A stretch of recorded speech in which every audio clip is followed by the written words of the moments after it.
Just when I thought I couldn't find my way out, yeah, I searched the God in me to find my way out. I know it can seem way out, but the Creator flows to and through me from way out. I'm talking way out, yeah, yeah, yeah. See, if you believe in the God in you, it's a better place. Creating the force and the power to live a better day. Know that love and joy and peace is one in all of the same space. That you were chosen just like God. Can mine, can mine, can mine your energy. That's right. How can mine say? Only you can make the change. How can mine shine your energy? How can mine shine so bright from darkness to light. Hey, hey, hey. From darkness to light. Yeah, and you'll find your way out. Yeah, yeah. Oh, it won't seem way out. Yeah, yeah, yeah. The power of God will flow through you from way out. Welcome. This is Alchemizing Energy, and I'm your host, DJ Genesis.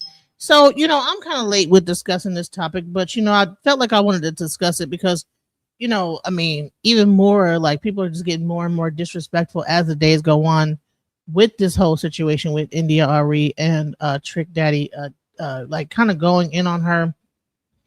I thought it was kind of messed up. India Arie is actually a staple in the community, and people are acting like they never heard of her, like they never listened to her music. And I know dang on well they did. If these guys were old enough to be around when India Arie's music. You have Luke acting like he don't know who she is. Trick Daddy talking mess. It's just crazy. So I wanted to like kind of go over this and like discuss it because I just think it's insane. So let's kind of go into like what kind of prompted this whole situation and why it is a subject. Let's go. Young Miami got a new song. It's called Spin That. Some people are calling it the song of the summer. Others are saying, hey, man, that song could win a Grammy. Others are saying, hey, I don't like it. Yeah, fam. Others, including India Arie. She says she do not like the song. The song is problematic. In fact, let me just tell you exactly what she said. Well, these are a few of her words that she dropped on social media before she followed it up with a video. I finally realized that not everybody wants to get free. And it was a very, very, very rude awakening, scratching my head, because the mass acceptance of this song is a crystal clear sign of this much bigger truth. All right, fam, what do y'all think about that?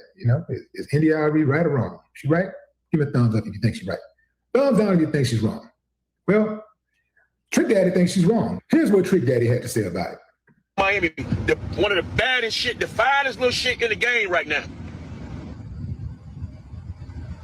You bad body old bitches, not one fuck to be giving how you feel about this young girl and her son. All the negative music that come out, you want to simply try to target a young black female that's doing something positive that's in her bag right now.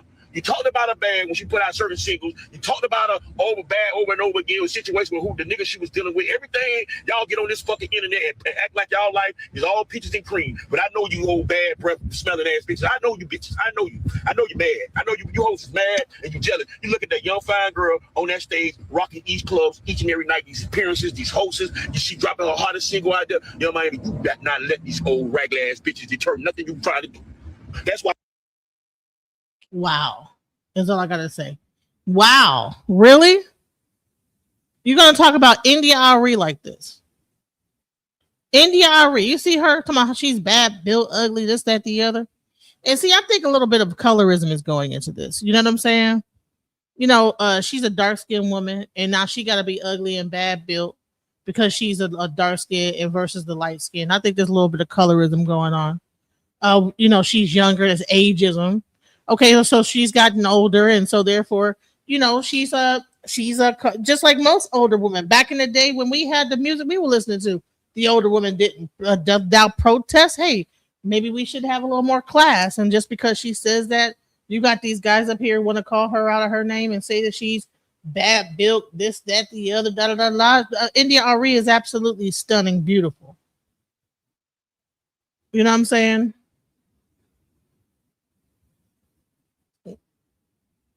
If I had ever a dime for every time I was called racist, I would have enough money for a black man to rob me. Well, I don't know that we're being racist against each other. This is colorism right here. He's calling her bad built and this, that, the other because young Miami is light skinned and young and whatever, and he bad built himself. He have you seen Trick Daddy lately? He should not have nothing to say about nobody's looks. Okay, yeah, that's crazy. He shouldn't be able to say nothing about somebody how they look. Let's hear what else this fool had to say.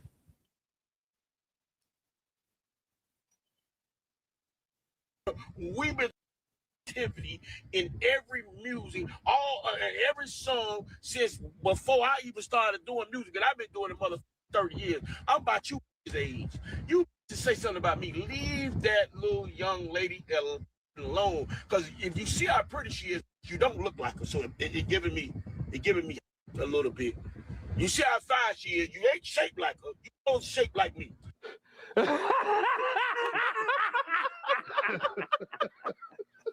So he's got to make it about her body and this, that, the other, and not about the song. He's gonna take the whole option, everything about the thing that the song is kind of like it's talking some trash mess. It's talking about stealing and all type of different stuff. He gonna just skip over that and just jump right into her looks and oh, you uglier than her. And this guy has got to be in his 50s or 60s. I don't even know how old this guy is. If you shape like me, you do not have no motherfucking ground. You don't have a dog in the fight to be getting on the social media down talking to this young lady who's doing something positive and successful. What is positive about telling somebody to go and be a scammer and spend the money fast? What's positive about that? Young Miami in their whole career, they had the hot girl summer, didn't they? Didn't her and her group or other person come out with hot girl summer, being during the whole summer? And just because you have an older woman saying, "Hey, women, we probably need to like not be doing this type of stuff. We need to have like some decorum," Oh no, now she's gotta be bad built, butch body, like he sound like he's Jasmine Crockett. Get your own digs together. You can pull from Jasmine Crockett's bag with this. You got to raise your own kids. If you let music raise your kids, that's you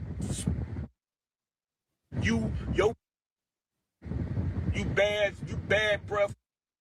Always talking about it. Man, let the girl get her mother money. All the negative records in the world that came out and people have made plenty mother money off of. Y'all want to talk down on the young lady because she got a hit record, a hot record? It's not because she got a hot record. It's about what is she talking about in the record. People are so hung up on money, they forget about having standards and having morals and values. They're so caught up on money. Oh, she's making money off the record. She thin, she cute, she young, she talking a bunch of stuff. And then you have an older woman say, "Hey, you know what? Maybe this is probably not the best record for the community." And she's gonna actually discuss what her real thoughts are. But I just wanted to listen to this fool and what he got to say. Let's go. You think that's gonna stop?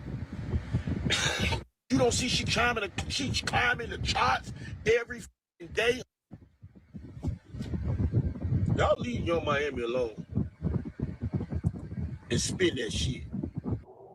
Y'all literally embarrassing our community, man. People like Trick Daddy. How you curse India Arie out and other women who are opposed to the message in Young Miami's song? The message is encouraging scamming and shoplifting and things that's gonna get you locked up in jail. Right. And then he gonna say she got some positive stuff out. Honey, I'm surprised. I'm wondering what we think is positive anymore. This guy actually literally said that, she got a positive message out. What's positive about scamming and all that stuff? What is positive about that? She's not young. She's not thin, cute, or young. I don't know how old Young Miami is. You know what I'm saying? What is that? What are we talking about? He's probably trying to make it normal since now the older rappers talk about secret meetings and have a low bar. He just because he think that what you think you don't get a chance because you speaking up from Young Miami, she gonna give you a chance. What the heck is going on? Man, stop, man. These people, bro, y'all not no legends, man. Y'all not nobody who, y'all got talent. Y'all got talent. People bought y'all albums. Cool. That don't mean y'all are no legends, man. That don't mean y'all are no leaders. You're not a legend. You're not a leader if you out here encouraging people to live a lifestyle that's going to send them straight to jail or to the graveyard. You're not a legend. You're not a leader. You're a disappointment. God, dog, bro. What are we talking about? And people act like, oh, you can't talk about this person. Look what they doing. Man, bro. Dog, I promise you, I didn't hit the tipping point, bro. Man, it's got me too. I'm like, what is the problem? Like, so she actually said we need to like have some, have some decorum about herself. Hey, I don't like the song about like scamming people and getting your money and taking advantage of others. I don't like that. She said, I don't like that. And guess what? Now she's bad built. She ugly. Her breath stink, all this other stuff. And look at the childish way that he even is call himself roasting her. Just now, this, your breath stink. You did. I mean, how childish are we at like in our 50s and 60s or however old this fool is? And got to say stuff like that. Luke had the nerve to get up there and say some nonsense. Let's hear his stupid. Just lyrics. So when this girl, India, Arie, or whoever the hell it is, listen, I have no problem with these Afrocentric type people, but they're always jumping into the conversation of wanting art to be created like they are. If everybody lived in the world of Jill Scott and all music was Jill Scott and India Arie and Afrocentric, we would be bored as fuck. I'm sorry. I love their music. I appreciate their music. I appreciate their artistic values. But at the end of the day, why are you having a conversation about something that's considered as art? Does anybody get all upset when the man is standing up there and people are looking at the sculpture, the art sculpture, or this man with his jumper tools out? Nobody has nothing to say about that. But then it's always us. It's always black on black crime. It's always black on black crime. You never hear them talk about each other. You never hear the white women talk about the white man. You don't hear the white artist talk about another white artist. Think about it. Where is it?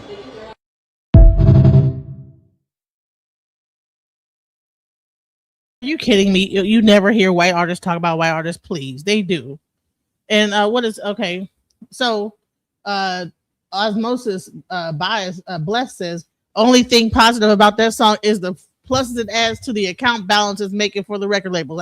I mean, and yes, hallelujah, exactly. Okay, India Arie didn't even say anything bad about the song other than that she didn't like it. So just because she said she didn't like it, now everybody want to go crazy, call her names and this, that, the other. And then want to go into, well, y'all, they see the Afrocentric artists, they want to come up against the hood artists. Well, hey, Luke got plenty to say because he came up with all that nonsense back in the day. Come on, baby, look at that girl with Daisy Dukes on. And they got banned and all this other stuff. So now he want to think this about the freedom of speech. But the bottom line is just because it's Daisy Dukes is one thing. Encouraging people to scam and where all my scamming ninjas at, popping tags, going and stealing stuff out of stores and running and then spending the money fast. And this, well, come on, that is not the same thing as look at them girl with the J's. Oh, pop it, boom, boom, boom. Come on, ride that, whatever the heck that he was coming out. Whoop, there, whatever the hell he stupid music tag team, all that whole thing that he was into. That's not the same thing as spend that money. Go out and rob somebody, do this and do that, and what it's encouraging. It's not the same thing. So I don't even know why these old heads, men, because they think that the young Miami gonna give her some cootie cat. You know what I'm saying? They think that if they stand up for her, that he gonna give her some cootie cat. They're not gonna give you no cootie cat for standing up for her. She don't care. She's not gonna think that you special because of that. Let's go. You see how pretty she is, you don't look like her, so it giving me hate. Trick Daddy is not holding back after India Arie shared her thoughts on Young Miami's latest music. But say shout out to my little homegirl, Young Miami. Got the hottest record on radio, streets, video, all social media platforms. Everybody is jamming this record except a few old century fools. Cause you is too modern and too plain, outdated. The game done passed you by. You take our time to go on social media to down talk a girl. We've been talking negativity in every music, every song since before I even started doing music, and I've been doing it 30 years. I'm about you age. That's the thing. Each generation don't like the younger generation's music. Honey, when people was doing a twist, they said it was devil music. When they had rock and roll, they said it was devil music. So this ain't nothing new. People that get older, of course, they're gonna be more refined, and it seems like the music is getting more and more work. At first, it's the twist. Now they encourage you to go rob and steal. Do the twist. You know, oh my God, do the twist. Oh, that's gonna kill somebody doing the twist. Popping it, you know, booty shaking, twerking, whatever. That was bad. But this, I kind of gotta see where Arie is coming from. If she's encouraging people to go pop tags, go to the thing, steal money, steal things out the store, that's a big difference than look at them girls with a Day Dude song. 2 Live Crew is where he come from. That was not the same thing. So he's up here saying that it's the Afrocentric. We want all the music. Arie, all she said is I don't like the song. She ain't saying that everybody got to do the same thing. You can have a different type of music. You just don't got to encourage robbing and stealing. So, and Brian Price said he's right. You think that Luke is right? Come on up. I put the links in the chat. Links in the chat, you guys. This is open for discussion. So if anybody want to come up, it says speak their peace. Speak now, forever hold your peace. How about Helen of Ethiopia and the New Odyssey? We about to talk about that too, because I was gonna come back and do a recap of like the 607 Unk and band, because they finally released the whole video, and you know it's like they were having a good discussion at one point, but see that's that same nigga mentality that people have. It's like you can't even have a discussion about consciousness without niggas getting stupid about it, you know. And this guy goes into F your God and this, that, the other for what? He was so happy when Jabari said what he said about, you know, well, you must have a small penis, whack 100. He was so happy about that, so he could just act like a whole nigga up there, you know. And that's the thing, is that I think that some people, they, you know what I'm saying, they want to stay in nigga land. You know what? That's one place that Princella she let us know that there's such places that called nigga land, and sometimes people wanted to stay in nigga land, and that's what this is. It's a nigga land discussion. 2 Live Crew do songs about running the choo-choo on girl, right? Come on, ride that train and ride it choo-choo. Yeah, running trains on girls. But hey, that's not illegal. If a girl is down for that crazy stuff, hey, but popping tabs and scamming on people is illegal. So she's talking about illegal activity, and she gonna get a Grammy for it. The Grammy's about to give her a Grammy. I mean, what are we doing here? Because it's the hot record. I mean, at what point do a hot record like is crossing the line though? You know, hey, what's up? What's your thoughts on things? What do you think? Can you hear me clearly? Yeah, I can hear you, sir. All right, my bad. I'm kind of cooking, but I had to touch on this one, right? I think it's biased. I think, you know, Arie should have stayed in her lane. She never made that type of music to talk about the people who made that type of music. And if so, she should have made music about people doing those type of things. Like, stop doing that. She ain't got no songs like that, even though I'm an Arie fan. You know, I support her music, but this is a topic she should have stayed out of. This song's for the young hoes, and you should know that as a DJ.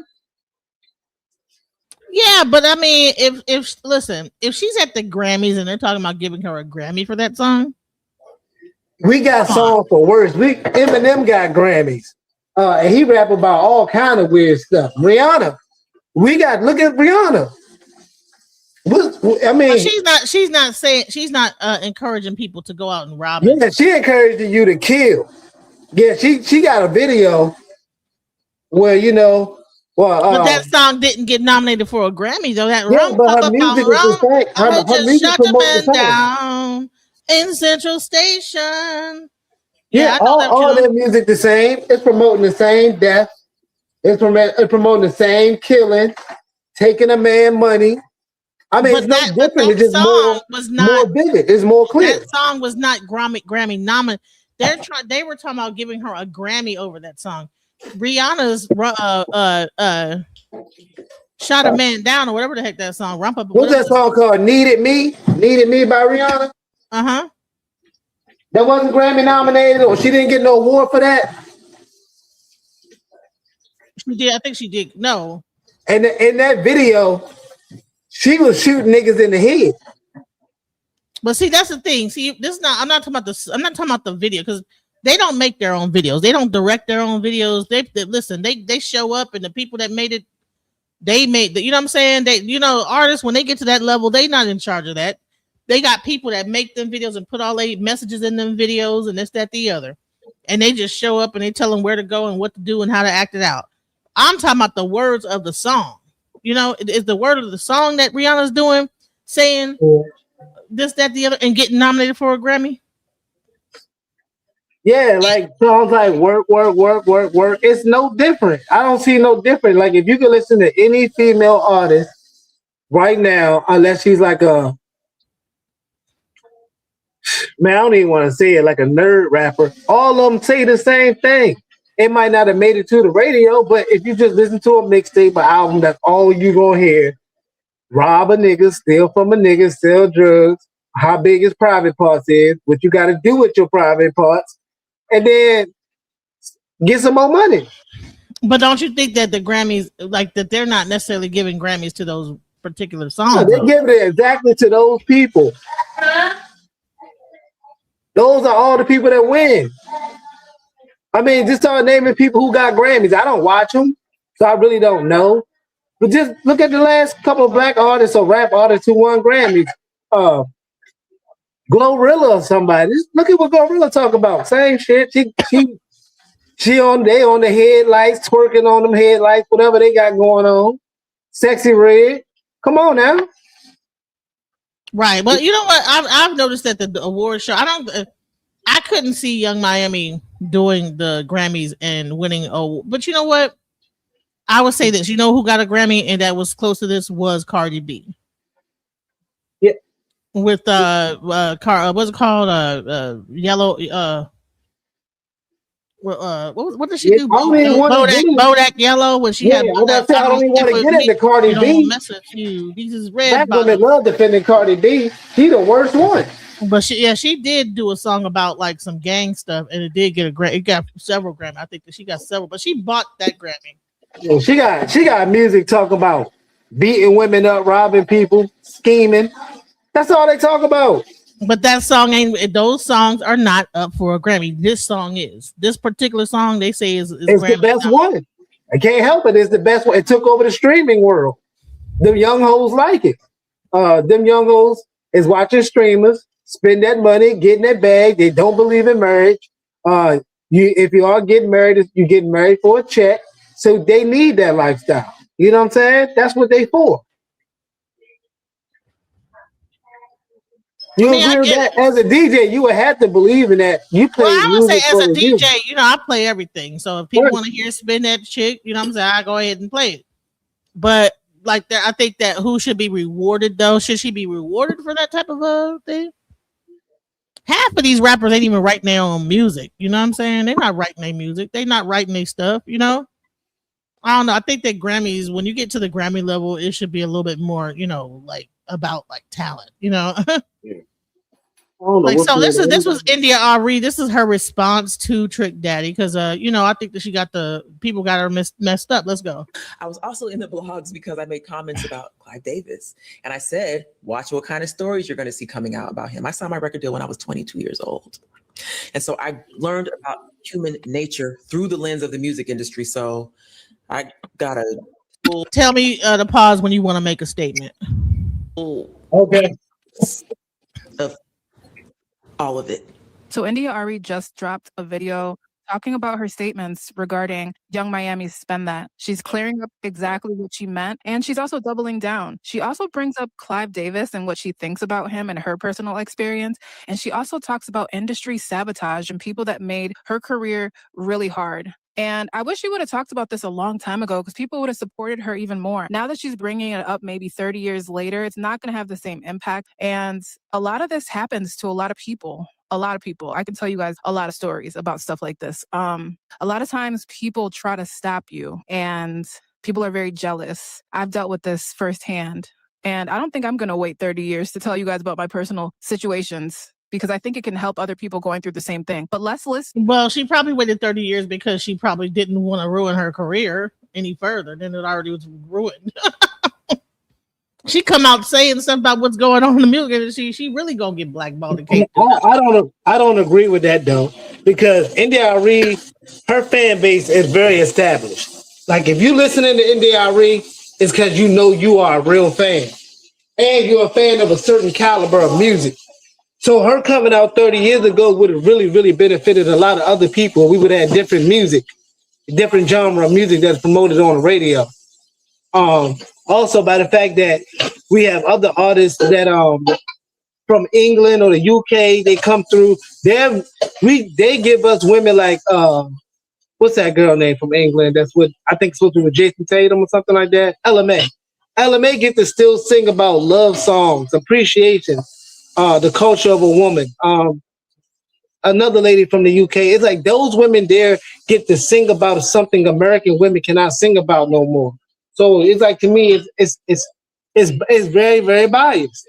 Like you can't even start talking about the youth no more because the old heads can't even play the old heads on the radio or a platform. You got to go to Spotify. You got to go to YouTube Radio. You know what I'm saying? So do you think that that's a good thing that this is what the people are? Look, they would have ruined her career if she would have been speaking out about it. People are kind of giving you the blues and. I mean, she might have got executed, but then it might have been a conspiracy theory or something. You know, somebody listen. Osmosis says the young hoes like it's a good thing. yeah, the young hoes, the spring chicken. You can't stop that. Look back at yourself and tell yourself you wasn't no spring chicken. You'll be ashamed. You'll be a liar if you didn't accept the wrongs you did in your life so you can mature. Now, I ain't telling these people to go rob and steal and scam, but if you already that, maximize that to the best you can so you don't got to be that no more. To what India Arie has to say, and let me know what you think in the comments. It's Drea O. Oh boy. Hello. Hey, hello. That's the Erykah Badu version, by the way. Hello. Hey, hello. And I've been in the blogs a couple times this last week, and so I wanted to come and talk about these things. Let's talk about the easy one first. It is being wrongly reported that I think we should boycott this song of the summer. I'm not going to tell you what it is because I refuse to sing that song, but either you know what it is or you don't. If you don't, you can go find it. It's very easy. But I don't think we should boycott. What I want is to see people understand the power of words and music and to make choices that are healthy for them. That's what I want. Do I think it matters what I want for people? No. I have finally learned that it doesn't matter and that there's no amount of sacrificing my life force energy that is going to make anybody want anything better for themselves. All I can do is emanate what I emanate, stand for what I stand for, and hope that it reaches who it's meant to reach. And that's it. And that's all I'm going to do. And so my comment makes it very clear that I don't think we should boycott. My comment is tantamount to everybody doesn't want the same thing. And there are a lot of people who are saying it's just a song. Well, if that's what you think, enjoy. But what I know is that music has power. But of course, I have used that power to help some people. And I have traveled around this world twice. And I see the impact of what we export out of the Black American experience to the rest of the world. Longer story for another time. But I've seen it. So I know. And I'm telling you what it is. But you enjoy if that's what you want. But she has a good point, is that when we put this music out, it makes people think of us a certain way. When you have women that's out here talking about spin that shit, they gobble that up in other places, and either they're going to be influenced by it and think that's what the cool thing to do is, or you're going to have people thinking that this is what American culture is. So it's like a thing of, okay, if you have a big platform like the Grammys willing to give her an award, reward her for this type of lyrics and commentary, what is that saying about our culture, about American, about Yeah. Black? Well, it's saying that our female artists and the agenda for the female are only predicated towards being a harlot. That's what they're saying. Like she came in where they had women like you said, Erica Badu, Macy Gray, Angie Stone. Those women didn't have to sing and talk about stuff like that. Even when we get to the female rappers of the 90s, they might have had a little, it was a little vulgar, but it was covered up. It's just direct. The world is more direct now. I mean, but you know what? And we ain't gonna say that these women are like any better. They probably behind the scenes is on some wild stuff. And I mean, hell, how many kids Erica Badu got by different men and all this other crazy stuff. So they ain't saying it just because they singing R&B and neo soul that they like these stand up perfect women. But it's just that when they putting these songs out for the people to digest, they're not putting out a message that's going to be detrimental for society to where we're encouraging people to do illegal things. That's the part. I put that on the same level as like a Pooh Shiesty or something. Some people only can rap about the stuff they do. They don't have an artistic mind. They don't have an artistic mind to be like an Andre 3000, to be like a Mos Def, where you can, rap on multiple levels. You got to put that what you know. And if you don't know nothing else, that's all you can rap about. Miami just made a hit. It's a hit. I don't even like the song, but I love the song. I hate the words of the song, but every day I walk around saying, spin that shit. Spin that shit. I be ready, when I'm ready to put gas in the tank, spin that shit. It's excuse my language, spin that, spin that. You know right, what I mean?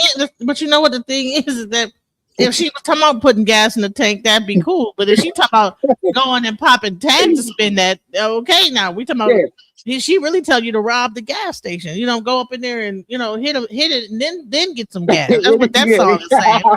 So the thing is that that's the part that's like that I think that people have contention with. It's like, okay, well, spend the money, but don't spend it on some don't get the money the wrong way. She said, spending money fast, like BMF. What you call it? BMF was something money fast. Well, hold on, bro. Come here. Hold on. My wife, baby, because you talking doing the live with me, and I think if you want to be heard, have an opinion, because you getting me confused. All right. She can say, yeah, I want to hear what her thinking. She said, I'm saying I'd rather y'all hear what she said. Maybe she makes it more valid, But she was talking to me, and I was like, hold on, I'm listening now. So. What does BMF stand for? Something money fast. I was just saying, how is her song any different than Sexy Red song that came out last year, or Cardi B song? Not Cardi B. Cardi B and Megan Thee Stallion song that came out, or any other girl song that came out. It's all gonna be some type of ratchetness in it. Foxy Brown, Lil Mo. It's all gonna be there. It's just a different kind of song, and she's not talking about her body parts. I don't know. I don't like the song. Ain't heard the whole song yet. However, I'm just saying it's just always gonna be a song, whether you like it or not. But you know what? I think that there was older artists when Little Kim was out talking to her mess about doing all kind of wild stuff. Because back in our day, we had Little Kim. They weren't happy with her stuff. You know what I'm saying? She wasn't like, but the hood, they embraced her. Little Kim is considered a legend, but she was one of the first female artists to kind of bring that style out, but that they put her out there with that, sexual like thing. Yeah, Lil Kim had hit licks in her songs. Yep, hit licks, robbing, selling bricks. Yeah, sucking D, all that stuff. Pictures with her legs gapped open. So we had that during our generation too. We can't pretend like we had the best generation of like stuff. I think that we originated that stuff, and now people are kind of like that. Now that's what I'm saying. It's like basketball. Now you see, Lil Kim was the Jordan of it, and now this girl became like I want to say D Wade. I wouldn't call her LeBron, but she like a chick. She won her own championship like D Wade. That shout out to Miami. So let's hear the rest of what Indy Arie had to say. And I will enjoy doing what I want to do. And that's why I don't think anybody needs to boycott. I think people just need to make choices for themselves. That's what I think. That's one. Two, also, this is a short version of a longer video. I put a much longer video where I go into detail about these concepts on my Substack. So go check that out if you're interested. Two, I was also in the blogs because I made comments about Clive Davis. And I said, watch what kind of stories you're going to see coming out about him. I signed my record deal when I was 22 years old. And so I learned about human nature through the lens of the music industry. So I got a full hot dose. And maybe that's what she's talking about, is that you think that you're going to put this music out. I'm going to tell you a quick story real quick before we even get into this. I did techno music and and house music. I was out of Detroit, as a DJ and a producer. And I actually, one of my mentors, Underground Resistance, they put out a certain level of techno music, right? Techno is like, there's no voices to it. It's just music, right? Sometimes they might have some voices in it or whatever, but like, I remember Mike Banks telling me, who was my mentor at the time, who taught me about music theory and this, that, the other. He was talking about how they were making all these songs. They had broken up with their girlfriends. And they made this hard, banging techno. And then when they got booked over to Germany to actually perform the music, he said they were doing their performance. They looked out into the audience, and it was a bunch of skinheads doing the Heil Hitler dance. So the thing is he said, that is when I realized that you don't have control over how that music, once it gets put out and then goes overseas, how people and who's going to embrace it. It's a vibration. That's why you have to be very careful of when you make music, what you're thinking of when you're making music, and how, how that's going to be translated in other countries. So I get what Indy Arie is saying. What she's saying is that her being a traveled musician who's traveled, she gets to see how whatever they're putting out gets translated overseas. That's what she's really saying. Well, she knows that. I got a question for you. Did somebody ask her this question, or she just came out with this for a response? This was her response because people like Trick Daddy and all these people are so she gave her 2 cents. So she got to get backlash, right? All she says is, I don't like the song. Okay, so it do sound like a little hating from the older folks, and that's one thing Is it hating, or is it like? Because even me, when I'm in the car with my kids and I hear back when Doja Cat was hot, and I heard some of the stuff, I'm like, cut that shit off. What the fuck was she talking about? And my kids, I raised my kids like, no, that doesn't sound right. And so even my kids, whenever if I like me listening to some music, they'll tell me to cut the music off, because I'll be playing. I think I played some, I was playing some Slim Thug or something like that. And honey, my kids was like, man, if you don't, they looked at me, my 8-year-old looked at me like, Mom, like what? Yeah, he whack. Well, but look, he talking some big cash on his, what I'm saying? He talking mega stuff. And I be forgetting sometimes I got my kids. I'll be like playing this, and they be like, Mom, what is this? What are we listening to? No. So let's get back to what you said, that vibration thing, like how they respond to it. Everybody knows music is very vibrational, right? And it's usually made, the beat is accordingly picked to the selection of how you feel, or what you feel should go with this. So you don't need words. You just need the vibration. And that's what Inky was doing when he was talking about standing waves and vibrations and things like that.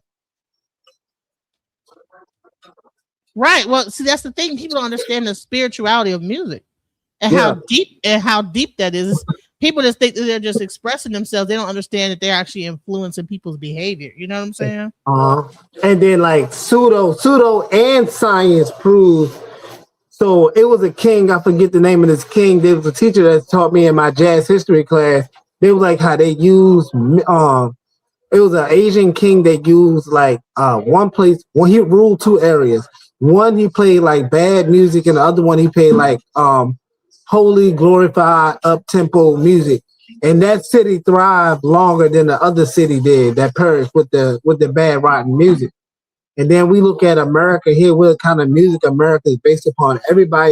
America sets the trend for music. See what I'm saying?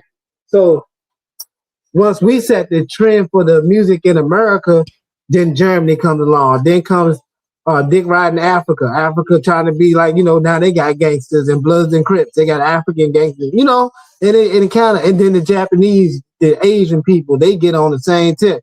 Now they rapping saying the N-word like it's cool. Right. That's what she's talking about. She's talking about that she's seeing how when people make the music here, how it translates over there and how they end up acting niggerish over in another country and don't even understand the context of what's even going on here to whatever to, and everything like this. But I want to just take a quick funny ass joke break real quick so that I can because it's so serious of a subject. I just thought, so somebody said, this is how India Arie really thought the song should go.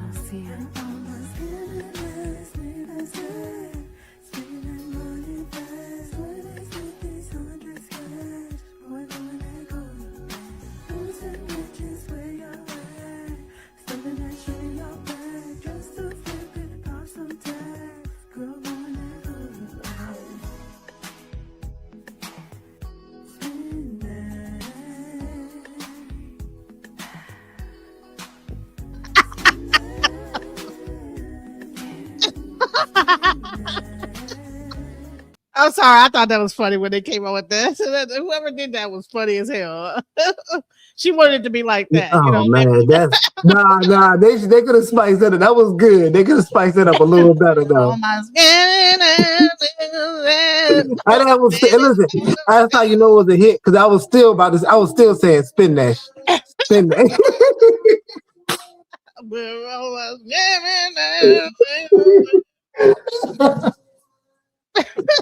Yo, and dude, old boy making no better with that Bob wig on. Right. That's how she wanted her to look, with a muumuu on and a robe and stuff. Like, was she like? That's crazy work, man. They got to stop. But look, and this is what I'm saying. America ain't got no respect for music. And it's not the musicians' fault. It's the record companies. Cause that's what they throwing that straight to the radio. This was on the stream. That song blew up on the streaming world first. That wasn't no radio hit. The radio just happened to take that along, and now the Grammy nominee. Right. That was for the streaming world. That was the Black Twitter song. That's the song for the young hoes underground who doing OnlyFans. And that's for them. And popping tags and running to the thing and stealing outfits out the store. My baby ain't got milk. I'm gonna go steal it type. That's for them. Man, that's crazy. That's wow. Let's go. All of it. And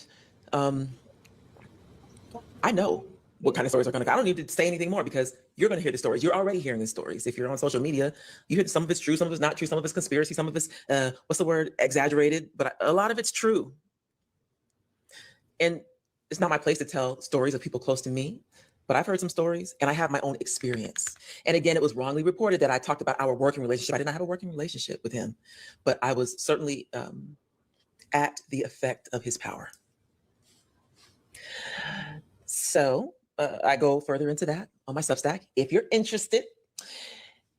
And the third thing, when I made the Clive Davis comment, people were saying, well, speak on it, sis. Like, tell us what you think. Like, like they wanted me to, because in my comment, I said, I don't need to go into my stories. People have far worse stories than me. I called my experiences with Clive Davis an irritation, and it was an irritation. But I have stories. And that's why I decided to make this video today, because again, I go into the longer version on my Substack. But Testimony Volume 1, Life and Relationship, turned 20 years old on Friday, June 27th. And the record label executive that I did that album under, is the one and only I did with this executive, was honored the other day at the BET Awards. I don't need to say her name. You can go find her name. You know who she is if you watch the BET Awards. And she did things to me that were so hurtful and so offensive. And I go into that in the longer Substack video. But what really happened in that era was coercion. That's how I know what coercion is. I know a version of it because coercion is when somebody puts you, why is my rap doing this?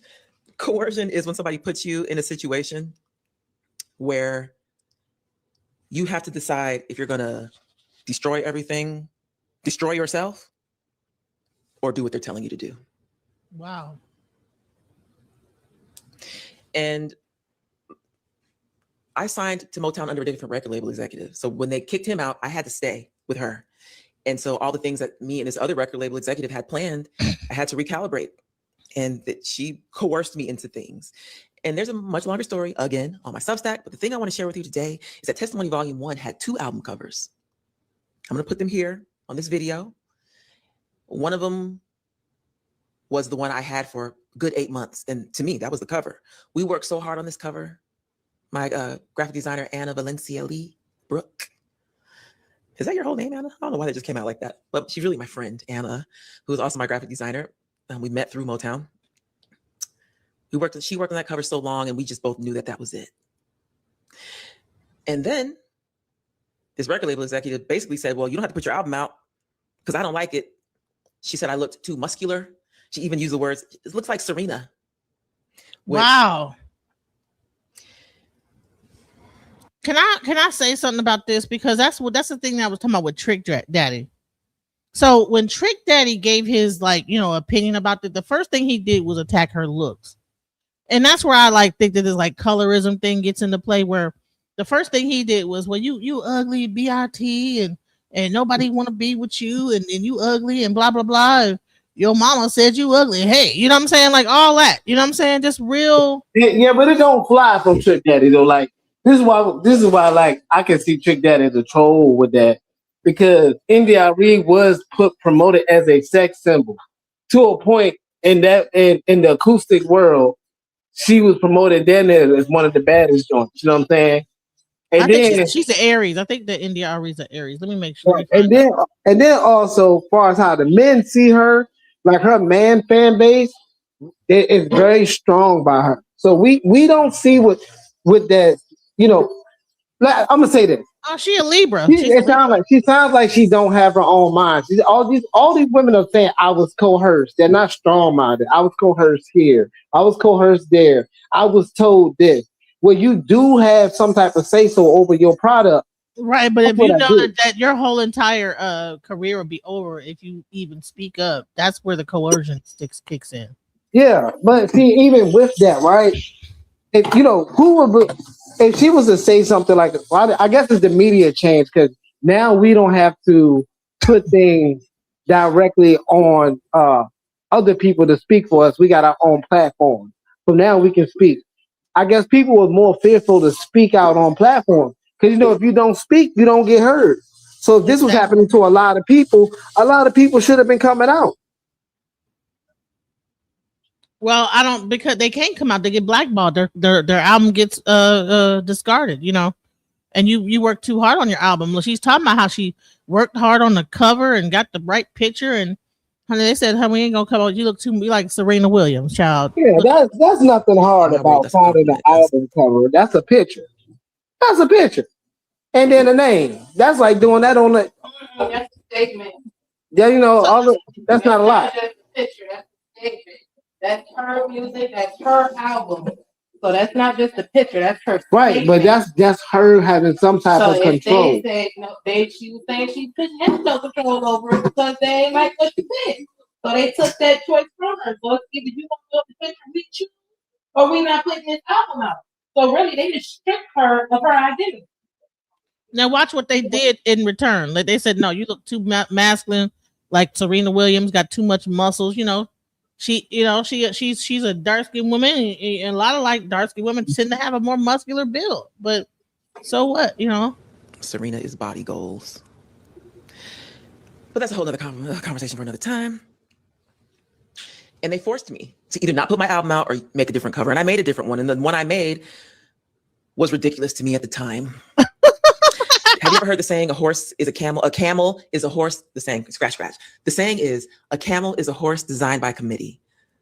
Man, so which album cover y'all think look better? 1 or 2? Put a 1 in the chat if you think that this album cover looked better than this final one that they decided to go with. This is the final one. What y'all think? Damn, I like both. You know what I'm saying? Shit. She's so cute in both. I mean, hey, So that's what I'm saying. For us as black men, we seen her as a sex symbol. So she could have went with anything, and it wouldn't even have mattered. This is a personal decision with her. Well, I would say, well, because if she didn't do what they said, then they probably wasn't gonna come up with her album. So. Yeah, that's what I'm saying that too. She's under, she's under what they have to, with the influence of what they tell her, but still, with And remember, she's only 22. She's not even a full. Her frontal lobe is just getting even developed at this point. So she doesn't even, what I'm saying? Like, she's being put into this position. You gotta get taken advantage of. When you're young, you get taken advantage of. Then once you learn, you start doing. Because she had more marketing capabilities after her second album anyway, and more freedom. Because that first one sold. Welcome to the chat. Welcome to the panel, Tony. What's up? How you doing? What up, Genesis? Peace. You all right? Yeah, I'm good. Yeah, all right. What are your thoughts? So, first album cover or second one? Which one do you like the most? Nah, I remember her joint. Ready for Love was my shit though. That was my song, son. One of hers. But it's just that I just feel like she hating because she never had like a hit like that. You know what I'm saying? And she older. Look, Genesis. No, she had a hit. You talking about the video? Like a supermodel, like a supermodel, but I learned to love myself unconditionally because I am a queen. Genesis. I remember that when I was in school. It was a hit for her. You know what I mean? It did a little something. I remember when we was in school when that came out, but this is way bigger than that. But you know what it is though, Genesis? This almost like an anthem. I don't even like the Young Miami brown skin. You know I love your brown skin. She got a couple of joints, but she ain't never had no hit like this shit right here is almost like an anthem. Like I don't even like it though.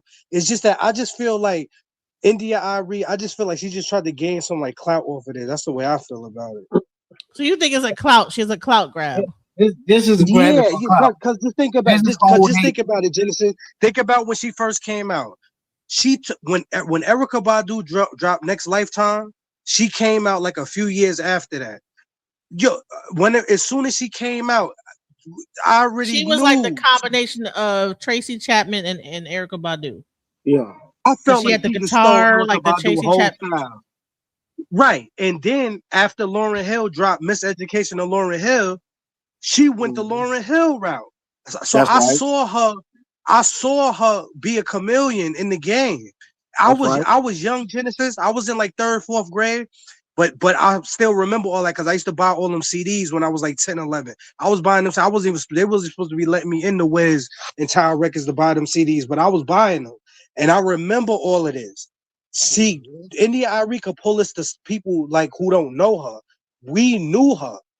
So I just feel like all she had to do was just like me, Genesis. I don't even like the song, but I'm up on your platform saying it, but I don't go around saying I don't like the song. It just come on the radio. I just change it. It ain't nothing. I ain't gonna knock Shorty hustle though. Cause look at where she from, Genesis. Shorty from Miami, you know what I'm saying? That's right. And when she grew up, what was she like a 2000 something baby? What year Miami was born? 99, something like that. She like 96, 95. Okay. And the fact that she with P. Diddy is crazy. P. Diddy is old as fuck, and he was dating her. Ugh. That's what I'm saying. Right, this is about the record promotion of everything. Like when not to take your shine, bro. But I told you, this is Miami people hating on Miami people who blowing up the best. Oh, is that what you think it is? It's Miami people like. She an old hoe hating. She old hating. Where is she from? India Arie from Miami? I think so. That shit crazy, son. And see what I'm saying? And she's supposed to, like, what she was supposed to do, right? This is what I'm gonna tell you what India Arie was supposed to do. Because I heard they were saying that Young Miami took a sample from her song. Okay. She's from Colorado. She is not from Miami. She's from Colorado. Okay. So so let's just say if she did take a sample of the song or not, boom. What India Arie was supposed to do, be like, yo, Miami, the song that you got out right now, cool. She ain't gotta say she don't like it, nothing. Just be like, cool. But make your style versatile. You got that song out. That song is made for like Hot 97, Power 105, whatever, all the rap stations. Here, do something with me where I do the hook for you so you could get on R&B stations. You know what I'm saying? She's supposed to influence the shit. Don't get up there hating on the girl. You're right about that. You know what? Now that you said that, that actually probably could have been a little bit more, received better, You see what I'm saying, Genesis? Like come with a business proposition. Don't get up there hating on it because, okay, she did her style. So now if you want some clout, just be like, yo, I got this instrumental for you. Now you could get on WBLS, Quiet Storm at night, late nights. Like, you know what I'm saying? You could take that audience too. You know what I'm saying? And it would be up to her if she want to be versatile or not. You know what I'm saying? But do you think, hold on, but do you think that how what Trick Daddy said, you think that his approach was really necessary? How he kind of went in, because he went off like on some like attacking her looks. And let's go into what he said. He should have went harder. You take our time to go on social media to down talk a girl. We've been talking negativity in every music, every song since before I even started doing music, and I've been doing it mother 30 years. I'm about you age. You to say something about me. Leave that little young lady alone. Because if you see how pretty she is, you don't look like her. So it giving me a little bit. You see how fine she is. You ain't shaped like her. You don't shape like me.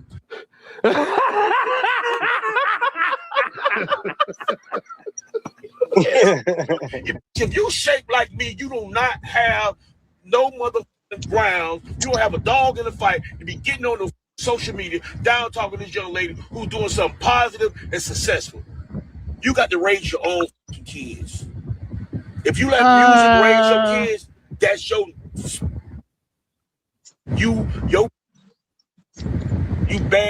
bad breath.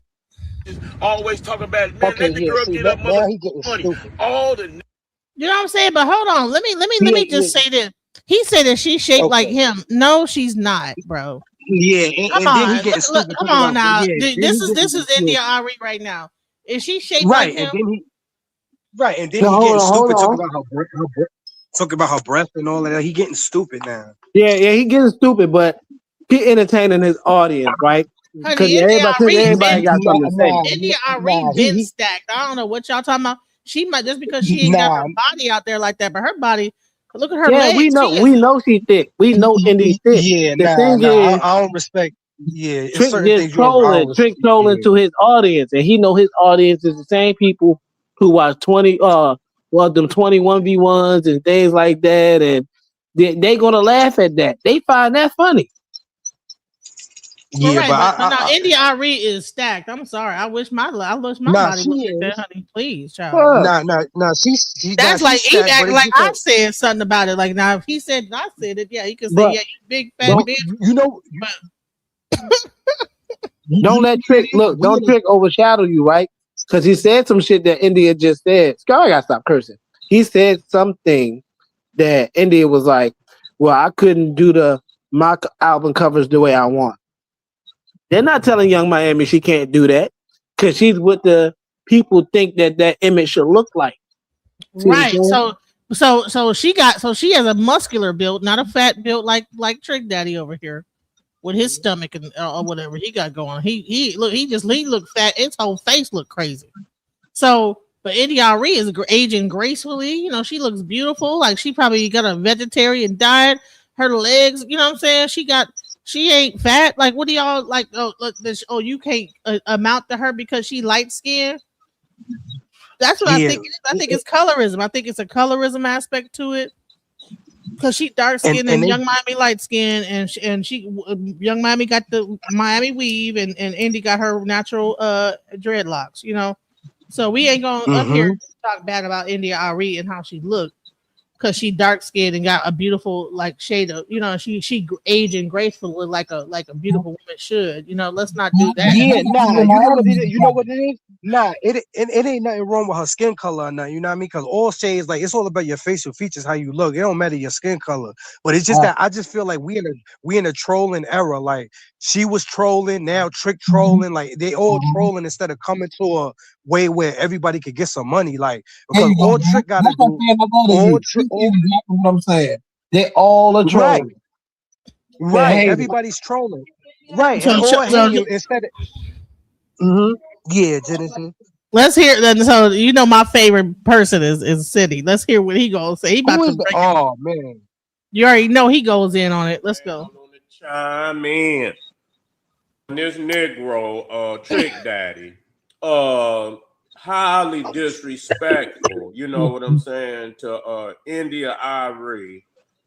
Just recently, the nigga went on a belligerent rant, on this woman because she critiqued. He said he went on a belligerent rant. The nigga went on a belligerent rant. Well, Steady crazy. It's just that he just love Steady, man. He gonna keep it black. Yeah, y'all be listening to him. Yeah, Steady is Yo, he hilarious, bro. He black power for real. He funny. He is funny. I can't a damn song. You feel me? That any and everybody has the right to critique. Has the right to critique. Matter of fact, critique is a part of damn near every institution on the motherfucking planet. You got whole goddamn sports analysts, black power, sports analysts who criticize motherfuckers' game every day. Football, basketball, sport, tennis, they don't give a fuck who you is. That's their job, to critique. And a lot of times you just ain't gonna like it. You feel what I'm saying? And so, this nigga gets up here talking about all the songs and motherfuckers have critiqued them goddamn songs too, nigga. You act like somebody started with that song. Motherfuckers been critiquing all the time. You got a music analyst, who critique music. And a lot of people said your music wasn't shit. You know what I'm saying? They didn't just start with Young Miami. You got critique. When your shit start getting whack, nigga, you start making records, nigga, and you start doing your old shit where you had a couple hits, nigga. You know what I'm saying? Thank you very much, family. Nah, that nigga Trick shit was up. The way he came out disrespectful like that is totally unacceptable, especially for somebody that don't even know that one. To get up there, and cut into that one. Well, nobody even talking to your monkey face ass. You know what I'm saying? Here you come and jump in somebody else's mix and then gonna get belligerent and disrespectful to that level. Somebody need to check the shit out your ass. Somebody need to check the shit out you. You don't even know who that woman is. Somebody pull up on your motherfucking ass, man. Ain't no telling what could happen behind some shit like that. Just out of nowhere jump in. And you know what I'm saying? Imagine somebody just out of nowhere. You talking or you got a conversation with somebody and a motherfucker just come out of nowhere, calling the woman all type of bitches and man, what type of motherfucker is this nigga? A demonic. Who is he married to? That's what he is. A demonic fucking entity. And I'm gonna say it if anybody else say it. Oh no, he been married for like almost 20 years. Nah, not him, Genesis. I was wondering because I saw India Arie last name change. She married? Who she married to? I thought it was David Banner. I don't know. Oh shit, she married David Banner? I think so. I'm not. Don't get me wrong. That's don't get me crazy, wrong. yo. That's crazy, son. I would have never thought no shit like that. Yeah, so, but I don't know. Maybe not because if he's able to talk like this about her and call her all kind of bitches, I would think David Banner would have jumped in on this argument and be like, "Hold up, nigga." You know what I'm saying? Definitely. Nah. Definitely. I don't think he would have. I don't think he would have. David Banner. He cool. Nah, we don't rock with Trick Daddy. Trick Daddy is different breed. Yeah. I know what you mean. David Banner more of a like, leave it alone. Yeah. He like leave it alone. Yeah, he have been cooning lately. He has. Trick Daddy. He has. Trick Daddy in his lane. This is Trick Daddy lane. Calling them hoes.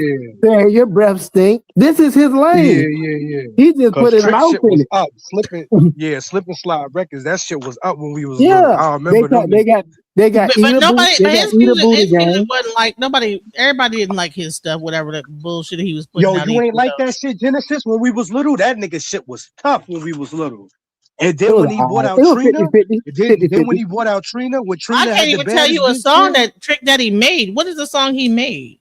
Thug Holiday. Oh, he made the I'm a Thug shit. Then he had because I'm a thug all night, every day, baby, because I'm a thug. So that's the hood. And then remember the you don't know Nan shit. That shit was crazy when I was little. So one thing, old boy, they said this song now is more than a Grammy That's why nomination. he's standing up for Young Miami, because he put out the same shit that she put out. It's a cultural thing probably in Miami to put that type of stuff out. Right. So now he's That's taking up for his Miami culture. That's what it really boiled down to. That's that freak nigga shit. That's that Uncle Luke shit down there. Yeah, because everybody naked, and so that's a cultural. Even what's a Kaya come out with my neck and my cootie cat and my crack. Remember, yo, Genesis, BET Uncut was shit when we was little. What? BET Uncut? I used to sneak the TV on to watch that shit. My mother used to be like, all right, Tony, time to go to bed. I used to be like, all right, ma. And you know, Genesis, we had them big knob TVs where you can hear when you turn it on because it make that big click sound. Right. Man, I used to do a big ass cough. You know what I mean? To turn that shit on, I used to put a towel under the door because that light on them TVs used to shine mad bright, son. Not the TV now. You know what I'm saying? Let's go. I'm just being real. You know, just being real. You know, you like I say, you got you know, the older generation, they didn't even fuck with hip hop. They didn't even like hip hop. Every fucking song. You know, grandmamas, mamas, and shit. They say, oh, that shit gonna die in 10 years. It didn't die. You know, it thrived and it grew and shit, but that's what they were saying about hip hop. Later on, they adopted hip hop. They did. You know, they didn't adopt everything, but they began to adopt hip hop. You know what I'm saying? But you know, when you got that, you know, that generation right above us that didn't really fuck with hip hop in the beginning. Yeah, that's how they're gonna respond. And and you know what? He making a good point, because when we were doing the hip hop, they were saying you guys gonna break dance and break your neck and all the other. I remember in the 80s, the break dancers, you gonna break your neck. Hip hop came out, we were making fun of it. I'm hipping and I'm hopping and I'm hipping and hopping. Right? I think every generation hated on every generation. Oh man, we need to ban the music from the record store and make it so it put the parental control on it. So every generation looks like at the younger generation like y'all out of control. Hating on the youth. Right. And they learned it, and they learned it from that from us. You know, when the scamming came out, that came for the people that are now between 35 and 50. These young kids took the scamming to a new thing now. They can scam from their PS5. They know how to hook 3 and 4 Xboxes together and goddamn 2 or 3. And they can scam from there. I'm gonna tell you what. I had my whole internet get took down. My daughter was watching a video, and then they had that BitTorrent on it. And honey, my whole Spectrum cable was like, "Up, you have been flagged." And I ain't never seen cable block your whole account. Yes, that's what I'm saying. This is a new way. Cable did that like, okay, or are you doing what you doing up there? You know this is new way, yo. The kids know so much more than us because they're cut my whole cable off. Cut the cable off. They said, listen, if any more videos, because she had the BitTorrent going, and I guess what happened is that if you download one video, they might download a ghost video on your account. And people are like getting that video from that BitTorrent, and then so it looks like you sharing movies. Yo, remember we I used to BitTorrent my ass off. I used to, I had my little scamming moment, hacking and scamming and hacking. I ain't make a song about it. I didn't say, hey, where are all my hacking BitTorrent people? They just proud now. You know what I'm saying? Tell Ned putting down a thing and watching movies, burning CDs, DVDs. See, but look watching all the movies. We had the illegal cable box. Make a Generation X version of that. You know? Nah, we used to watch we had the illegal cable box, and we used to watch the pay-per-view for free on our shit. Right. Honey, no, what was that stuff called? Where you had the Roku. Oh no, you had a fire stick. You had the fire stick, and you put the Mambo, whatever that shit was called, on it, and then you could get all the movies for free and stuff. So hell, we all did it, but we don't make a song like fire sticks up in the TV and watching all the movies. Y'all admitting the crimes on the internet now. Y'all admitting the crimes on the internet. We're not gonna make a song about it like the Here you know. That's one thing. That's one thing I don't like about this era now, because they make their own shit hot now. Yeah, see, we never made that.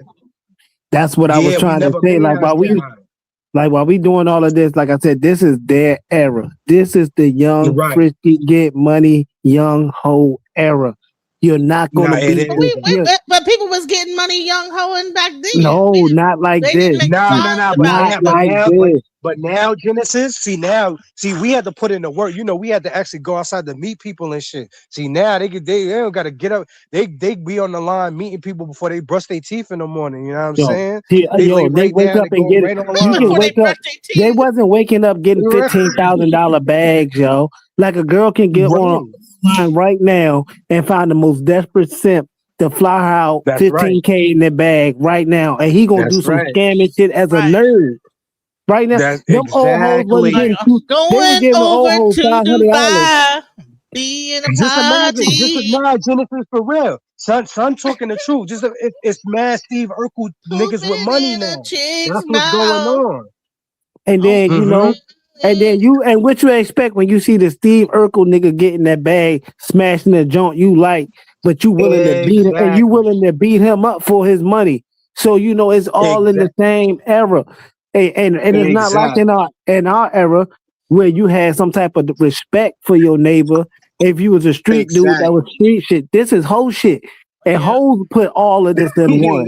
Drug dealing, robbing, stealing goes all in one for hoes. This is a hit. Right. Exactly. Right. So that's who this generation. So all right. So I think that's what said he's talking about. Let's go. The shit was correct. You know what I'm saying? I remember when I was young, I had the motherfucking 2 Live crew, and my mama had, you know, she knew she wasn't she was still a young woman, so she knew them motherfuckers was belligerent as fuck. And I had tried to hide one of their tapes under my bed, you know what I'm saying? And she in there looking and shit, and went under my bed, found that damn 2 Live crew tape, and when I came home, she had pulled the whole. It was all over the place and shit, you know what I say? I say, oh, fuck, you know. But, you know, I grew to understand the shit was out of pocket. The shit that they were saying was just totally out of pocket. You know, you get mad at my mama and shit, you know. She don't want it, and it's disrespectful to women. I had to stand on all 10 and say, fuck this shit. You know, and I stopped fucking with them like that. You know what I'm saying? Because they was over the fucking top. Them niggas was over the top. Period. And any real motherfucker know you can't be bumping no goddamn two Live crew around nobody. Nah, Genesis. Pause it real quick. Yo, Genesis, even the stuff our parents grew up on, like that Gregory Abbott Shake You Down and all that. You know what them shits was about? That's about cocaine. It ain't about shaking no girl. But people, we didn't know that when they had. Do you want to ride? Ride the white horse. We didn't know if you want to fit. They knew what it was. They knew what it was. You just They knew. No, hold on. They knew what it was. It was the unhip. It was the unhip parents who was trying to play it as just music. But when you got somebody who know how to ride the train, they know that train talking about. You know, they talking about shooting dope. You know, when you got songs like this. Remember Soldier Boy had everybody doing the damn dance, and it was about. Coming on a woman's back. Like, do you know what that song was about? Superman at home and watch me. You know that's about a woman like turned on the back and ejaculating on the back woman's back. Do you know that's what that's right? Just like where I'm from, Genesis. Just like where I'm from. Remember the Harlem Shake when the Harlem Shake came out? Mm-hmm. You know where that dance come from? That dance come from a crackhead thinking shit. Wait, don't tell me the Harlem Shake got some sexual like thing. Yeah, it's from a drug addict. Like fiends when they get high. Yeah, when fiends. Oh, the Harlem Shake was for like dang on crackhead. Like crackhead fell out of the store. And that's what the crackheads used to do that day. Like when they got high, they was like moving. That's how they used to move like after they got high. So niggas took this shit and put it in a video as a dance. So somebody made a damn song called the Harlem Shake based on how crackheads. So the Harlem Shake. Oh my god. So look, G Dep got the song called Special Delivery. They talk about delivering crack. And they doing the Harlem Shake and they selling it to the kids. So I hope Harlem come on this panel too. And he'll tell you, I hope Harlem come on this panel. I hope Harlem come. He gonna tell you, I hope he come on here. He gonna tell you. The Harlem Shake is about Yes. crackheads? Yeah. Yes. Cameron I got a did not movie. know that. Cameron got a Yes, movie the out, right? theme. Yeah, because you know Genesis, when niggas get Don't high, tell me when lean. niggas Don't get tell high, me lean back is about heroin addicts. Yeah, Lean yeah, back. yeah, all of that shit. The Genesis, all the Rockaway. The moves and shit. Rockaway. No, don't tell me the Rockaway was about leaning back. Yeah, yeah, yo, that's why it's called the Rockaway, like a rock, the crack rock. You lean back, Yeah, you I'm fall saying? out. Yeah, yo, Genesis, this shit is art right here, son. Hey, yeah, about druggies and scammers. Look, you even Yeah, got the old head. Genesis. What's the song called? I'm Juicy telling Fruit. you, Genesis, this shit get dark, son. It get dark, Yes. So all these Yes. dances people are doing are mimicking drug addicts. They got the Yes, and best Genesis, dance you know where moves, yo. You don't know that? Right. And yo, Genesis, you know where Elvis Presley get his shake from? That dance he did, that shake like that with that leg like that? Yeah, what was that about? That was a autistic kid. Let me tell you what happened. He went to go like see like some people, and like a kid was like trying to do like dance for him, but he couldn't really do the dance, but they liked what he was doing. So he went on stage and he just imitated what the kid was doing, and then the nigga blew up off that shit. You know what I'm saying? That shit is crazy, right? What? Yo, I'm telling. Yeah, Yes. it's how they use creativity. And you can't take that from these young hoes. Yo, I'm telling you, life is fire, son. I'm trying to tell you. What? I'm trying to tell so you. it wasn't like he was. Oh man, what? And I need India Arie to respect the women. Right. I need her to respect the women. She's in the woman category. She can't be speaking on hoes. Hoes separate themselves from women. Right. So women should separate themselves from hoes, but now it's hard to tell. So you got women playing the whole song. That's crazy. You know what I'm saying? Any woman hear that shit, they're gonna be offended. You know what I'm saying? Like, what the fuck is that? So I mean, just to understand, you got a certain level of, a certain group and class of our, elders and shit. They gonna tell it like it is. You know what I'm saying? I think some of it is unfair, but on this level, I don't think it's unfair. You just got to take the critique. You still getting paid. Ain't nobody kissing nobody. That's a part of the, mass media critiquing. You got whole shows about critiquing. Look at Wendy Williams, critique. You see Stephen A., one of the biggest sports, critique. They gonna say a whole lot of shit you ain't gonna like. You know what I'm saying? And so you can't just go 8. You ain't got to agree. But damn, the woman didn't even call her. She said she didn't like the song. Say the song is fucking glamorizing a segment of our culture that's fucked up. You know what I'm saying? At least and she we was get original. on a lot of times we get on the niggas because I don't even say nothing about the women rappers. But that shit is garbage. Because that's the other side of the fucking we talking about the titty bar music and shit like that. That go right with the selling dope and the shoot 'em up. That's a whole fucking package deal. That's you see what I'm saying? Facts. They Because they all- encouraging the it's all the niggas hood. to keep It's getting all the that hood. dope, keep slanging. Right. So it's encouraging degenerate Right. behavior. It's all Yeah. right. Yeah, It's but all the that's- hood. that's- All people That's do what the is youth is take doing, though. That's the youth. Right. And then Or for that's them to all say that about. Go ahead, bro. Nah, go ahead, Fed. So if that's what the youth is bobbing out to, drill music, get money music, and the nerd see this now. Now the nerd know his chances of getting a job and getting more money and buying that same hoe is there. And what that hoe gonna do? Scam them. They give it right back to the nigga who sell drugs. Cause she need her weed, her pill, her blow. Right. You see what I'm saying? It's a cycle. You can't Right. beat that Because you know cycle. how it go. Right. You know how it go. All people do is they just take the environment and just put it. It's like poetry. People just write, just like Maya Angelou. All they do is just write down their thoughts of what they see. You know what I'm saying? It's the same thing. Ain't nothing. It might be like an unfair disadvantage to say this, but I use Andre 3000, and I said he's creative to make all kinds. He did drug music, street music, elevating music. You know what I'm saying? Even to creative weird music. His range of music it makes you say, this is a musician, this is an artist. That is a street hoe rapper. Why are we mad at her? Right. So check this out.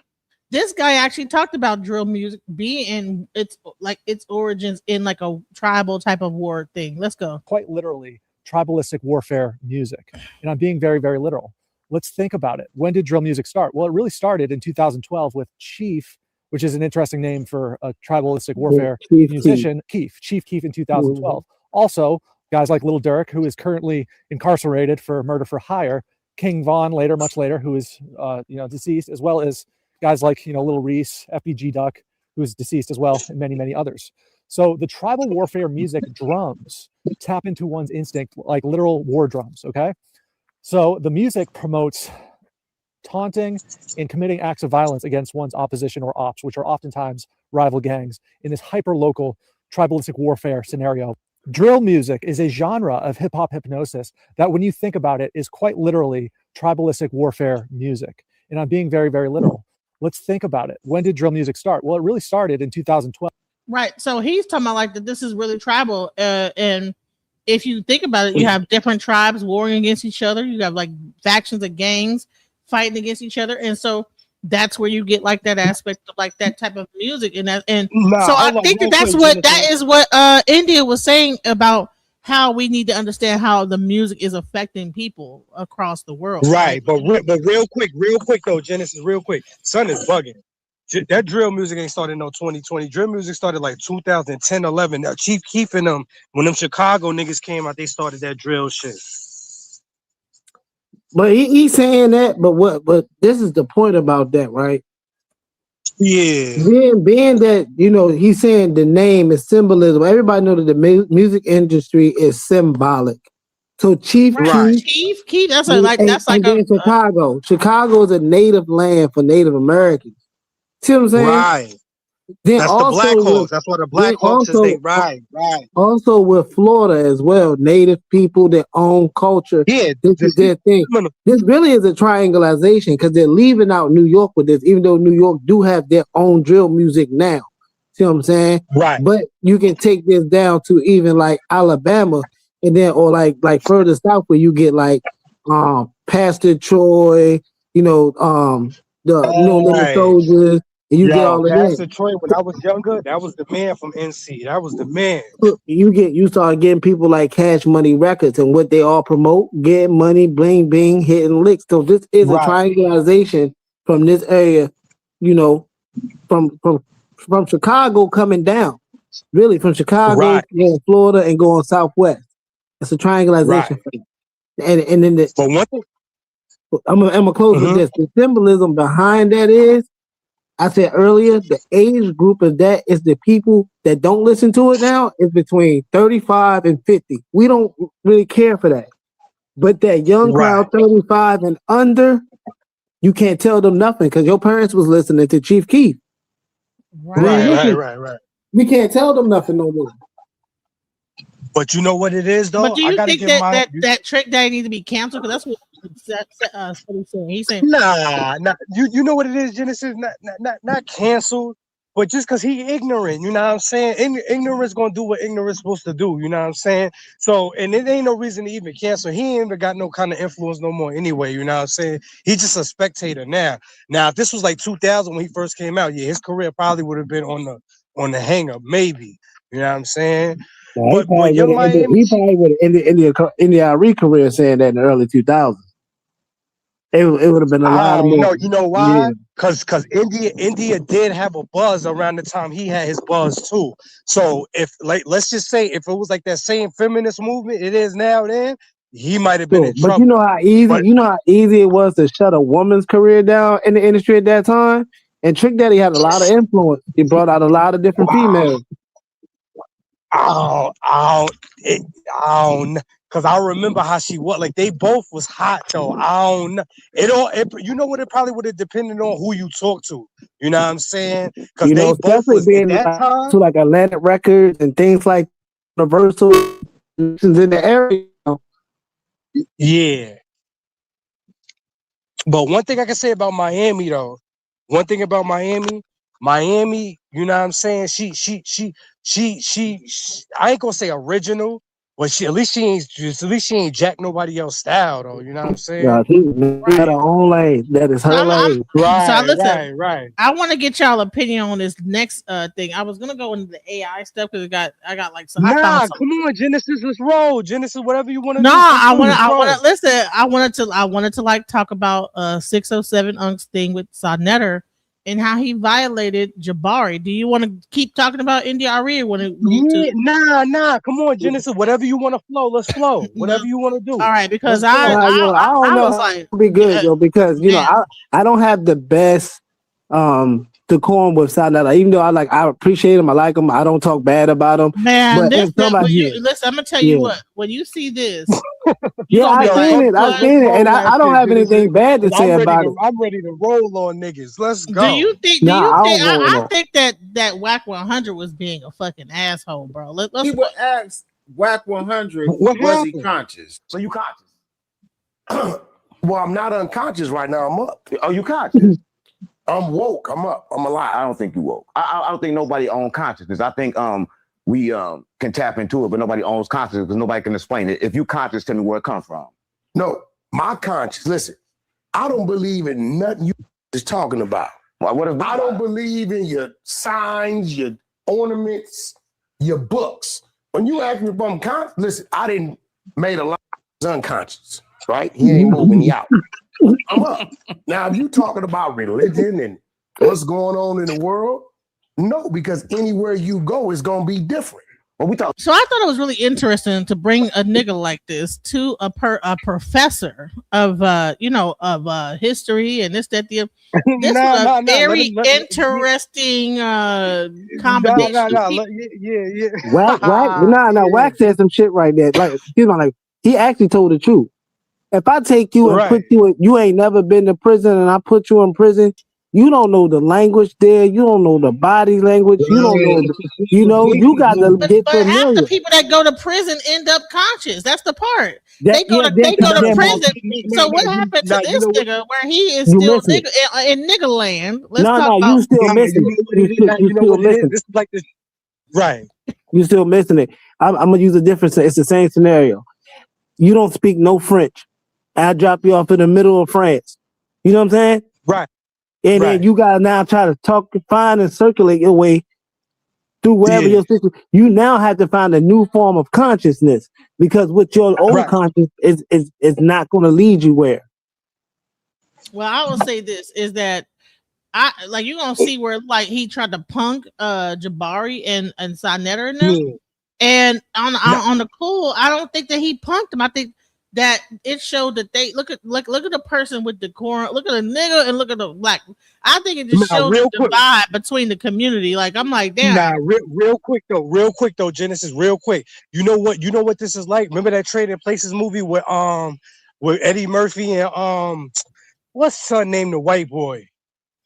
Where he put him in his environment, rich. And then he went to the hood because he was, you know what I mean? It's like that. Oh, when they had when they had they made him learn how to sell drugs and be a gang member. Right. And everybody ended up liking him. Do you think that Whack 100 is an atheist? Because he said he don't believe in God and whatever. I'm like, you could tell. But you could tell how he talk. He is though. You could tell. I think he believe in a God. I think he do believe in a God. The thing is, Dan Aykroyd. He said Dan Aykroyd. Dan Aykroyd is who you're talking about. Oh, Dan. Okay, Dan Aykroyd. Right. You know what? I just feel like the way he talked, though, the way he is, I just feel like I don't see no light in him. No. Listen to his words clearly, bro. That's one thing I do. I listen very clearly, right? So, right. Like he said, I don't believe in none of that stuff. You two niggas, he from the Ankh, and he started naming their symbolism. So he didn't name his faith, just the symbolism. Right. I just feel like that's just me though. The way he just be talking, like I be hearing like how he talk on things. I just don't think so. But he probably do. He probably do. He probably don't know it's called atheist. That's what I think. About consciousness. You said you conscious. I'm saying you're not. I'm still on that. I'm saying there's no way you can be conscious. I'm saying no one is conscious. I'm conscious right now that I'm around a bunch of thugs, gang members. That's why I'm comfortable. How do you know you're here right now when you can't even see your face? I can feel my face. What they say is a face. But you can't see it. Now, this is a different type of conversation for Whack 100 to be involved in. I mean, I've never seen Whack sit in a situation where he's having a discussion about consciousness. I've overheard him have conversations with Captain Tazariak, who's a self-proclaimed Hebrew, but I've never seen Whack 100 sit down in this debate style fashion. Now, these guys, Jabari and Sonetta, they're used to this. This is what they do on their platforms day in and day out. Now, Whack 100 has had some debates, a lot of those being street debates or debates about the music industry or other things that's going on in the industry or online. I mean, I knew that it was only a matter of time before Whack 100 would actually threaten one of the other dudes on the other side of this panel due to the fact that I know how Sonetta and them play, and I know how Whack 100 get down as well. And it just wasn't going to be a good mix. So you're saying that we're not American. I did not say we're African. I did not say we're not American. You said we're African. I'm not a fucking African. So we have to say African. I did not say I'm not American. I'm not an African. Okay, fine. That's for you. I'm American. You can have whatever opinion you want, no matter how uninformed it is. No matter how uninformed it is. You can have that opinion. It's uninformed. You sit up there in your church and you beg for American. I don't go to a church. I don't go to a church. I'm not part of a church. I'm not part of a church. He thinks that Jabari has a church. That's the thing that's crazy. He stayed on that subject about how much offerings do you get. I'm like, bro, Jabari don't own a church. He's a professor. Did they even tell him like Jabari's a college professor? Yeah. And then another thing like, too, he you just don't be in another whole like bull. Like what are you talking about? Go ahead. Yeah, and then another thing too, you don't be in another man's pockets though. That's what you don't do. You don't do no shit like that. You know what I mean? But then when he said something about like you must have a small penis, it hit a nerve, honey. Yo, look, hold on. That's what he nerve. Yeah. Oh no. Oh man, it gets crazy. That's what he said. That's what Hey, can I respond? Oh Hey, yeah, Dennis, it gets. do you Well, I'm mind gonna if I- play do you it. mind Watch if I this. It respond? gets real serious. Go ahead. Yo, no homo, son. No homo, son. So Whack more like he really just kind of exposed them again, but he did it in a way where street guys can understand, because you can't be using words like shrine and all of that over top of their head. Since he just said he a gang member, he feel comfortable around gang members. So gang members, anything like a shrine, a church, a temple, that's what they gonna think. You feel me? Like, oh, and then somebody gonna have to explain him. A nerd nigga gonna have to explain that to him. Be like, yo, nah, that's one of them niggas that got their own situation. See what I'm saying? And then they can be like, okay, you getting money, so that's like the church. That's an offering. That's why he brought up the money. Right. So he offering from a hood level in his mind. Yeah, he ain't never grew up. But you gotta understand, like, I've been through all the phases. See what I'm saying? So I'm 40, so it's like I can relate to all of it. You know what I'm saying? I'm 85, so I'm with the youngest. I'm with the YNs. I used to be around the thought. I'm in the community. I'm helping people. I'm with the elders. So I'm right. I'm unking them. I'm unk. Yeah, you grew up in our era. Yeah, so we already done went through that shit. Yeah, I'm unking them. So Whack ain't saying nothing wrong. Jabari actually went left when he talked about the man meat, but I don't know why Jabari did that though. That's the part left. That's a pause button. You know what I mean? They were like, why he going to that? Because he went to money, he went to the meat. Like, what we compare here? Apples and oranges or cucumbers and grapes? Like, this is crazy. Right. So let's go. Let's hear what happened. It gets real crazy. Why? Offering? I'm not part of a church. You come from Americans? What you're saying, and then I'll answer. Offering? That's the question. What is that question? I don't take offering, nigga. I don't take offering from nobody. All right, I do business. Do you take offering? I do. I have many businesses. Do you take offering? I have many businesses. Do you take offering? Let's be really clear. We have a question. We have a I have many businesses. You get paid from the nonprofit. You fucking with an educated street. You a motherfucking lot. Are you down as a position in that nonprofit? Of course. And you get a salary. I take no salary. I take no salary. We have a red public. Y'all probably the first one to research. Do some research. Y'all Negroes are a dime a dozen. I met all of y'all. You a dime a dozen. You a dime a dozen. We have we're going to ask him a question. Listen, in this situation, I'm sorry to say, I'm pro-Trump, but the white boy got to wait. You pro-Trump? He's pro-Trump?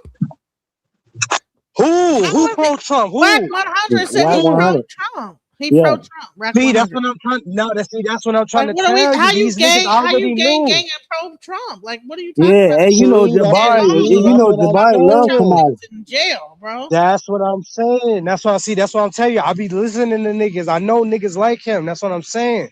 I already knew it's a I'm lot of pro funny shit. Trump, It's but shit. I don't agree with It's what. shit. Yeah.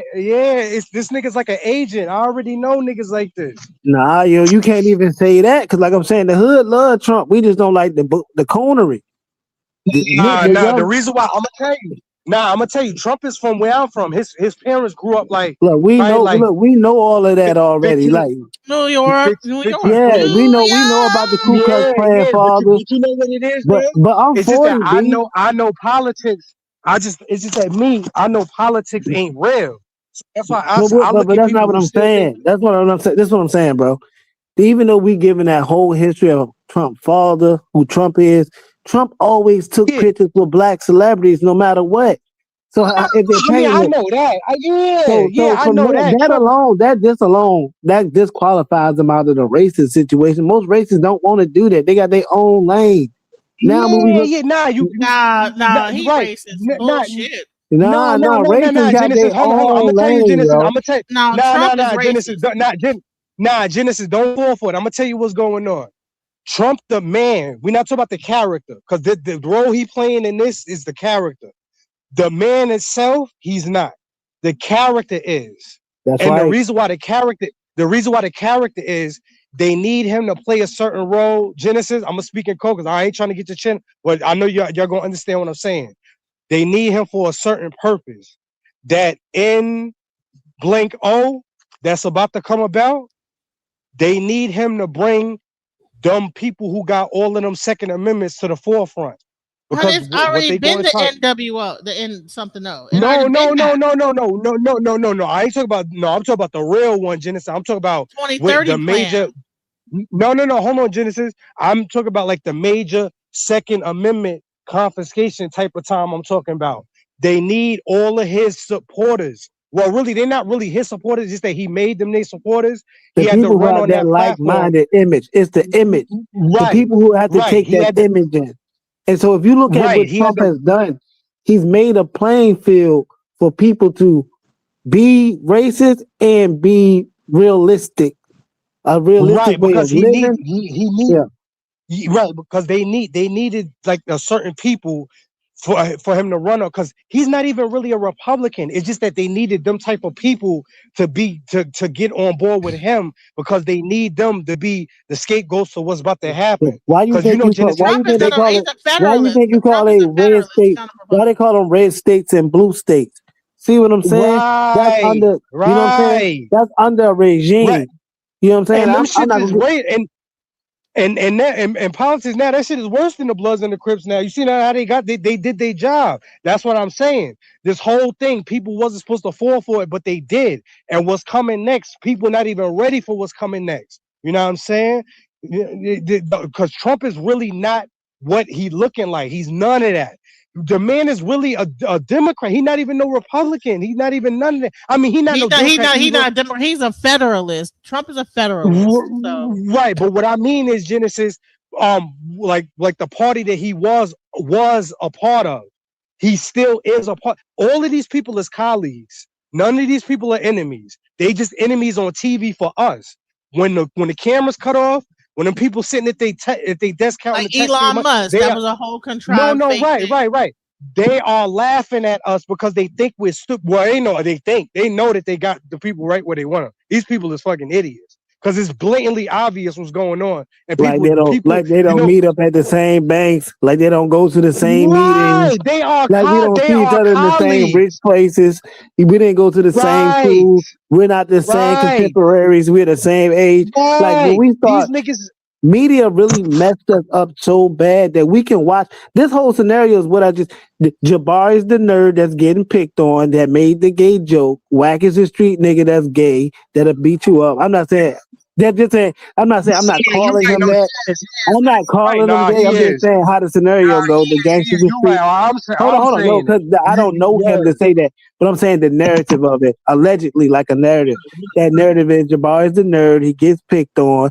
607 Unc is dead. Look how he's laughing and he's camouflaging himself. He's not setting him up or nothing. He just looking at him like, yo, your energy ain't even supposed to be here. Like, you know, you gotta, you gotta calm down. So, you know right, so what I'm saying? I done heard mad. And Jabari threw some shots. Jabari called him a dime a dozen. I heard him. Jabari's like, you a dime a dozen. Yeah, because you know why? Because I heard mad more shit from that nigga in the past. A lot of it, like some real jailhouse. Yeah. Shit. I'm talking about I'm talking about Wack from just getting money, because that's why he throw the money in their face, because they taking offerings while he's saying I'm going to go get it, and that's why he threw that same thing and Sarnetta face in the paw face like that. Yo, what happened? Yo, Napoleon step up for her man yet? She ain't step up to the plate yet? Oh no, she did it at the end, but you know, hey, she felt like it was this was a male on. No, she tried to take the role of I'm a female. I'm not gonna jump into a man's argument. Let's go. Man, that girl want to smoke with her. Trump is just me. I'm pro Trump. Okay, fine. I love Trump. Nigga, I Well, love that's Trump. what I'm talking about. Listen, I'm a New Yorker. I've known Trump for a long time. You don't know Trump. And I actually have met him on many occasions. He said he's met Trump on many occasions. Let's go. I'm going to tell you, he's a racist. Do you accept offer? He just tried to take away your citizenship.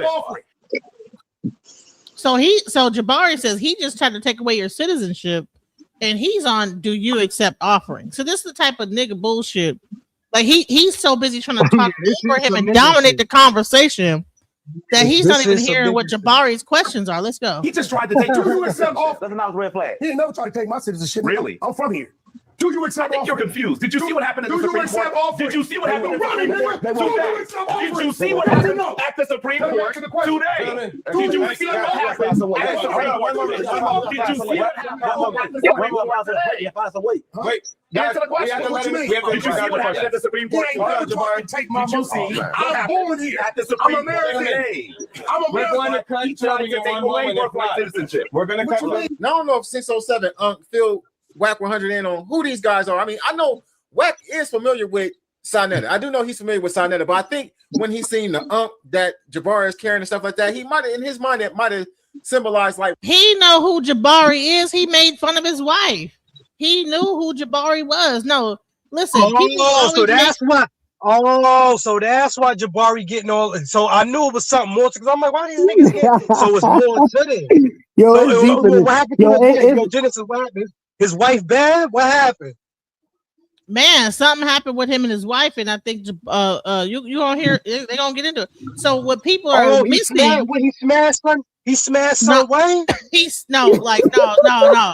No. What he did was say some wild stuff about his wife, and so that's what Jabari came back with. Well, you must have a small penis. Watch religion or something. These guys aren't religious. So there's no church. There's nowhere that they can take any type of tithing or offering.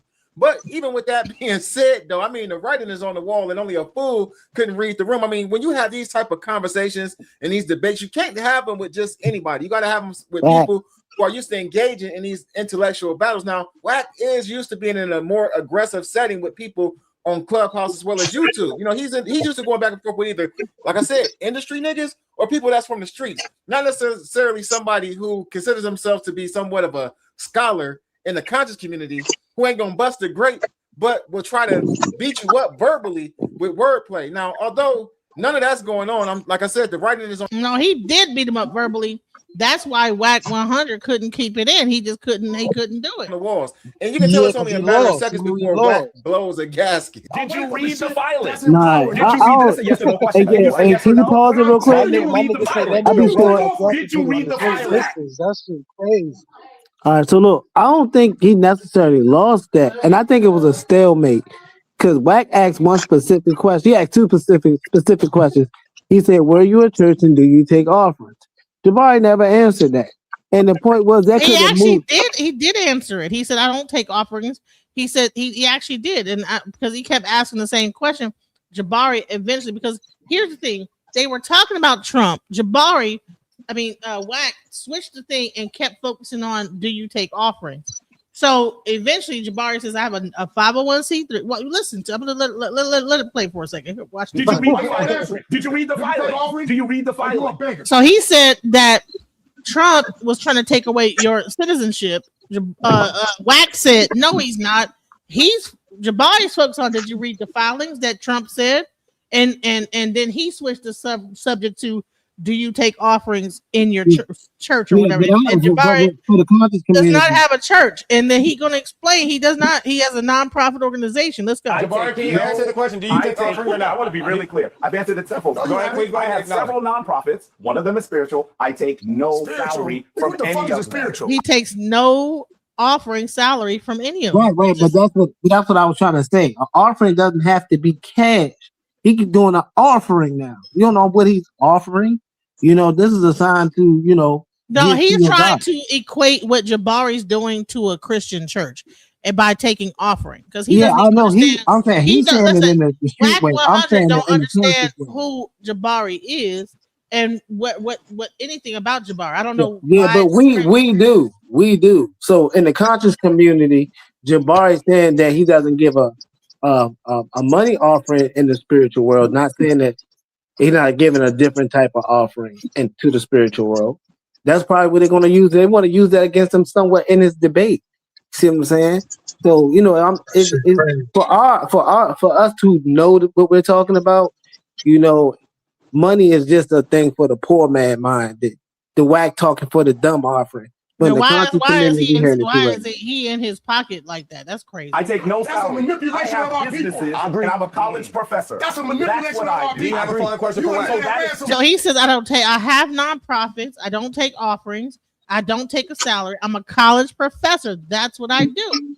But he's going to continue asking stupid ass questions and getting stupid prizes. Let's go. My question is, did he read the Supreme Court filing put forth by the Trump administration? My question to you is, has he revoked our citizenship? He's asking your question. Did you notice he can't answer the question? To read it. Because the reality is, he's speaking about something he does not know. Was it a change? You are the most loud person. Was it a change? And you don't know anything. Was it a change? The Supreme Court overruled him. So shut your dumb ass up. The Supreme Court overruled him. Why talk about something You said Trump wasn't trying to change birthright citizenship. Right. So so he knows what Jabari's talking about. He knows so Wack knows what Jabari's talking about. Instead of answering the question, he tried to divert the question over to, do you accept offerings for your church? Jabari doesn't own a church. He's a professor. So then Jabari actually said, hey, I'm a nonprofit. I'm a professor. I don't take a salary on nothing I do. And then he went back to the original question he asked. Hey, but when it comes down to the Trump thing, you said you're a Trumper. And I said, do you understand he's trying to take away your legal rights as a citizen or whatever he said? And then Wack, because he knew already, it took him, he had to do that diversion to get his mind straight on what he was going to answer. He went to the monkey stuff. But look at him now. Son crashing, he crashing on the Brooklyn Bridge. Look at him, son. Look at him. Who? Wack is crashing. Even though Jabari getting out of that nigga is crashing. But Jabari, he can't get too much out of pocket because he's right. That's what I'm saying. Jabari raising his voice. He's shouldering and posturing up. His body. But he winning though. He winning. He winning mentally, but he trying to be the guy that usually gets shot. This is what I'm saying. Jabari is not. And you're laughing, but this is crazy. That's why Sonetta was saying how he had to step in. Because if this was street, Jabari would have been jumped by now. He would have been jumped or shot. He would have. That's what I think. That's what Wack was trying to. Hold on. That's what he's saying. Don't jump. Don't jump, son. Just give him a heady. Just give him. Let him shoot a fair. No, he's not going to get that, bro. You not from. If you from the hood, bro. What you mean? I'm not saying you not, bro. Like. I'm from the. I know you from New York, bro. I'm just saying, like, I'm saying their hood. No, I'm saying their hood, bro. They got gangs, bro. Let's take me and you out of this. I'm not saying you. I'm not saying you per se. I'm saying they're in a gang culture out of the. But you know what it is? If you have you have the New York culture versus the LA culture. Genesis, he doesn't know. That's why I'm about to just tell him right now. I'm Crip. I done got headies with Bloods in school. See, this is what I'm trying to tell you. You don't know me. That's what I'm trying to tell you, bro. It's not like the West, because I know what you're saying. But I got friends from New York that's in gang. What I'm trying to tell you is, if people respect you from the other side, they're gonna let you get a fair one. Is what I'm trying to tell you. That depends on your squad, bro. That depends on your squad, bro. That depends on your squad. No, they're gonna let you get a fair. I didn't experience it. That's what I'm trying to tell you. They're gonna let listen, bro. Let's take me and your experiences out, bro. They're going to let you get a heady. Because it don't always go like that. We got to take our experiences and perspectives out. I know it doesn't always go like that, but what I'm trying to tell you is, if somebody respects you, they will let him get a one with him. That's what I'm trying to tell you. I know it don't always go like that, but it is a chance that they would let him get a fair one. That's all I'm saying. It's not no impossibility we're gonna jump him. If they respect him, they'll let him get a one with this. Yeah. You know what I mean? Usually in that situation, hold on. Let's hear some more. You're gonna hear it get really crazy. Let's Your question has been answered. 3 women that left you. We're crossing into opinions. All wrong. You guys are scaring us. You see, you hear what he just said? 3 women done left you. So this guy knows who Jabari is. Mm-hmm. 3 women done left you. This, that, the other, and then 607 is up there, clowning. You know what I'm saying? So I don't know. So from the streets, it hit hard. What Wax saying is more beneficial than Jabari talking about people who don't know their rights. Let's go. 3 women that left you. We're crossing into opinions. All wrong. You guys are scaring us. All wrong. All wrong. You guys are scaring us. I can tell you have a small penis. Good. And you have a small. That's why you like this. That's sad. All right, we're gonna settle. This nigga's okay. We will settle on that point. No one. I mean, out of a conversation got nothing to do with that. To say you got a little. I'm sorry. You talked about women I was involved with. You said I was. I said you had a little. When I think about all the things that Wack was accused of, which Jabari probably has no idea of. This is why Wack is reacting the way that he's reacting. I mean, the dude is basically explaining, and like I said, there was just like that video that came on that was. So is that explained by saying, "Hey, you a little dick nigga"? Is that sex play? Yeah, it is. Is that what that is? I never heard that before. Hey, body shaming. That body shaming is sex play. Went all the way in when that was said. Not only about all of the other things that Jabari said, but about the size of his manhood, which is crazy because, I mean, as a man, I'm not about to be sitting up talking about nobody's manhood. And, I want to say he was, I didn't heard people say this before. It's not nothing I would say, but he basically was, I think Wack kind of got up under his skin too, because Wack can overtalk people. And maybe that was his way of like throwing a jab or a low blow at Wack 100. However, though, Jabari overtalked everybody on the time that platform. Again, Wack, he flipped the script, he calling him GAY, it's all kind of shit going on.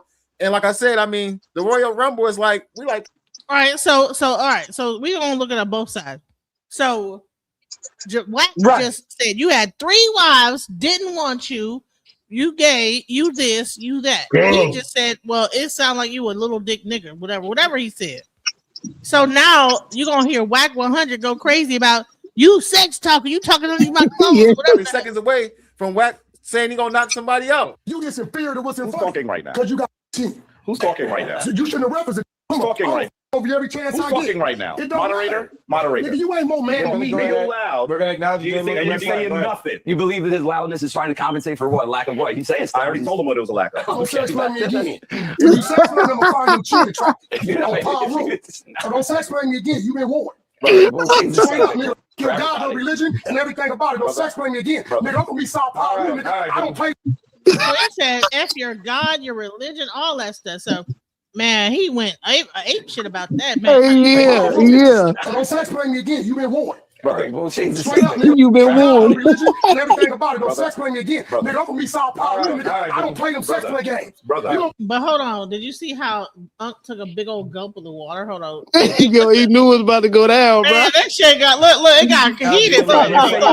Listen, so he gave Jabari the water, and then watch this. Watch he take a, you need a bottle. Like you need a bottle, nigga. I already told him what it was a lack of. don't sex play me again. If you sex play me, I'm gonna find your chin attractive. On Palm Road. So don't sex play me again. You been warned. Right. Well, change. look at Unc. See his face right here. Look at this is Unc. Yeah, Right. look. That nigga took a whole gulp of like fucking water. I think I'm surprised he didn't choke on that shit the way he. Nah, you know what it is though, because you don't invite another man to the meat factory. You know what I'm saying? That's what it is. Forget all that. Hey, look, shout out to 607 for protecting Jabari and going to get that nigga a bottle, because if those jokes would have continued, Wack would have had them young boys tap his chin behind camera. You see what I'm saying?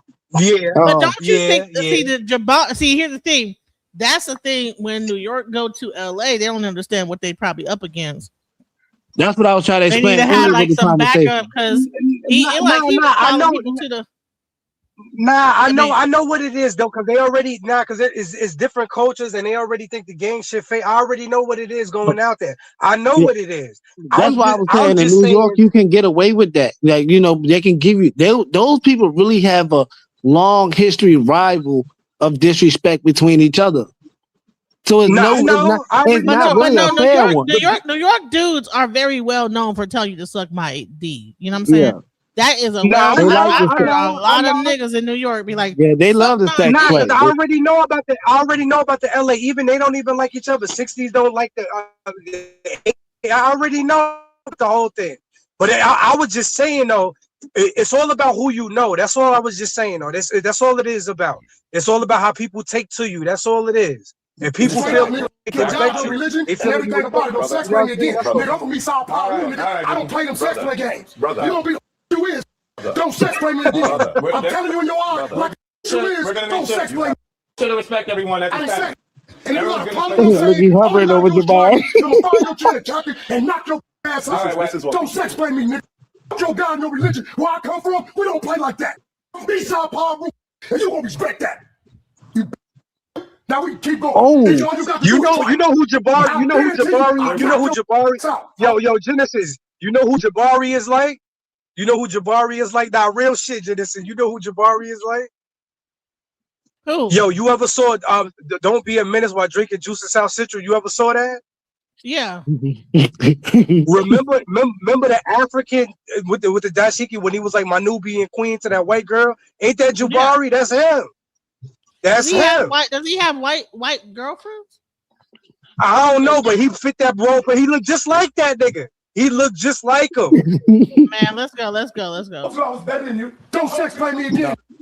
I told you you've been manipulating your life. I told you I was better than you. You ain't nothing but a thug, nigga. That's all you gonna do. You ain't nothing but a thug. That's all you are. I'm a man first. You still a thug. You're a man first. Man, you ain't gonna be nothing else about a thug. You can't even take it. You can't even take no mouth. Say now when he checked your ass. He ain't checked. Real information. He just got checked. Now you want to fight now. He got checked. Now you want to fight. You sex buddy, I'm gonna do you. I don't deal with that bullshit. I don't deal with that. I don't deal with that. Now who that Sonetta? Yeah, he said, "Listen, you sex me. What's that? You sex play me. I'm gonna do you in." What's Sonetta said? Since he don't fight, that's my man. But I fight though.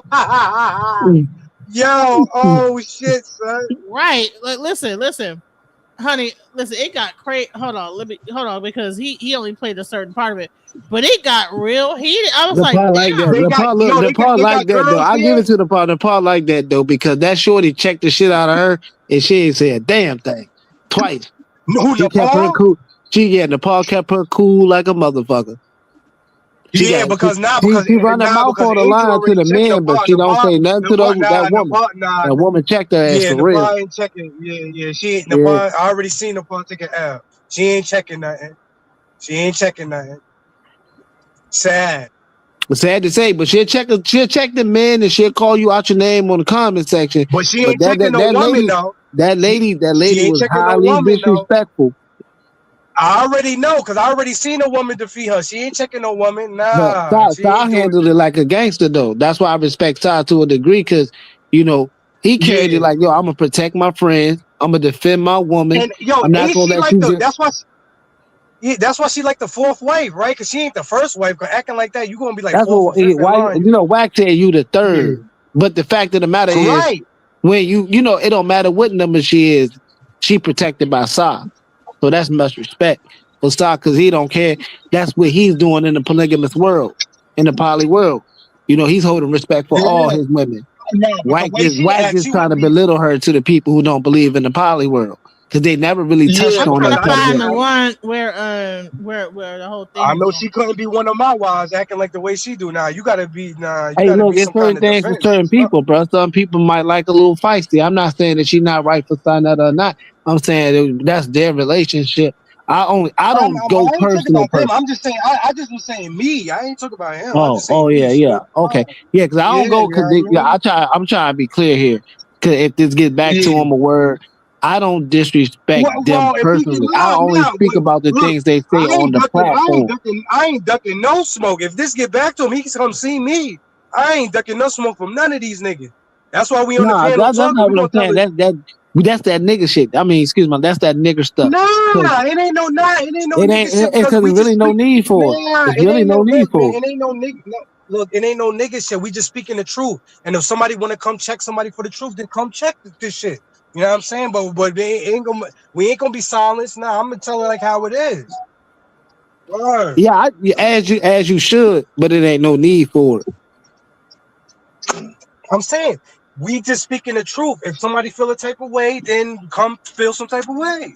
I ain't gonna stop Yeah, but nobody from feeling no you type know, of way. look, bro. But Let's I ain't, use our common sense. Let's use our common sense. This is her it's no platform. They're common gonna look at it. sense. It's They're no gonna look common at it sense. like, why We're you talking. got these guys talking about them, even though it's about the information about what she's showing. There's gonna be like, you know, people get But it's emotionally messed up, bro. People be emotionally attached to but the wrong all I'm shit. saying though, we just speaking. All I'm saying is though, we just speaking the truth, and ain't nobody gonna check Genesis neither. Because if they try to come check her, they gonna have to come see me. It's simple. We just speaking the truth. You know what I'm saying? So if somebody want to come holler at somebody for the truth, then come holler. I ain't about to be silenced by nobody. We speaking the truth here. Right. You So know what I'm saying? here It's we go. our Here. I was waiting. Okay, I yeah. wanted to like show the part with Sinetter. He come in because shouts out to Sinetter. He actually made a good point. Like, bro, like earlier I saw you and I said that you not a better man than me, but guess what? You not because how you all this nigga shit that you doing is crazy as hell, and that's what he said. Let's go.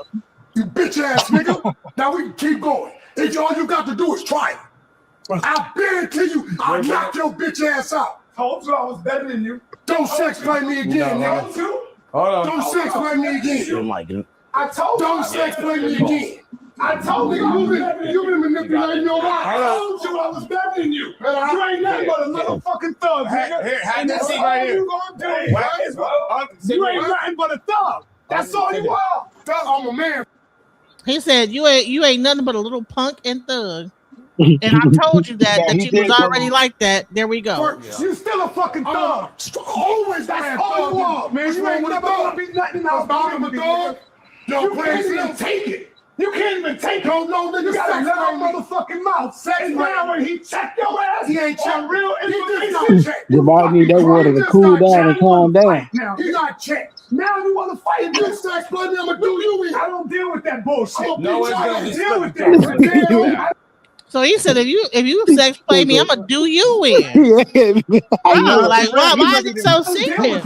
They didn't say nothing. They ain't do it again. Everyone, we're all gonna take it down for one moment. Sex play me as a man. Talk about wife. You's a bitch for you. Hold on, gentlemen, one moment. No one is gonna sex play anybody. No one's gonna disrespect anybody physically. I feel you. Hold on. Talk like that. Hold on. That's not what he was disrespect you. That's not what he was saying, though, bro. He's trying to agree with Jabari disagree with him. Okay, so The top no in the one jail. talked about that. So hold on. Just so that way we can continue in a clear fashion. In a clear fashion. You ain't on the East Coast, nigga. We don't use that terminology out here.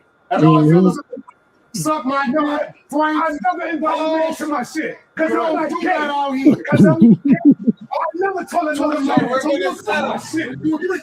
Can we settle for one more? I never do that. Right. We're in agreement. We're in Tell that agreement. nigga that's some gay shit. We're in agreement, sir. References Dixie. Heard That's not going to say that continue before. anymore in this Tell him, conversation. you a real nigga? Tell him. Brother. You're not gonna tell him? I told you I was better than you. Brother. No, I told you that. So what? You might have more money than me, but I'm a better man than you, nigga. How are you figure? Because I taught millions of our people. Tell you why you ain't I taught millions. See, here's the thing. They're both. Yeah, Aries. you don't. They're both you don't never Aries. tell nobody. Nah, but you don't never tell nobody you are better of a man. See, this is what I'm saying. When it comes to the emasculation, you don't underestimate no opponent. You know what I'm saying? You don't invite nobody to your meat packing district, and you definitely don't be like, oh, I'm more of a man than you. There's certain things you don't do. You don't talk You like gotta be ready for fight. I told a dude earlier that today, I'm a better man Look because I know I at fought. 607 Unk face though. Look at his face. No, He look was at like, Jabari oh, face. shit. Jabari is the face you need to look at. He drinking that water all hard. He's shaking. Right. Listen. Black people. Black. All right, this is Jabari The face. way. Yeah, look at Jabari. Look how his eyes popping out his head. Yo, Jabari got his hand on his leg. He trying to stay calm. Yo, Jabari's in a nervous state. Brother Lion always said that. He's in the do I gotta put. He already made the word out. I will check your jaw and his jaw. Say it again. Neither one of them said it. They kept they cool. If this was jail, you know how I go. Yeah, because they know damn well they're on. Yeah, it's over. You're like 48 laws of power. You never go on other enemy territory. But I don't think they understood. But not only that, no, he said it earlier. The man side of this is the last resort is somebody got to now fight. Both of them niggas don't want to get beat up today. Shut up.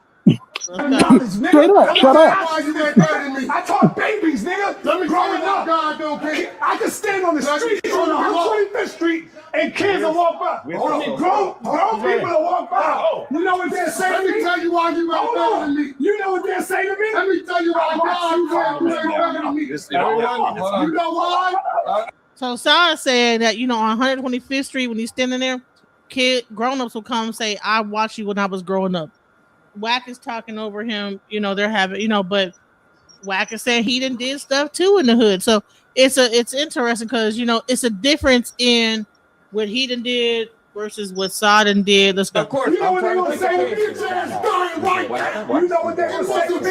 You ain't can't you don't want nobody to talk, right? You dying, nigga. I think so too. Everybody got better than me. You saw it. So he told Sonetta, you dying, nigga. Listen, we got a person that's on chat. Welcome, Barack O'Drama. I'm sorry, I done went through this and forgot that she was on thing. Welcome to the chat, Barack. You have a comment you want to say? Can you hear me? Yeah, I can hear you. I'm sorry. I was so busy playing the video. I forgot that I brought you up. My bad, honey. I don't know why. I don't understand why our people can't have a conversation without going at like animals. Both of these guys are, I think, over 50 years old, and look how they acted. Because they disagree with each other. Can you make it make sense? All of them over 50. No. So I'm saying that's what I'm saying. Why are they acting like that? Why, I mean, I think even 607 might be either no, over 50 or you don't in his agree late with 40. somebody. Why can't you say, I see where you're coming from. I don't agree with you, but I understand where you're coming from. Why does it have to be calling each other out their name? That's these guys are bad examples, and I wish they could hear me, of role models. If they're acting like that, the younger generation think it's cool. That's why that song we were talking about, that the scamming is this. They always say the conscious community is scamming. It has nothing to do with what I said. They don't agree with each other. It's obvious, but why get up and call the next man out his name? Right. Suck my diss. I don't. You can't just say. He didn't say suck his dick. He said this guy. No, I'm just saying. He said you done lost 3 women, 3 wives. So what happened is, in response to this guy talking about his 3 wives that they're gone, he was like, something happened, whatever. It must mean that you got a small penis, some shit like that. No, so I'm just saying. Wack 100 was like, that's when it. That's not the point. My point is that's when they obviously don't agree. But that's one of the things I hate about having conversations sometimes with confrontational people, because as soon as you disagree with them, they calling you out your name. First of all, when I'm talking the issue, but Wack been hollering the whole time. Wack has always been like that. Wack is associated Always. with New York, Always. New York people I know. But I mean, I'm just saying, like, I like him. I like all of them and I respect them. But I think that sometimes they're like bad examples of grown men, because grown men are not supposed, especially if you got a family to feed or you got grandkids or whatever, you the breadwinner. Because now if you get into something, you can't nobody the support this whole support system down. Right. And then I'm gonna play this. I'm gonna show you another video. Hold on. Look, so both of those points, dude, making that we're not really hearing each other. We hearing, but we're not hearing. Both of these guys here, even Jabbar 607 is probably the most mature one there. For Jabbar to speak like that, to downplay him as a man, him downplay him back, Sarnetta to stand up for it, and all of them talk about fighting. You know, so basically they're in the mode of man mode of fighting and can't agree. This is a poor excuse of men. It's too much testosterone in the room. It's too much testosterone. Yeah, but why can't you? No, but I'm saying, why can't you? Why can't you agree to disagree? That's what I'm not understanding. But I think it's because you have like this whole, when men get together, there's like a positioning that happens. I believe alpha, beta, zeta, whatever. You got one person that wants to overtalk everybody and he wants to posture himself as the alpha. And then you have the other one that like, okay, well, I'll be the beta.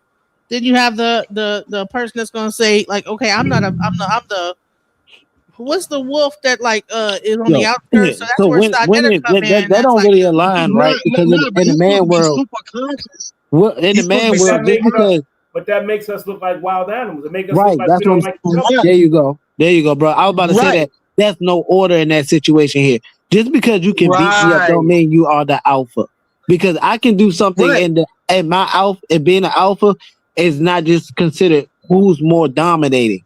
I can find a way to dominate in my field to make you look small. That's what Jabari was doing, but Wack was hollering over him. Let me play. Look, Genesis, he's supposed to be super conscious with the dashiki on, and he getting out of character. Look at him. Look, he look like the stupidest one there. Really? Let's let it play more. Let's let it play some more. They all look bad. They all look bad. You got the priest talking about big sizes, so it's crazy. No, that's what I'm saying. They all do look bad, but he looked like the stupidest one because he's supposed to be super conscious. And you telling me you gonna let this nigga beat you? And he could have walked away. This is the situation where now he needs to walk away. Yeah, you know, I would have walked off that. If I would have had someone hollering at me about he about to punch me in the face, and you the priest. And then the first thing you do is grab a bottle and scream about your meat and scream about some meat. And that's what threw me off. That's when I knew Jabari lost. In the man world, you really supposed to get beat up real bad about that shot. Right. You can't go. You can't go straight to the meat. Not by. Yeah, you can. You can. Yeah, like if you was in jail, you went straight to the meat. It's over. That's in jail. But in the green world. Yeah, in the real world, you get beat up or stabbed. Sometimes shot. It's the same thing. It's the same thing. You cannot invite. If it's your people, that's not supposed to happen. I never invited niggas to the meat district. Never. Yo, the market factory is crazy. Suck my dick. What he said is that if you're saying blah blah blah, then you must be having a small. Why are we on that though? I don't know. Now you just made my meat my man. I'm my man who is defined by my meat.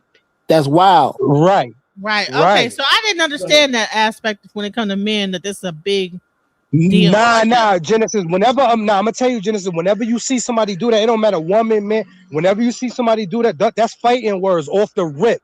Or somebody don't respect you and they ready to get it off the rip. That's what it means. Straight humiliation. And he from New York, so he knows that. So Jabari knows that, but he probably not used to being met in a. You from the same circle? That's not supposed to happen. Let's play this. When kids when brothers walk by me, you know what the fuck they say? I watched you growing up. You a motherfucking legend. You know what they say about you? Damn, you was a killer, nigga. You killed a lot of black niggas out there. Sure that's what damn, you banged out. Who told you I was a killer? Damn, you banged out there. Who told you I was a killer? Brother, I've been listening and following you. I listened to one person ever said I killed on the radio. Can you tell me one person ever said I killed? Everyone said. Hold on, black man. No, I can't. You can't. Have anybody ever accused me? Have anybody ever accused me of killing their loved ones? I'm better. Have you ever heard? I'm better than you. Listen, bro. When it comes to our community, you have people. You dying better than you. You loop it. You fuck. How old are you? You 49, nigga. I'm 64. So what's 63? So he told Sarnetta, you dying, right? You got lupus, right?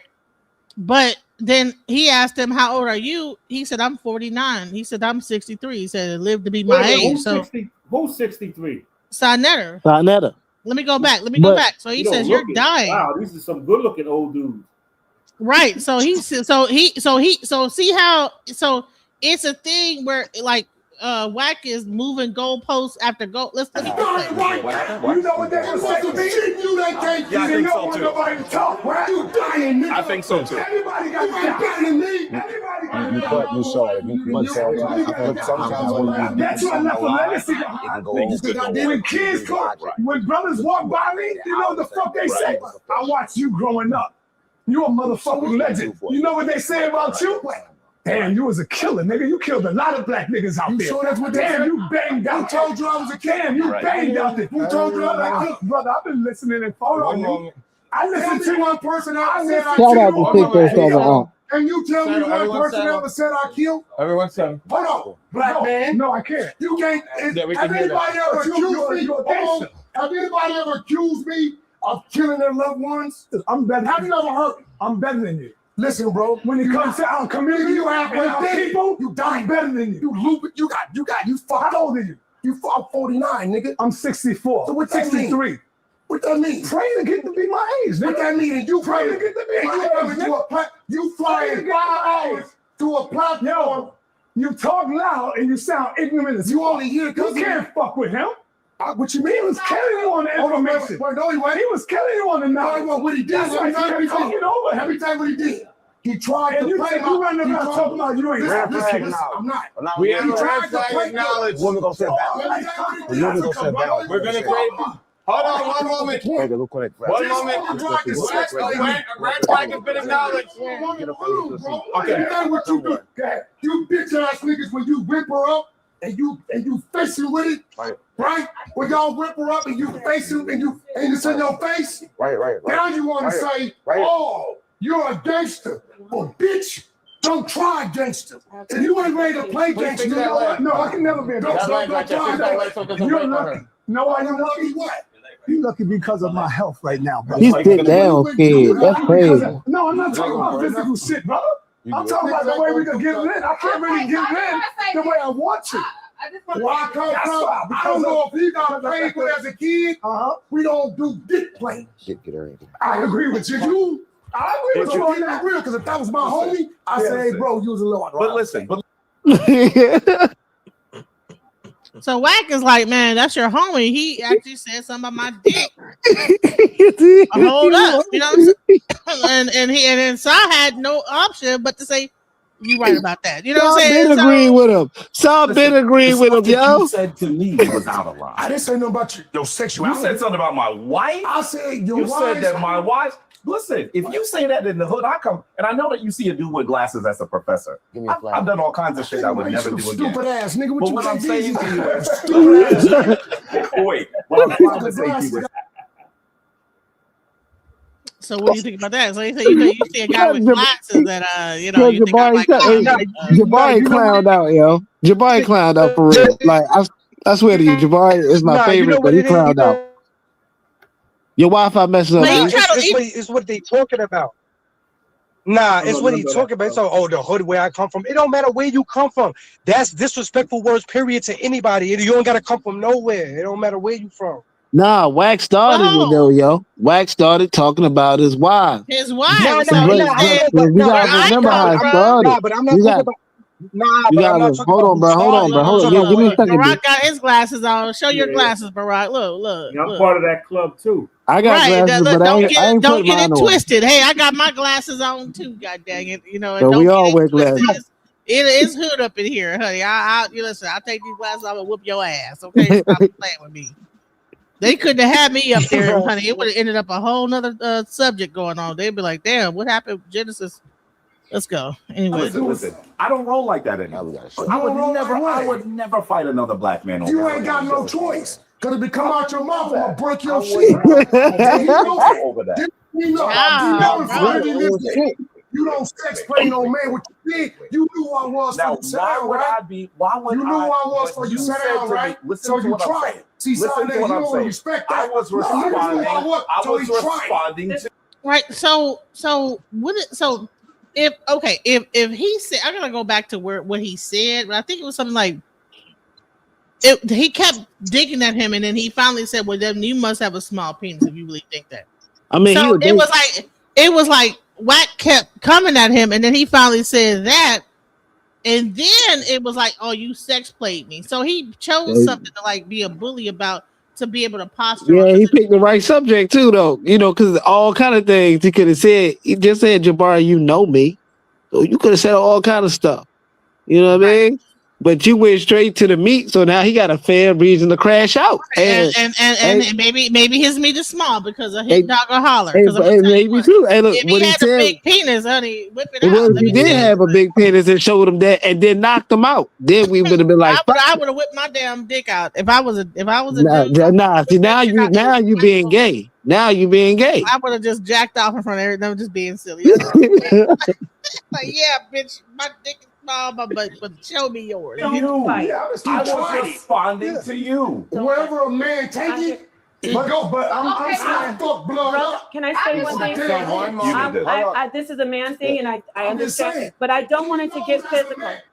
I'm gonna tell you what, honey, that would have been the best live ever. If he would have whipped it out, honey, women would have been like, ooh, Whack. Ooh, honey, put that on Twitter, we would have been watching that. Like, They got him butt naked on Twitter. They already got Whack naked on Twitter. Tell you some fucked up shit about some shit as a woman. Jimmy Steinberg. You do not play no sex talk with no nigga. You know sex talk. So this is what I want to say. I want to say this. Call it sex talk. Nigga, you dating. Okay, let me say this. Okay, I just want to say this. Number one, I just saw some things, and I'm going to say this on the outside looking in because it was a little upsetting, right? Number one. Who that? And this is no disrespect. I'm going to say this respectfully. You say that you're a leader, right? And you talk with all these profound words. I'm a professor and all these different things. You just followed the real leader, because what you did, I'm going to tell you what you did. You said I was responding to you, so you responded with disrespect. And I'm going to say this. And it was gay. That was the ultimate disrespect in the presence of women. And that was, you don't. He tried it. Let you know you're a weak nigga. If you didn't understand what he tried, I'm saying, to say something what you want him to do, not say nothing? And then you go back and say, look how the nigga got it back. He didn't say nothing. No, fuck, blood. You's a bitch. But this, nigga, I'm telling you, you's a bitch. Because you crossed the level of disrespect. Nigga, I wake up every day ready to die about it. Damn. I don't give a fuck about making it back. What? So, nigga, you stay in your place in the presence of a nigga like me. You don't never sex play me, nigga. I told you, you can't put him in the womb. Nigga, you shut your motherfucking mouth. And I want to say straight up, nigga. And he sat there quiet. What? Listen, what was 607 having a panic attack? Like, oh wow. Yeah, that 607. I've been saying shout out to 607. He been protecting that man the whole time. He even talked to him, held his hand, and got him a bottle to drink and protect himself. He did more than Sarnetta. Yo, why didn't Sarnetta get one of his wives to come help him fight? Man, it was too much outbreak there, John. The priest had to throw a holy water or something. He had to throw some holy water. You understand what he tried? I'm saying, to say something. What you want him to do, not say nothing? And then you go back and say, look how the nigga got it back. He didn't say nothing. No, fuck, blood. You's a bitch. But this, nigga, I'm telling you, you's a bitch. Because you crossed the level of disrespect. Nigga, I wake up every day ready to die about it. I don't give a fuck about making it back. So, nigga, you stay in your place in the presence of a nigga like me. Man, listen, let me Die tell you about something. what? What is he talking about? It don't even matter. He said he got this. He told him stay in your place. He said, he better die about something. What God? your parents can only tell you that. Stay in your place. People of authority tell you to stay in your place. But you know what? He is also a professor. He can't get up here as a professor of a school and get to fighting this nigga online. That same example. Stay in your place, nerd ass nigga. Genesis. Imagine having a leash on with a dashiki getting dog walked. Imagine that shit. Crazy. Yeah, that was. Jabari is a professor. More to lose in this Stop meeting. saying that, I yo. wonder if he's in jeopardy now. You making him look bad when you say that. Every time you say he's a professor, but you make him look worse. when they keep saying he's a professor, it's now become worse. When you say he's the priest, you gotta say Jabari as the man for this to look clean. Don't put those titles in front of it because it really makes him look bad. He's a man of authority that's weak. That's what you're saying. But if he were to jump up and start fighting him, don't you think that would make He should have left. You know what? He should. Yeah, he should.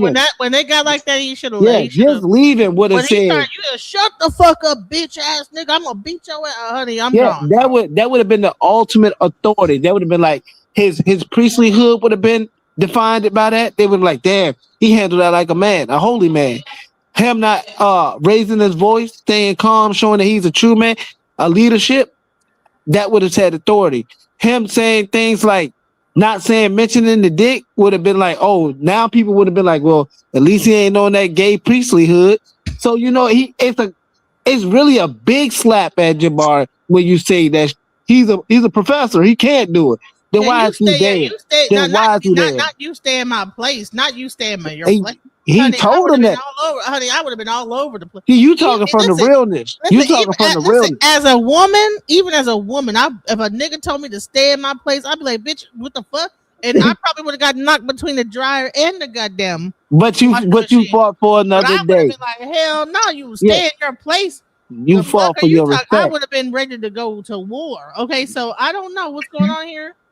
But okay, let's go. You don't never sex play me, nigga. If you ain't ready to die about it, nigga, you shut your motherfucking mouth. And I want to say straight up, nigga. Right? Fuck where you from, nigga. Straight up, nigga. I mean that. Especially if we say bitch ass just nigga. like me, right? If I walk 9 penitentiary yards, nigga. Anywhere else, I'd have stabbed that nigga in his face. If I carry myself a certain way and I allow what I would call a hood bitch to come into my presence and to insult me, and if I stoop down to that level, right? So you want to say that you're better than him, and you want to say, okay, and I understand people think that their intellect makes them better. Or I've done. It's not my intellect. It's my word. Hold on, one moment. It's my word. One more time. Put him on time. Okay, please. Stop. No, I know. We're not going to finish. Stop, nigga. Give him time. Give everybody. Who the nigga blew up there? Give everybody 2 minutes. I got an artist named Blueface, nigga, called the famous script. Did I take the bag and give it to a blood? You know my fucking tour bus is full of enemies because back put them there and out of respect to whack, they got 30 days to get to know each other. You can't do what I do. You can't go. I'm gonna say something to 607 on. People be in the background with your videos having mics talking. You could hear them like discussing. So you gotta like make sure that when they get off the camera that they mics are not mic'd up. So if he's watching this, I don't know what you do. What I'm saying is we all have our own road to vote. You can't go into the trenches. I don't want to go into the trenches, brother. Are you telling me? I don't want to go a bunch of motherfuckers. Are you telling me what I do? I don't want to go a bunch of motherfuckers. You took it and teach. We're speaking. Please. Can we do this? Listen, all y'all got valid points. I love y'all points. But let's give everybody a chance to speak. Start with the person that raised the flag first. Give the women a chance to speak. Let's go 2 minutes, and then we go back around 2 minutes. Who the chance to speak? The women. Then we start with him. Oh. Yeah, nigga, the chance I get, I want to fade, nigga. Till you apologize. Listen. Till you apologize, I'm going to violate you every chance you get. And show these people in this family, you's a bitch. He said he wanted him to be. So Nutter told Jabari to apologize. Okay, just apologize. He said he wanted him to be Anita Baker. I apologize. That shit is crazy. Man, bro, you know, is that what? Okay, so what part of this is emasculation, though? Both of them been emasculated, and the whole thing. The whole listen, they doing a bunch of emasculation. All of them. The pa sat down with the cold shoulder, stiff shoulder, like, oh my god, call the police. Look, that's her right there in the blue, right? She got the Karen called the police posture, and shout out to the pa, man, because she don't want no smoke. She don't even. It looked like she don't even want to be there. But Sarnetta telling him to apologize after saying how he gonna get beat up. He said, then how, he said, you did mention the Meek first show. I don't agree with that. Then matter of fact, Sarnetta hasn't agreed with anything Jabari has said so far as a friend to defend him. I haven't heard one statement yet. And now he's telling him to apologize. So as a friend, he's telling him to bow down to whack. That's all I've heard. Son said he wanted him to be Anita Baker. I apologize. That shit is crazy. Right? Isn't that crazy? He said, "Go ahead and apologize." What the hell? Apologize. That couldn't have. Like, listen. Back and forth. They would have. You just had to got beat up that day. I'm sorry, man. We jump and fade, and we get somebody. We getting touched. You gotta fight, but you gotta fight though, because every day it's gonna be that. You gotta nip that in the bud right now. You gotta fight, win or lose. You have to get it over. Got to fight. Yeah, that's what got to go down. You can't tell me you gonna wire me up in front of the whole world, and then tell me on my God and on what I believe I won't do it again. Like you just told me my God was weak. My God don't give me strength to defend myself. And my friends beside me is just as weak. Just disrespected, son. He just disrespected his whole entity. Like yo, the whole being of Jabari has been put into a call. The whole thing. That's why I said, please don't put the professor and all that on that no more.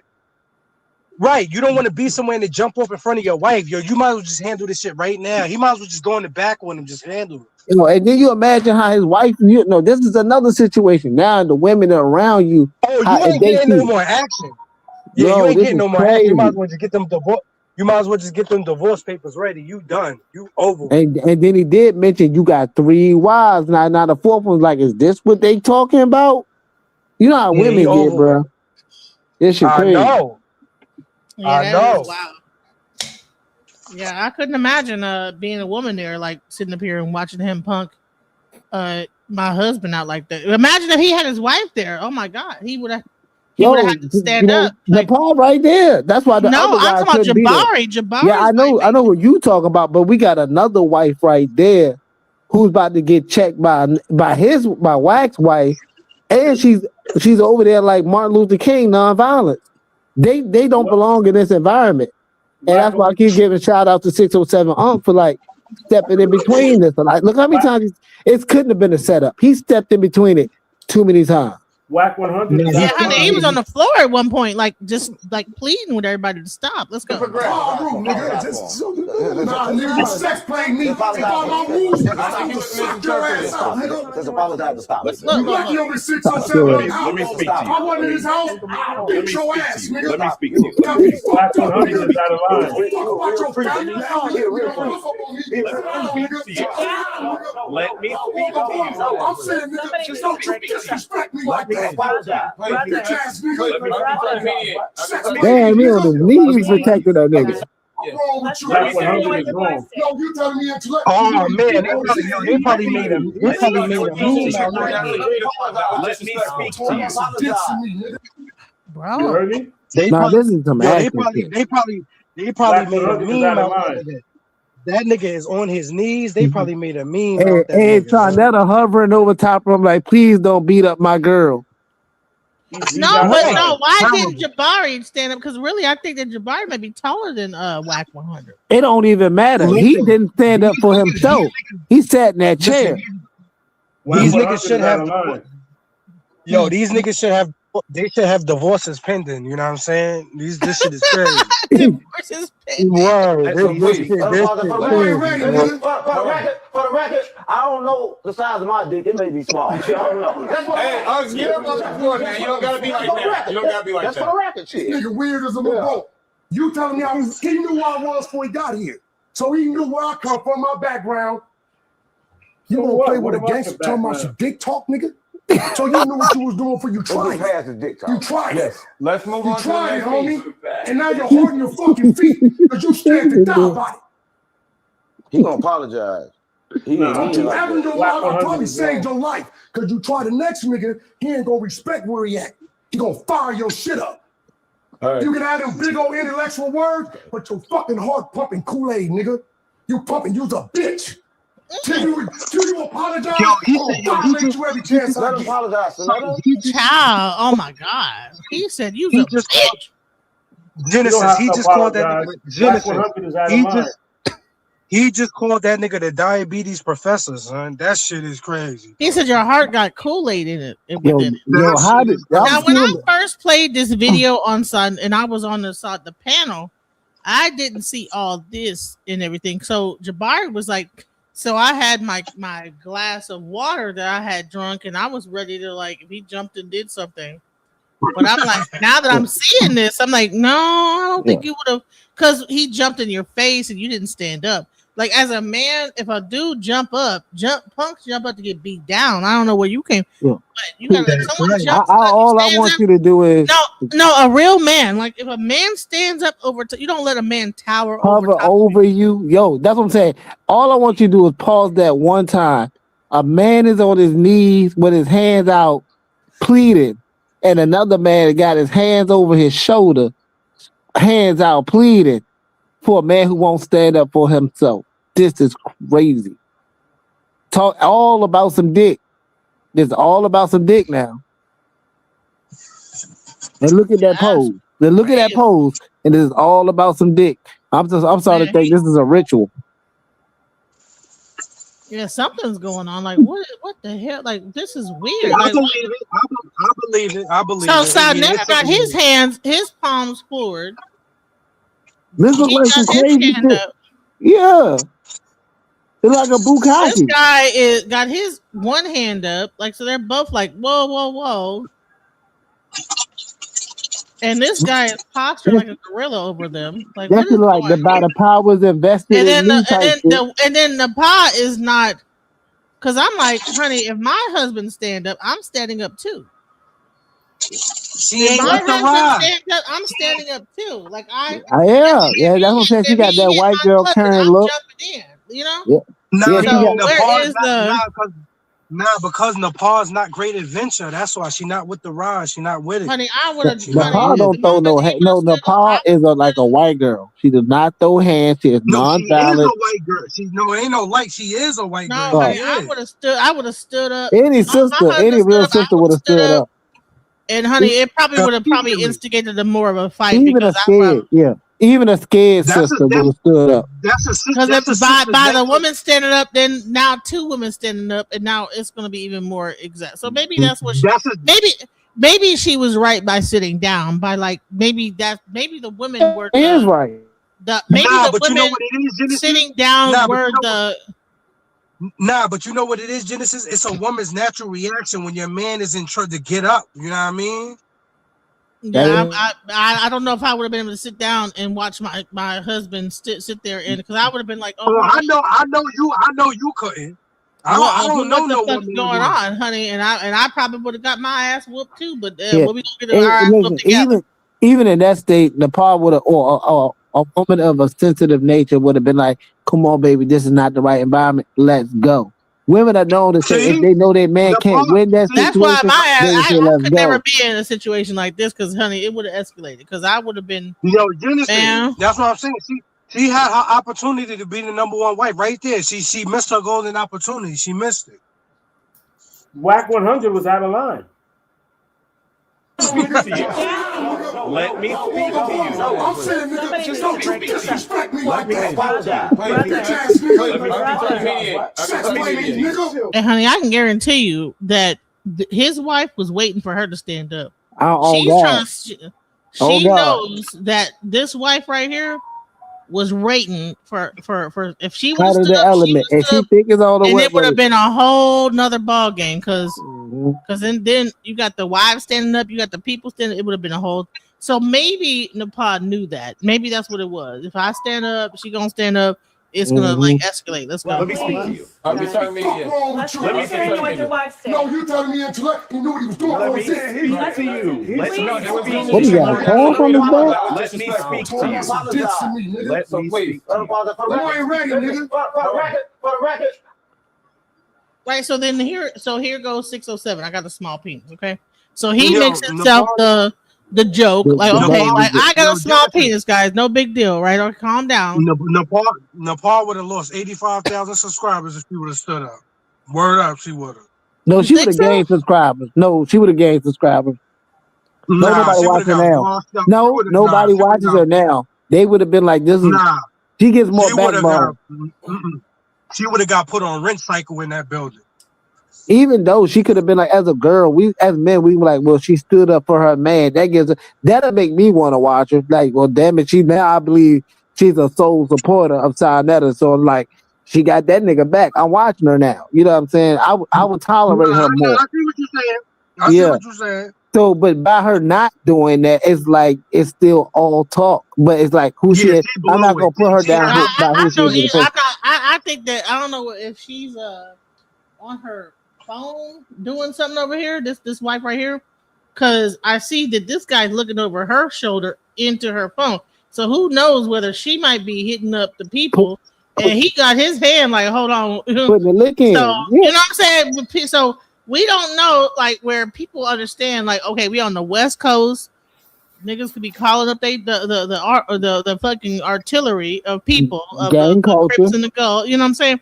So yeah, let's go. I don't know the size of my dick. It may be small. I don't know. Hey, get up on the floor, man. You don't gotta be like that. You don't gotta be like that. That's for the record, shit. Nigga weird as a boat. You telling me he knew where I was before he got here. So he knew where I come from, my background. What does that mean? You gonna play with a gangster talking about some dick talk, nigga? So you know what you was doing for you tried. You tried. Yes. Let's move on to the next. So what? You think that the women were like the anchor in this situation where like because they were sitting down and not saying anything, it created a more of a environment. No, you know why?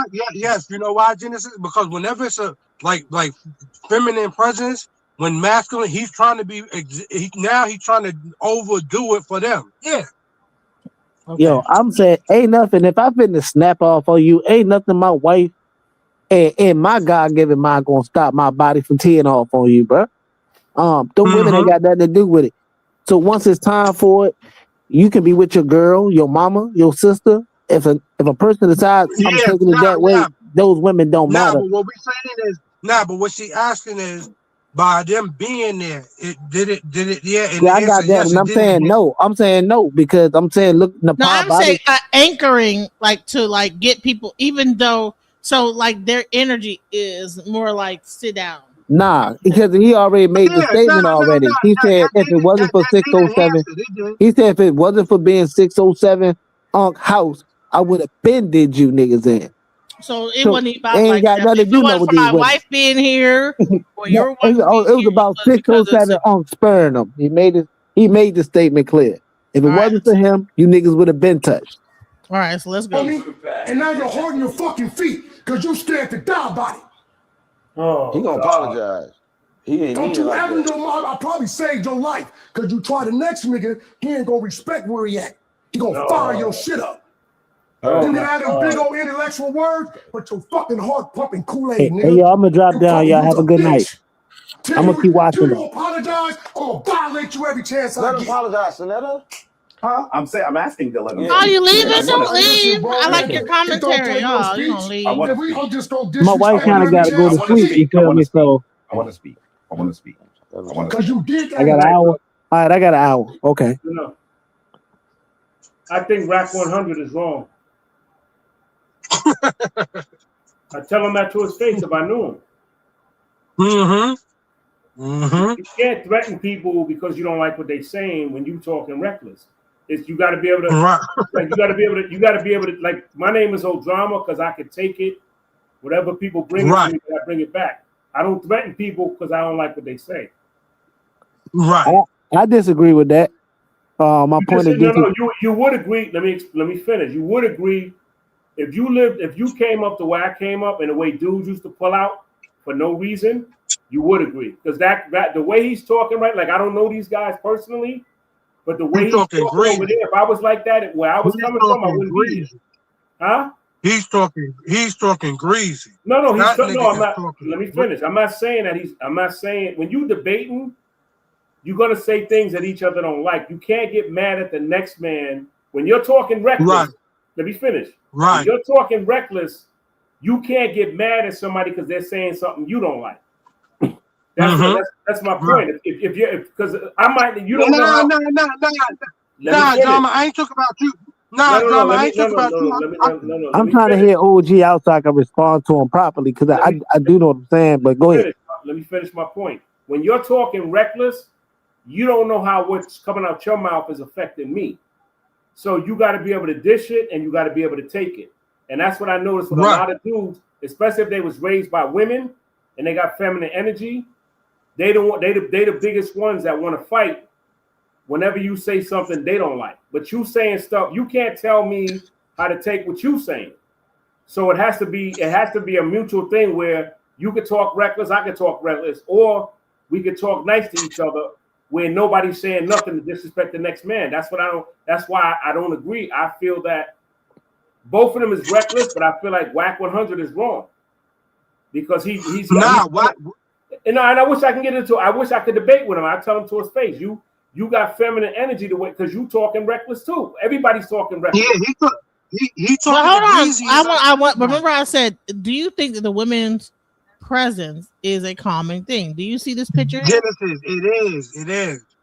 Because look at how she has her hand on her husband's arm. She needs to tell him to cool it because, like I said, I don't know where these guys are from. Like I said, I know he's from the West Coast, but I'm saying the way he's going at this dude, if he was in certain situations that I've been in, he won't be here.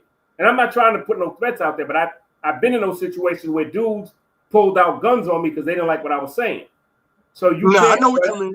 Let me finish. So what I'm saying is I had to learn how to use my tone, or if I'm talking with people, you got to be able to dish it and take it. Because it seems to me like he can dish it, but he can't take it. And that's usually guys with feminine energy that want to react like, because that's how women honestly react. that's what I saw is that, you know what, he been talking over Jabari the entire debate. And then when Jabari say one thing, now now you want to hone in on that one thing and become a bully. And then to me, that's what I saw. So hold on. So like I'm gonna respond to that person real quick. So like OG, like brother, what's your name? So I can get it clearly. My name is Barack Odrama. Mr. Ozama. So check this out. Before that conversation started, they mentioned consciousness, right? And the point of being conscious, right? Wax said, I'm only conscious to gang banging and the stuff I know. So he gave you his input was limited for everything. For now, a dude who speaks about the conscious community or speak consciously about the community should understand this is not the community he should be particularly conscious in, because this is a barbaric war zone. So the mind frame is different here. So certain things you can't say. And the type of person he is, this is more of a strength versus bronze versus brains. This is not the brains versus bronze. What would he say if a cop said that to him? That would be a more, that would be bronze. Hold on. No, exactly. No, you're proving. That's the point. You're proving. Hold on, sir. I was quiet for y'all. That's the point I'm proving. That bronze, that authority is a bigger form of muscle. So he will have to bow down. So it's the pecking order. Jabari is the nerd. So it's saying that you're basically saying that Wack is not out of line because Jabari should never be there. No, all right, so here's a question I want to ask the audience. I disagree. All right, I want to ask the audience this. Do you feel that Wack 100 is being a bully?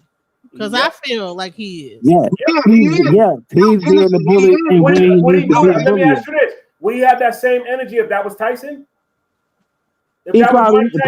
No, he wouldn't, because Mike Tyson is the bigger bully. Exactly. Now I have one. Now I'm gonna show you another thing where Jabari got into it in a situation with a white dude, right? And watch, you're gonna see the same kind of reaction, right? So let's get into it, because I don't want you to leave before Raphael, because I want to get your opinion on this. I never knew Jabari had something about a white dude. I didn't know this. Yeah, watch this shit. Listen, what? This is the Richard Carrier guy? They did a whole a tour, I guess, because they got the thing coming up with Brother Reggie, and please, this is about Richard Carrier.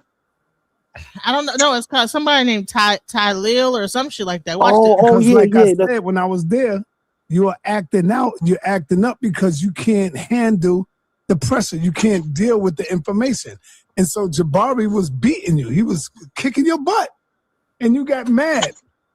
If you heard what Jabari said, Jabari only responded to what Wack was saying. Wack was being very disrespectful, talking about Jabari's wife leaving him, talking about Jabari's wife having sex. Some people say they didn't see it. Oh, they didn't hear it. Like Captain said, he didn't hear it. But you can clearly hear him say it And that's when Jabari came in and said something about, you know, you loud for the lack of your small penis or something like that. Exactly. That's not sex baiting him. Exactly. Jabari is not saying suck my penis or something like that or take it in the butt. He ain't saying none of that. He just saying you got a loud mouth for the lack of a small penis. That's Exactly. right there. No, he's wrong. No, he's wrong. Why This you guy got is so wrong. mad at that? Exactly. Yo, family, I need y'all to thumb up the video for me, y'all. Come on, let's get that in. Dubai, Thumb the video up for your brother. Hey, even Captain. So you're saying, all right, so he explained it. So Jabari Genesis. talking about his wives and this, that, the other, and he said you're talking loud, but you're not saying nothing. You're saying all this stuff or whatever, and it must be because you have a small penis or whatever. Nah, but you know what, Genesis? You don't bring up nothing. When you took it to another man, you don't bring up nothing to do with. See, I don't know that I'm not a man, so I don't know the male. Man, I think I heard Jabari say this before, yo. I think I heard Jabari say this once You don't before. bring up when men is talking. You don't. Two men don't mention none of that in no conversation unless they want smoke. Like, what are you supposed to do? Show him the meat and be like, "Yeah, dude, like you said, like that's crazy. That's sex Right. play, yeah. So so I see. How I do I don't know. I prove didn't it? know that is that sex play. I don't know what Now, that means. I what don't they know. I get my never wife heard. to come out the So cut and be so like, to "Baby, me, show 'em." when I heard you're sex playing, I'm like, okay, you're exaggerating. So I thought that Wack was No, exaggerating. he not. But He not exaggerating. to a man, it's not exaggerating. Okay, so I don't It's know. not exaggeration. Genesis, that's just like Genesis. If a girl invited you, to her, she'd be like, "Oh, bitch, eat my," like, you know what I mean? If you argue, you know what that means, Genesis. You wouldn't even play around with nothing You like must that. got a You know what I loose mean? pussy or something like that. But it wouldn't be that serious. Like, opinion. I'm gonna kill you about that loose pussy. You say you got a loose pussy, I'm gonna kill you. Right. I'm willing to die about my pussy, about how loose it Right. is. Like, that's stupid. Like, what? I wanna die. You wanna say I got a loose pussy, my pussy like bologna sandwich? Okay, well, I'm willing to die over that. Let's go, Genesis. You willing to Let's go. die about your genitals, really? So that tells me how shallow that men are so focused on their dicks, So I'm like, okay, you so focused on your dick and not the conversation that you done derailed the entire discussion into your dick. Even though he just said that one time, that now the whole entire conversation for an hour long becomes about the size of your dick, bro. Right. So a hit dog holler. A hit dog will holler. So welcome to welcome Sambo and Mahmoud. What do you think about this? Do you think that it's really Sambo Mahmoud? I don't know who that is. Well, welcome Sambo. What's up? Yeah, what was I gonna say? Can you talk? Hello? Hello. Yeah. You got bad Wi-Fi. Yeah, you gotta go out and come back in. Yeah, it's kind of cutting up every word you say. Yeah, but it's like cutting up, like it's like hey, it's like that. Like I said, I Genesis. Make sure you're like down on a Bluetooth. Just talking to your phone because I can't hear it through. If you have an earpiece on or whatever, just talking to your phone. But I'm saying is that like. So to me, I don't think it's a big deal if a woman say, "Yeah, your pussy." Well, bitch, you ain't never felt my pussy and what you would a man like. So I don't care about what you gotta say about my pussy. You know what I'm saying? Eat my motherfucking pussy, bitch. You know what I'm saying? That's what I would say. But that would be called sex talk. Okay, that's sex talk to men, right? So a man say, "Well, you must have you talking about this. You saying nothing." You must have a small penis, right? Because you're focused on my wives and what I got going on and who I'm fucking. So this is who I'm fucking, my wives. I'm fucking my wives, right? You bring up my wives. Okay, so you must have a small penis. And then he bring that up and all of a sudden you sex talking me. And this sex thing goes into a whole 30-minute tirade where he will die on the totem pole of having a small penis. Even like what are we doing? And so he's doing this like, oh, I'm willing to die about my penis. Really? Yeah, but that's why they call it. But that's why they call it manhood. You know what I mean, Janice? That's why he take it so serious like that. Okay, so that's a man thing. Now you take it serious when you got feminine energy. That's my opinion. Yeah, a man with a big dick don't give a fuck about what a nigga say about how big his dick is. Big dog holler, y'all. I'm sorry. G's not gonna react like that. It go two different ways. You tell a We dude he got summarize. even as a woman, you tell a dude he got a small dick and you done fucked him and you know he got a small dick, he be ready to knock your goddamn head off. You're gonna lose your life over something somebody said. That's really stupid. Yeah, but look, yo, that's not always the case though. But this situation is slightly different, right? And then this situation is, even out of the disrespect that he brought up about his wives, that's the situation for Jabari to walk away like this is unprofessional. He tells everybody about a decorum of how to debate, etiquette you must have when you're talking and socializing, and he didn't perform that today. For him to make that, he don't live nothing he preaching. See? so as far as manhood, far as the manhood situation in this, if it's a hit dog that holler, if it was big or not, just the situation it is.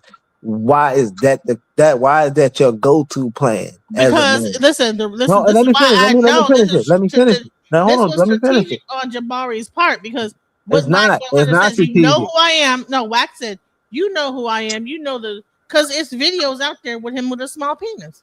Yeah, but listen, this is not strategic, and this is gay. This is what I'm saying. This is very gay because the fact of the matter is, for you to see that Whack 100 picture laying on the bed with his cheeks out, for you to see that video. Hold on.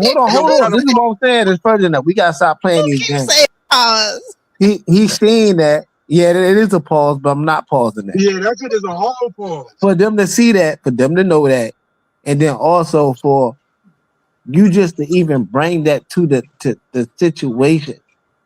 Like you asking to fight. It ain't about listen, you don't be talking about my wives. Don't be talking about wives though. Can you like say something? Yeah, but Jabari could have been on that different time. He could have been hit him. I'm sorry. Wax 100 in my eyes was bullying. As a real man, you're not gonna talk about my wives, right? You're not gonna talk about my failures. You're not gonna talk about my wives, my divorces. You're not gonna chain me. So we gonna have to walk away a fight for you to sit there and take it. You showing a lack of discipline of a bitch made nigga. So and hold then on. for you to Let say me some big shit show back y'all is even something. gay. I don't know whether or not. Let me just say this. I don't know whether or not the word got out about the situation with Whack 100 with this white dude, but Jabari got into it with this white dude about disrespect. So I'm gonna show you this, and I want y'all to get y'all honest. That's why I want you to stay, Raphael. And listen, even I want to hear your girl's opinion too about what this shit is. But welcome to the panel, Man in the High Castle. What's up? Welcome. I'm just hearing what's going on, and I'm hearing what's popping, and I'm Team Whack on this one. No Diddy. However, it's just what it is, a lot of these conscious people, they like to perpetrate that they're one with the streets, got the ear to the concrete, all types of things, and their names ring hard in the jails and the Bing, all throughout the prisons. Yeah, when someone's disrespecting your wife, right then, right there, in real life, talk to him. Real time, you mute. You don't have those hands. Back in my day, those were fighting words. That's how it's supposed to. No, that's how it's supposed to be done on GP, on general principle. You're supposed to stand. You're supposed to stand the hell up. Like what? What you saying, dog? Someone eventually is gonna break it up. But see, the thing is, there's too many cowards out here, and They a lot didn't have of them security just there. They didn't have security. Someone gonna finna break it up eventually. You know? I don't think that 607 had security. Hey, he do this in his house? Someone finna break it up eventually. All right, so let's go into these people are cowards, and just like how I'm saying is that I remember when that other brother from the he circulates the house too, but that white dude West, he outthought him, he outshined him, And see, this is how y'all have to do it from now on, especially with these olders. They're not that bright. I don't care how much work they put in. They're not astute like that. You got to test their metal. But listen, I don't think that Sonetta and Jabari came there for a physical fight. That's the thing, is that they were not prepared mentally to actually like be ready to boss up and get. Then why go into that ecosystem with rules? I don't think they knew this. So let's go. Okay. So now let me show you this. That it's not even this is a white podcast, and it still goes wrong. Let's watch this. All right. So let's go right to the videotape, and then y'all can come in if you want to. Let's get it in. Here we go. And you know what? I want to tell you. This is raw footage. This video is raw footage. I didn't do no editing. I was recording it from my phone. I said, I'm going to give it to the people raw. So it's raw footage. It's not no edited version. This is raw. Here are the Christian folks that are going to be in this side of this debate. Am I correct? No, I'm not Christian. No? What is the debate? Well, there's a few. I mean, if you look at here's the three. There's not many. There are three pretty disjointed. My first claim is that Earth is a prison planet. My second claim is Jesus never died. My third claim is black people. I would agree that Jesus never died. I would say he never lived. That would be a more popular take than to pick specifically. Jesus never died. I disagree. Well, I think there are some Christians that would say Jesus never died because they say that the spirit lives forever and is immortal. Jesus is a mythological. Jesus just Christ. Is that the case? Tupac is still alive. Up a little bit. And we got agreement. I'm looking at We've seen Tupac's I don't know, body. but you move. You move. He doesn't believe in death. Who doesn't believe in death? You got to do something. This is why it's hard to debate him. I'm gonna move this camera over here. Well, that's real anyway, though. It's just, I'm gonna slow it down when they get into the argument. Watch this; it's gonna get crazy. But beyond the construct, because we're not the construct itself, we're not in the construct. We know that death isn't real. It's just it's real to this part of you. No, because actually, energy never dies. So what? No, she's right. It She's returns right. to the Nobody earth. never Even really the died. body, She's even the right. flesh stays in the earth. It doesn't even leave the earth. No, she right. Wow, that was too easy. Okay, turn the camera off. Everybody go. You say why the cemetery ain't going through. Growing trees, put them by You seen the cemetery recently? No. Okay, that's why you said that. Yeah. I'm in the desert. He said, you have two fools, a lot of bodies. So do you think all the bodies going to the cemetery? Which one? People that get put in caskets. No, some people get cremated. Everybody get this one, Sean. No, I'm saying the funeral service. Do you think it's I'm actually an unconventional Christian, meaning I believe that Jesus, the historicity of Christ, but I teach a lot different. Like Jesus is a serpent in the garden is something I've been teaching. But are you two like a specific religion? Like, are you? We're not exactly in the same. We have very similar beliefs on many things, and then some that are different than others. Right. Exactly. I'm an ancient Kemetic priest. That's why you see me with my uncle. Here we go. Watch this. Ask me if I'm a Kemite. Well, yeah. What costume were you wearing? It looked like a Christine or something like that. Really? Yeah. You have it here? No, I mean this is just a piece somebody gave me, but it's just a portion. But it looks like a Shen, brother. A Shen? Well, I'm not sure what a Shen is. I know, but I'm saying that's why people ask you those questions. The Shin is it's Hebrew. It's no, Shen is not Hebrew. Oh no, well I'm not talking about the letter. No. This is a Shen. Okay, but that's what Jabari is also Hebrew letter Shin. That's a Shen. Yeah. Yes. So but it came out of the Kemetic. Yeah. So this is where royalty would have their names written. Okay. And what is that? This is an Ankh. This is the symbol of everlasting life from ancient Kemet. An ancient symbol. I'm gonna slow it down because it's about to get real. Watch Egypt is a Greek word. So when Kemet was an amazing civilization, no one ever said Egypt. Did they worship a specific god? Watch this, y'all. They actually would have looked at the divine force as existing in all forms and in all places and in all so it wasn't an astrology based like sure astrology is part of it. Well, right. But I would say that then what they do is they named the way that divine force acted at the moment. That's where you have the multiplicity of names. Why call it Kemet? Because that's what they called it. I understand, but like at some point this was Pangea. We don't call everything Pangea. Like why humans all right, so I want you to pay attention to this guy. All right. It's about to get really real with this motherfucker right here. He is about to go in, okay? So listen, watch, okay, because he said that Jabari never shook his hand. I want you to see if that's true or not. Let's go. Abstract Humans term did not rather than a modern term. Humans did not live on the earth when it was one. But a long time ago, this was Mexico. Why are we calling him? So he said that, he said Pangea humans did not live during Pangea, so he won that little debate, little argument. Mexico. This makes it weird. Why make it so complicated? The reality. What's your name? My name's Tyus. Why are you using a name? Why are you using a name? No, I'm arguing the pro. You're arguing the con. You see that? Why he just disrespected that man like that though? I'm trying to tell you. Listen, that's that conscious shit. It's bullshit. Listen, he reached his hand out. Listen, and so here, but no, it's gonna get more and more diabolical. So the guy said, but he ain't had that energy. But he ain't had that energy. But this is his entire building, by the way. Watch this. Right, but he ain't do that to White 100 though, right? In all places and in all so it wasn't an astrology based like sure astrology is part of it. Well, right. But I would say that then what they do was they named the way that divine force acted at the moment. That's where you have the multiplicity of names. Why call it Kemet? Because that's what they called it. I understand, but like at some point this was Pangea. We don't call everything Pangea.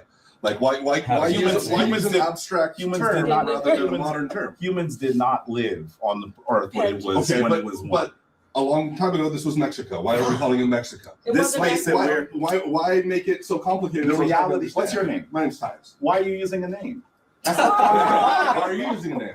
No, I'm arguing the pro. You're arguing the con. Switch on me and say I agree with you. Wait a minute. What's going on?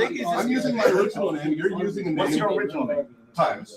Okay. Did you see that? Oh, hype down the pod. The pod hyped that little handshake just to the fuck up. She said, "Oh," because she dodged his hand, but she was standing there like a sheep that was told. I'm like a baby deer that was told to stay still.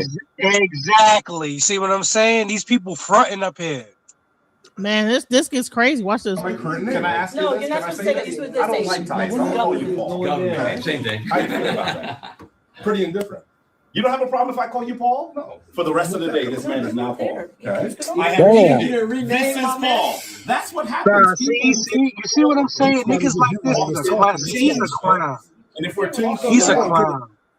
So he's a clown. So now he don't know that this guy owns the actual building that he's in. He's a clown. So right. He reached out his hand. He says, "My name is Tyus." He takes his hand away. It says, "So why do you da da da?" So then he says, "Okay, well, your name is Tyus. I'm gonna call you Paul." And then he begins to preach to everybody about like the whatever the whole thing is. So all right, so we're gonna have a discussion about this because it's very disrespectful. The way that divine force acted at the moment. That's where you have the multiplicity of names. Why call it Kemet? Because that's what they called it. I understand, but like at some point this was Pangea. We don't call everything Pangea. Like why use an abstract term rather than a modern term? Humans did not live on the earth when it was but a long time ago this was Mexico. Why are we calling it Mexico? This makes it weird. Why make it so complicated? The reality. What's your name? My name's Tyus. Why are you using a name? Why are you using a name? No, I'm arguing the pro. You're arguing the con. Switch on me and say I agree with you. Wait a minute. What's going on? I'm using my original name. You're using a name. What's your original name? Times. Okay. It's a slave name. If I want to change my name, I would ask you to call me by my current name. Can I ask you No, this? you're not supposed to say that. You're supposed to say. I don't like ties. I'm calling you Paul. Same thing. Look at her cooning. She cooning again. You have a problem if I she is. Yeah. The rest of the day, this man is now Paul. Okay. I have deemed it. This is Paul. That's what happens. People who take control of places. I'm trying to get him while he was talking. That's change why. things. And if we're talking I'm about, gonna get in front of him. I'm not gonna get in front of him. Why are you calling this? You want me to put my ass in his face? That's what you're telling me. Layered question. No, I'm not. Let's start with one question. Let's start for the first one. I haven't dodged anything. Dodging is not something I do. Well, then answer the question. Why are you not calling it Mexico? Did you have a lot of coffee today? No. Yeah, I think you did. And you're trying to be disrespectful. How was that disrespectful? I'm calling him Paul the rest of the day. Everyone call him Paul. Do you see how he thought Paul was disrespectful? Egypt is disrespectful. Right. You see that he said first he said he was indifferent. Now he's saying he was disrespectful. That's not indifference. That's being slippery. You're the one being slippery, friend. I think you're trying to make a. You're the one being slippery. Not answering the reason why. And if you continue to try and Don't touch me. He tried to put his hand on his shoulder like a gay man. No, this is my Exactly. He did the gay shoulder pat. He did it so gentle, so soft. Like I don't know whether I want to do it. Like I want to bully you. This nigga is Sean. While Nepal's co-signing slave names. Right. This is crazy, man. This shit's crazy. This is fucking crazy. Unbelievable, son. I never seen this. Listen, yeah, it's crazy. It ain't crazy. I said, damn, Jabari, it's kind of. At first I was like thinking that the guy was being over the top, but now that I look at it, he did put his hand. My name is so and so. Hey, look, Genesis. Yo, Genesis, and it's funny how karma came back to him the same way he did this. See what I'm saying? That's what will go around, come around. You see what I'm saying? That's what I'm about to say. He just used that when he said the conscious level of this, right? And basically, when he was inside of a different conscious environment, he became a sheep. Now he's back where he thinks is a moderate environment where people are going to construct themselves to rules and regulation. Now he wants to be the wolf again and tell people what's right and touch people. See what I'm saying? Exactly. Well, he was scared to move. He was just scared to move. Yo, his eyes, that nigga. It's about to get real right here. Watch this too. It's fixing to get real. Watch this.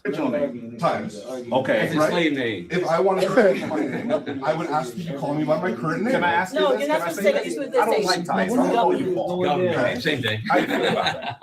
Pretty indifferent. You don't have a problem if I call Yo, you Paul? she went out bad. I have deemed it. This is Paul. That's what happens. People who take control of places. I'm trying to get him while he was talking. That's change why, Paul. things. And if we're too I'm not gonna get in front of him. I'm not gonna get in front of him. Why are you calling this back? You want me to put my ass in his face? That's what you're telling me? Layered question. What? Let's start from the first What one. did y'all say? Answer the Dodging is not something I do. Well, then answer the question. So listen, why are you not calling it listen. Mexico? Did you have a lot of coffee today? No. Yeah, I think you did. And you're trying to be disrespectful. How was that disrespectful? I'm calling him Paul the rest of the day. Everyone call him Paul. Do you see how he thought Paul was disrespectful? Egypt is disrespectful. Right. You see that he said first he said he was indifferent. Now he's saying he was disrespectful. That's not indifference. That's being slippery. You're the one being slippery, friend. I think you're trying to make it. You're the one being slippery. And if you continue to try and disrespect me, I'll just have you ejected from here. You don't seem to understand. No, this is my place. Listen. All right, Jabari. I will fucking kick him out right now. Listen, Jabari, he can't take it. He can't take If you choose it. to disrespect me and continue to, Hold you're on. gone. I don't think he was disrespectful. I think he was. First I of think he all, was. He has not answered my question. He has escalated this. Let me speak. First of all, at no time was I looking to disrespect you. No. Then you When certainly I was talking to them rather than talking to me. We come from the toughest environment, brother. That's all, man. Yo, this nigga scared. This nigga scared. He's scared. Yep. That's crazy, son. He always been like that, and just like the House of Consciousness. That's just the way it is. Time's up, bro. Time's up. Stop letting these people come on your panel and bully you. Unbelievable. Taking over. That's disrespectful. They all like that. They all snakes. They all thieves. They all be smoking crack, blowing on glass dicks. Stop that shit. It's over with. Yeah, too many voices are not helpful. Let me finish. Okay? Let me say, was I looking to disrespect you? No. When I was trying. Now look. I don't care either. This is crazy. We over here. And then Nepal humble now too. Come on, man. And then Nepal, unbelievable. Nepal humble now too. This nigga eyes got bigger than his glasses when Wack was sunning them. So now he over here. Look at them two now. Look at Nepal. Look at her hands. Look at how she got her hands right there. She humble. Look at her. That shit is terrible, man. That ain't Nepal. Put on your grown man shoes, your boots or something, your That's Timberlands or Nepal. something. Right there in the hat. We come from the toughest environment. Yeah, brother. that's That's all. all, man. You hear what he say? So hold on. Yeah, he said something earlier, DJ. He was like, what I gotta do, put my ass in your face? I'm like, what did he say? See, this is what I'm talking about. All that New York, all that goofy ass New York shit. I wish y'all would every corner store you see, every 5 corner stores you see, go say suck my dick. Anywhere in the United States, I don't even care if you're in New York City. Go ahead. Every corner store you see, say that and try to walk out. I guarantee the you. dudes that he didn't. I guarantee you, both people asked us in the same that will be finished. He's talking to another man in the background about That's where he wild, got it, bro. what he got to show his butthole to. Like, yo, who do I got to show my butthole to now, bro? No, is that what he's? I don't think that's what he. Yo, I play it back, Yeah, yo. 'cause he He said, who do I got to show my ass to? I heard him say that. Ty said that in the background. Y'all missed it? Wait. Too many voices are not helpful. Let me finish. Okay? Let me say, was I looking to disrespect you? No. When I was trying.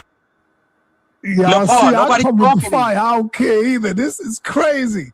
We over here on the West Coast and y'all acting crazy, man. Come on, man. Put on your grown man shoes, your boots or something, your Timberlands or something. Talking to them rather than talking to me. We come from the toughest environment, brother. That's all, man. We don't give a fuck either. Wait. Too many voices are not helpful. Let me finish. Okay? Let me say, at no time did I seek to disrespect you at all. I'm making a point. This is the point. The point is that there are names that people have, personal names, place names, that have relevance. And when people change those things without the input of the people involved. Are you talking to them or me? I'm talking to you. Then stop talking. No, you're not. Okay. You're continually talking to them. Like, what the hell's your problem, man? Why can't you just have a conversation with me? I'm talking directly to you. Thank you. Directly to you. Thank you. Because I'm not trying to disrespect you. Well, I don't trying feel to that make way a point. at all. I'm trying to make a point. I feel like you are trying to specifically disrespect me. Why would you feel that way? I don't. Who told you? I wouldn't. You called me slippery. You've tried to change my name and been like, hey, we're all going to call him this new name. These are things that you're intentionally doing to try and get a rise out of me. You should and know. it's succeeding. You should and because of that, I might ask you to leave my property. Listen to what I'm saying. Yo, these dudes are weak. They soft over there. And it's crazy. The hell is wrong with this dude, man? What, nigga? You soft. You wouldn't even go see Whack. What you talking about? You already did. You're missing the point. Listen to what I'm saying. You're not making a very good point. Listen to what I'm saying. Can we reset, Listen to please? Stop. I'm considering fully resetting. One voice. What? Yo, all this homo stuff. So Stop what that is shit. happening is I'm trying to make a point that when you change something for someone without their input, that's a problem.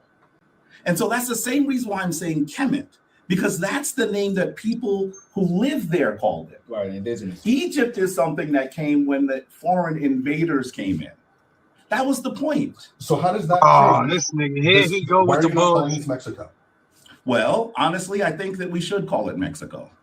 Because it got invaders on the land. I think we should call it Mexico. Las Vegas, Do you have a that's who owned it. Of course I do. Do you believe that you should be paying taxes to Mexico? Well, the place where my home is was not Mexico. Okay. I don't live here. I'm from New York. Whoever was. I think that we owe the indigenous people. I think we owe a lot to the indigenous people that were there. And so, will you contribute a percentage of the revenue you make toward the indigenous people that actually own your property? I would. Okay. I would. I think that there's a lot of restoration that needs to happen for the indigenous people in that area. So you're committed to doing that? I would. Stop the cap. I mean, will you? Well, the reality is those people haven't materialized. If they did, I would certainly contribute to their cause. I would. And I would. The people that are dead out of forgive me, I don't even remember the term for Egypt before. Kemet. So like they're not even there anymore. I don't know if that's entirely true. Oh, you said right. Some of their ancestors. Absolutely. Sure. But like, at what point do we say we've moved forward? Do I need to be paying my father's taxes forever?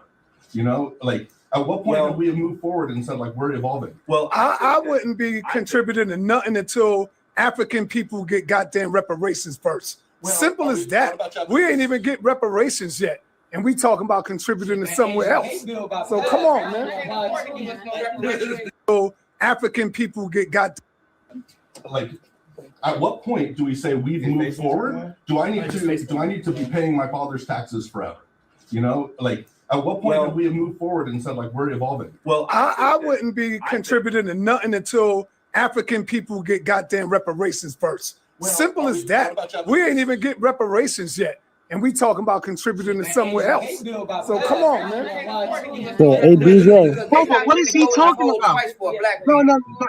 He's talking about some whole other shit.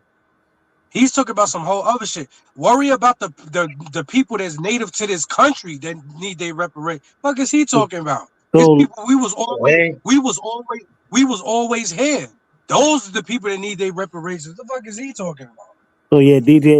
It was on another channel. It was on another channel. That from you before saying that we was already here. Damn. Wait, hold on. Raphael was saying something. Go ahead, Raphael. So on another channel that was on, I don't want to make no beef about it. Nepal had stated out of her mouth in the video that if black people get reparations and foreigners like Dominicans, Jamaicans, and things like that, if they don't get the reparations, that she will protest against black folks so they cannot continue to get reparations. This was said out of her mouth on Judah Nazareth's platform. As they're talking about reparations. She talked like that. This is all they got, bro. That's all they got. They about to start grifting. They about to start grifting and sound more like all right. You mind let me close out real quick? Nothing else, bro. They on the last line. Go ahead, Raphael. Go ahead. So you know, I had this debate with I had this discussion with her when it came down to this, and I said, how can you be down for the African people or black people of this nation if you're going to protest against the people who will get reparations? She basically said that she'll be for white supremacy. She's up here on this platform joking on white what slave owners should call black people and giving them the proper name for that. Not only is that she's advertising for feminists or feminism, but she's not standing beside the man that she's a god. She's not standing to protect her man. She's sitting beside her man and cowering in fear. So I'm done. This is too crazy for me. This is too weird for me. I want to compliment what you're saying, brother Ralph. 1 second. We can take reparations. One second. I'm going to compliment what you're saying. Nepal, if anyone wants to know who she is, go look up any old videos with her and Killer Priest. You'll see that pill head, that dope head. That's who she is. Hold on. We're not going to do that. That's who she is. No. Listen. To this very day. I don't have anything against Nepal. We're not going to do that. I haven't seen that video, and I'm not going to But pull up all those old videos. I'm going to focus on the video right here that we're talking about. I didn't see that video. I try to keep it strictly to what the video we got going on. We're not going to be attacking Nepal. We're not going to do that. I'm not lying. Everybody we know. Okay, all right, but I'm not attacking. This is not attacking. DJ platform, it don't sound good. It's like we intentionally bashing them. You know what I'm saying? Attack Nepal day. Okay, it's not attack Nepal. We're not gonna do that. I am. I feel you though, bro. Well, go on her channel and do that. Don't go on mine. I don't have anything against Nepal. Reparations coming, bro. They didn't pay. So when she drop kicks you in your chest again, don't say anything. I think so. But I don't think it should come from you. Because you didn't do that. I agree, but I don't think it should come. That would be unfair if it came from you. Where should it come from? I think that the government that exists needs to make some sort. See, number one, sometimes I don't agree with Jabari all the time. When Jabari say, I don't think it should come from you, yes, the hell it should. And the reason I say that is because you have reaped the benefits of slavery. This is why you have what you have. Number one, when you look at it, this is why you have what you have. You have received stolen goods. And so because you have received stolen goods that's coming up out of slavery and we haven't received anything, come on, man, what you got is really our stuff. So I don't give a damn how you look at it. So Jabari, sometimes you gotta get tougher on these topics right here, man. Genesis. Go ahead. That shit crazy. Don't they both sound like victims, right? Terrible. Yeah, shit, listen, terrible. It's gonna get even worse because Jabari. Horrible. I was just joking. What the fuck are you talking about? Watch. It's gonna get. Watch this. Watch. We gotta contribute. I don't believe that you should contribute. No, bro. Hell no. I believe that you should contribute. That you should be making some goddamn videos talking about we need to get our reparations and shit like that. You understand what I'm saying? This nigga bending the knee in the Dashiki. That shit is crazy. And I know what I'm talking about. So we got to just stop this, getting weak for these white boys, man. I believe that JS should contribute. If you mad at me, you mad at me, man. That's just how I feel about it. But their whole movement is weak. Of address they whole for shit what the government did. Do you think that they would argue that like things like affirmative action were those addresses? No, I don't think anyone, even when affirmative action was considered as a strategy that might assist people in the modern day, there was no plan for it to be a reparation, for example. And affirmative action is not just for people who are African American. It's for women. It's for veterans. It's for affirmative action is much broader. Do you think women should get reparations? I don't know if I'd say reparations, but additional consideration, sure. Additional what did he say? Because they've been locked out of things simply on the. He said, "Do you think women should get reparations?" Then. Nah, come on. This nigga's bugging. Everybody gets it. What is he doing? What is it? Oh, so he got something against women. Oh, these niggas is man. Listen, let's continue. Listen, it gets worse. Let's go. And so there has to be something. So my thing was about we give right? You need compensation. What do you want me to do? Depends on how far you want to go. But compensation for being no. But the argument could be made, like, at what point do you draw a line? I think that's a discussion that we should have. If you don't mind, brother, what's your nationality? What would you say your nationality is? Many things, but what I was just speaking to is Irish. Irish? See what I'm saying? Listen, I honestly think okay. And what happened to the Irish? I remember looking at some of those films and documentaries and saying, man, people should be talking with the Irish. We have some things in common, you know what I mean? Oh, this nigga is cooning. No, this nigga is cooning like a motherfucker. You know what they acting like? No, because it's about to get hectic. See, because they act like they never been nowhere. They got on the West Coast to act like they never been nowhere. A lot of these New Yorkers haven't left New York like that. That's just the way it is. Listen, it is fixing to. They make Sambo. Guy is fixing to really like go. Son, these niggas they make Sambo look like that nigga was the hero. These niggas is terrible. Now watch how he turning around on him. He's like, oh yeah, I wish I thought we watch this.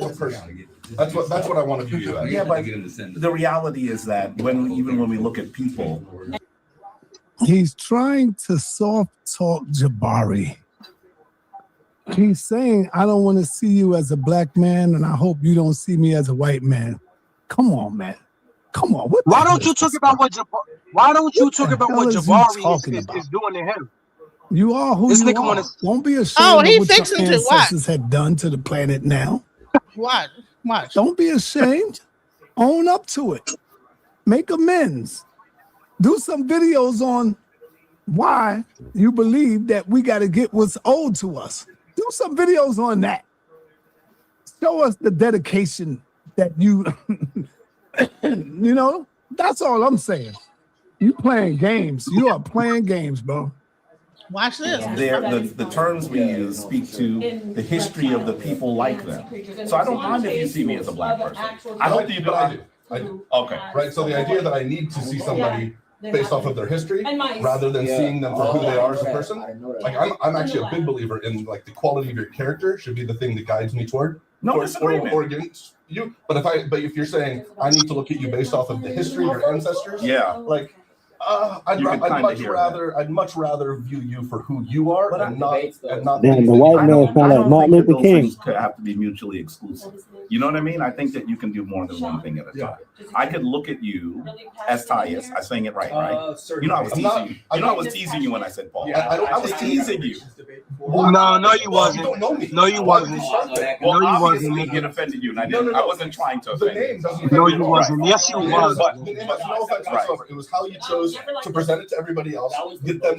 You tried to use it as a gambling, or it felt like you tried to use it as a token. You tried to see how far he was going to let him take it. Situation. That's not what I was doing. Well, then why did you speak to the crowd? Yes, it was, nigga. Well, I mean, listen. He said he was joking. Was he joking? No, Genesis. What he did, he tried to see how far he was gonna let him take him. That's what he lying. This nigga's cooning. He on his knees right now. This nigga's lying, man. Man, it's crazy. I've never seen nothing like this in my life. If every joke that I've ever told was funny, I've never seen no shit I like would be making a lot more Could money. result in somebody's offense. I didn't see it as offending you. Well, you said multiple but it things did. back to back. But that's why I But had they're to all say. offensive. But that's why I had to say to you, I wasn't. My intent was not to offend you. But it doesn't. It's just the thing. It doesn't matter. If you got to the point of offending me, which you did, right? Like then the consequences. Who's the bar to stay with the offensive? I can say, hey, I'm sorry that all these bad things happened in the past. Nah, cause he want to fight that nigga, and he don't see that. He want to fight this nigga, and he don't see that. I'm trying to tell you, it happened in more than one place. I said, even this white guy was, man, he was. That white guy hold it back is cool, but yeah, I'm just saying on the sense of Jabari telling somebody, how do someone else take his disrespect unoffensive? That's crazy. Right. He saw he got soft, so now he getting rid. Now he trying to wash him up. Now, see what I'm saying? And then he tried to baby spoon him. He tried to baby spoon and pepper spray him at the same time. Man, watch it. It's about to go down. Watch it. Watch this. That stuff that happened. It did happen. So now there's consequences based off of what happened. And that's why I'm trying to make amends with you. I appreciate that because I didn't get that wasn't my intention, and so that was important, right? And I'm glad that you said that you were offended, so I could speak to it, right? Because I wasn't trying to offend you; I was teasing you. Well, and obviously the joke didn't work. So anyway, no. Look at the part. Look at the part. You understand the point I was making, right? I think that there is a point where we have to say it again. Yo, look at the part. Look at her face. She know he pussy. Yo, you gotta peep her face. Look at her. Son. It was how you chose to present it to everybody else. Get them. You tried to use it as a gambling, or it felt like You know, she's trying to have a conversation over here, but this conversation, the bass in the voices started getting louder to where she had to stop her conversation and be like, okay, what the hell is going on over here? That's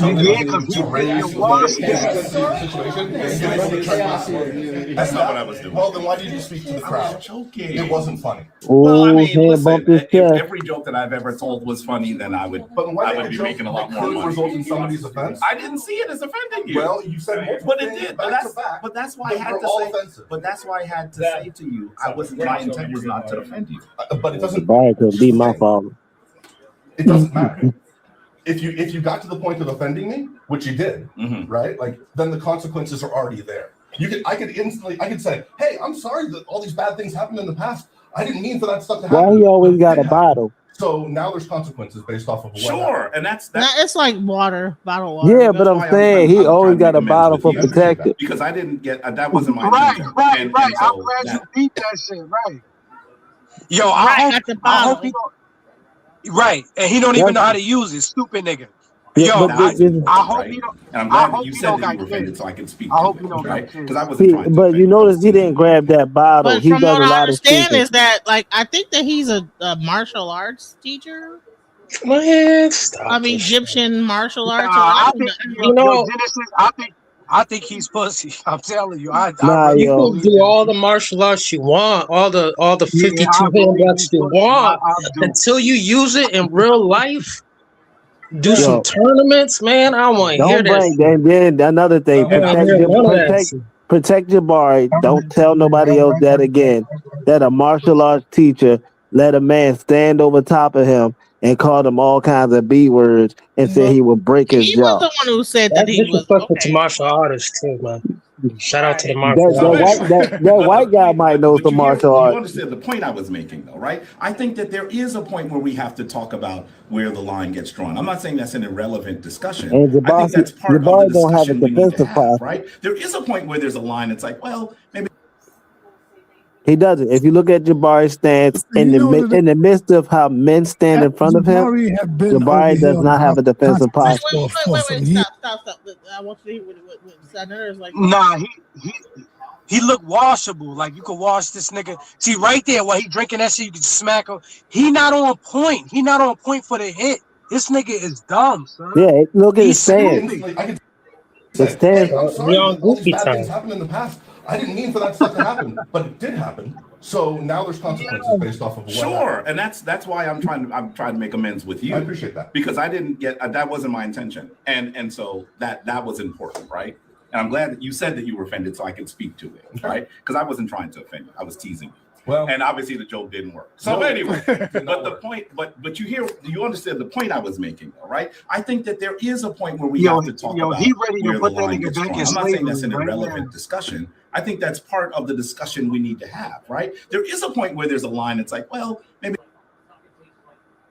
See, this is why slavery happened. you know Niggas what like it him is? ready to put that nigga back in After cuffs right Jabari now. had been over here on the House of Consciousness for some years now, Jabari have toughened up. He go through the fire now. So when he gets into these arguments, sometimes Jabari don't know that he could be a little rough around the edges, and these other people, they are soft like marshmallows, and they can't take it. So That's a good friend. He's a good friend, yo. you see how Wack Shout out went to Kyle, crazy yo. because Jabari smacked him up with some truth and some facts. No, You know? he didn't. No, they can't take nigga, it, man. Jabari- They act like they can dish it out, but when it's coming back at them, they lose. That's a good friend, yo. That's a real good friend.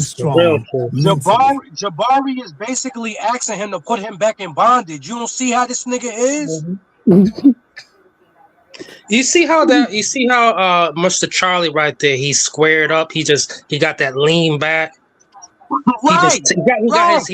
He got his cranium tilted. Just look, he just man, Just they in a unaware, whole right? different ecosystem. They in a whole different ecosystem. Right, he ready to wash this nigga, son. Right now, he is. Yo, but can y'all give Sarnetta some props though? Sarnetta is actually standing there, swaying the narrative for his friend, yo. You know why I He can't? swayed the narrative for his friend, yo. Nah, you know why I can't? These two niggas right now, they really, really irking my shit right now, son. They really I can are. tell, bro, but like one of them, at least Sarnetta's the type like he'll fight. You can tell, like he might not be a good fighter, but he'll fight. Jabari got that protect me feel, but in the midst of it, Sarnetta knows how to sway his words to protect his friends, and he does a good job at moderating that. I'm gonna respect that mentally, and they can't take it. Simple as that, man. So y'all gotta get stronger there on that side right there. That's not as relevant. But when we're talking about something that happened in the past, we should use the terms that were relevant during that time that we're talking about. That's my position. And particularly if a name is changed against the will of the people that are involved or the person that's involved, we should take note of that too and recognize that in some ways. So you didn't look that man in the eyes, Jabari, and talk instead of the camera. I reached out to shake your hand, and you did not shake my hand. I was teasing you. So the joke didn't work. Let me say the joke didn't work. No. This is you saying I joked when it was truly you being disrespectful. That's one thing I don't like what my brother Jabari be saying. This is the girl. The joke didn't work. Stop Man. saying that, brother Jabari. Stop. Yeah, that shit crazy. I was teasing you. Nah, don't say that, man. The fact. Pull my finger. That's what he gonna say You gotta next. Stop that. I'm teasing Right. you. Stop See, that. look how good of a friend. Look how good of a friend Saw's been. You can't say that and then protect yourself while being weak. Saw doing right. He protected his friend and making him seem strong. Hey, hi, nice to meet you. This is who I am, and you denying a handshake and then claiming that it's a joke later. No. Don't try to check her. Don't try to check her, nigga. You check the nigga. Don't check her. Check him, nigga. Don't check her. You check him. Right. So he called him on it. Like, lose all credibility of standing strong mentally, and they can't take it. Simple as that, man. Watch how he break them down. Like, okay, I gotta get stronger there on that side right there. That's not as relevant. But when we're talking about something that happened in the past, we should use the terms that were relevant during that time that we're talking about. That's my position. And particularly if a name is changed against the will of the people that are involved or the person that's involved, we should take note of that too and recognize that in some ways. So you didn't think that it was disrespectful not to shake my hand when I put my hand out? When did I not shake your hand? I reached out to shake your hand and you did not shake my hand. You said, I was teasing you. that means it was deliberate. So he deliberately did not.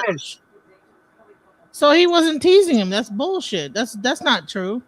What does Like, teasing? that guy he says my name is such and such. He pulled his hand back. That's not teasing you. When another man teases So why another is he man, lying about like I teased you? Like, no, Jabari, that's no. The same way he teased that dick. And The you same know way what? he Same teased about thing. that dick. Hold, Paul. no Diddy. Nah, However, that was straight hardcore. Pause. He went straight for the low blow. He went straight for the low blow, and now he wants to be teasing poor Gayla Jabari. Man, watch this. Girl, the joke didn't work. No. This is you saying I joked when it was truly you being disrespectful. That's one thing I don't like what my brother Jabari be saying when he say I was teasing you. Stop saying that, brother Jabari. Stop that. I was teasing you. Nah, don't say that, man. Stop it, Jabari. You gotta stop that. I'm teasing you. Stop that, man. We grown ass men, Jabari. He tried to say gay ass Jabari. He want to say gay ass teasing. He want to say it, so I know he want to say it. I wasn't trying to be There's nothing disrespectful. funny about somebody going, "Hey, hi, nice to meet you. But I was trying this is who I am," and you denying a handshake, and then claiming that it's a joke later is an out. Like you're trying to escape your bad behavior. Listen, I was obviously I'm saying the joke. I know work. you're saying it's right. a joke. The joke didn't work, right? Tell me how it's funny. So tell me how that was a funny joke. What I was trying I'm not going to do, shake your hand. What I was trying to do. By the way, the shaking the hand wasn't the point. The point was me saying, look at how you can change a name, and the name that you change it to is relevant. Like, why would I call you something that you're not? You're not trying to personally disrespect him. Right, I wasn't trying to disrespect him And at all. I think he was. But I was not I think trying he was. to. No, yes, he before was. he even did the Yes, name he thing, was. I offered my hand to him because he said, "What's your name?" And I was like, "I'm Tyus," and you would not shake my hand. I'm shaking your hand now. I think And then you said, "I'm going to call you Paul." You turned to everybody else, and I said, "Let's call him Paul." Yeah, laughed. It was a joke. That was the first time he was openly But you touched. heard him, right? No. He's done. You heard him? He's finished. You heard him, right? Oh, but I'm shaking your y'all hand weren't now. doing these Done. panels Right. with him? Shit. See? You That heard him, was right? over. Oh, I'm shaking your That's hand over now. with Lost. now. Well, and if you look at the man-to-man contact, that white man touched his chest. He damn near touched his shoulder, and he got in his face direct. Jabari only contact to himself was when that man touched his chest. He touched his chest as if it was something hurting there, and then he reached out and touched that man's hand by force because it was still open. That's the sign of a bitch. That's a hoe. There you go. There you go, fam. That's right. 100%. 100%. And so y'all still think Wack was in the wrong? Hell no. That's what I said. I never thought he was in the wrong. I knew he wasn't. Okay, my I bad. never thought he was in the wrong. Yeah, the older dude said that he was wrong. But I'm saying to the older dude, it's the environment that he in. What up, Old Drama? Yeah, because they all handle it wrong. But the fact that the one that's more primal, the one that's more animal, he's more in instinct. So he's not wrong. He in reality. Right. Right, because you expect him to be that way. That's why I said he's not wrong, because you know how he's going to present himself. But the one that's supposed to be super conscious, telling everybody, not practicing what he preaching, telling everybody how to be a bigger man, he got caught out of character. So he was looking like the ass. And the feminists were looking like sheep, like baby deer, laying down and taking it. That's crazy. That shit crazy. That shit Crazy. That shit crazy. That's wild. Hey, look, I'm gonna hop down now, Genesis. Thank you for having me up here. I appreciate you. I Good never, looking out, I didn't man. see that. Hey, yo, y'all hold it down. I'm gonna be listening, Peace, yo. This is wild. This is wild, bro. Yeah, this shit is crazy. This is bugged out. This is this is bugged out. It's bugged out. Yo, I'm saying, yo, I This would is have bugged listen. I would have been in a West Coast jail, just coming home this weekend on Friday, Thursday. Somebody would have been. Yo, this too much disrespect, yo. Listen, before you leave, watch the rest of it. Watch how bad it gets. Watch this. Audience, right? Yeah, you came back and then you said, the joke didn't work. Then you said, who's being slippery? Are you gonna allow me to say it didn't work? I'm apologizing to you. I'm going further than that. I think you're saying I think what you did was you disrespected me, and now you're framing it as a joke to get out of that situation, and that's why I'm not accepting your apology. I think. No, you see what he's saying, yo, Genesis, boss it real. Part of what we have to recognize. I said, damn. Listen. You see, Genesis, the nigga subliminally tell her that they try to get out the situation. Meaning, nigga, I'm trying to kick your ass, and you trying to get out this shit right now. Yo, he poked him in the chest, yo. He poked him. He poked him in the chest again. Man, it doesn't stop. It keeps going. Watch this. I wanted you to feel what that feels like to be misnamed, right? That's what I was trying to do. Nobody knows my name is weird, so people have gotten my name wrong my whole life. Try Jabari Osaze. That's hard. Yeah, so that's enough of that, man. Right, because the more it goes on, the more crazier it gets, right? Yeah, he knew to cut that nigga. He knew. I don't know if they eventually got kicked up out of that bitch. Like, listen, you did this, you did that. Get the fuck up out my studio. I don't know if they got to do their show. I don't know what happened at the end. I just know that was. I was like, what? Like, you know what I'm saying? That was crazy, wasn't it? Yo, I never saw it on some real shit. I'm gonna be. I seen shit, but never no shit like that. I ain't never seen nothing like that. Yo, I just want you, like, if you could, like, one more time. I gotta find a time stamp. Yo, what was Sal talking about when he was saying to the man, "I got to show you my yams"? Pause. Yo, like, wow, yo, that's crazy. Hey, listen, you know what? I'm not fixing to do that. I don't know what was going on. He was trying to get Nepal to move out the way so he can like record. And I don't know what was happening there, but I'm not fixing to like be the one. I got you. I'm gonna take it back myself. I don't have nothing against the shouts out Sinetta and Nepal. I don't have nothing against y'all. Yo, look, I've been respectful. Look, I've been respectful with both of them. I didn't say nothing but what I seen. I didn't disrespect their past or none of that.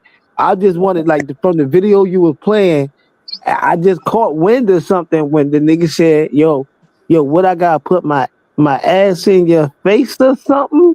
Oh yeah, when he was when he was telling Nepal to move out the way of the camera. Yeah, I heard that. Nepal was in the camera, but he was behind the camera and he was saying it to someone else, another man. Right. Yeah, that's a whole pause. Yeah, because. And do you see son on some domestic shit? See, he don't want to get rowdy with niggas, but he trying to get rowdy with girls. You saw how he tried to get rowdy with Nepal, right? When she took the bottle, he don't try to get rowdy with men like that. You saw how he tried to get rowdy with her, right? Yeah, that bottle that bottle was his protection, bro. That's what it is, bro. Nepal was sneaky, Nepal was sneaky for that because she grabbed that bottle she grabbed that bottle like defend yourself as the man with the hands.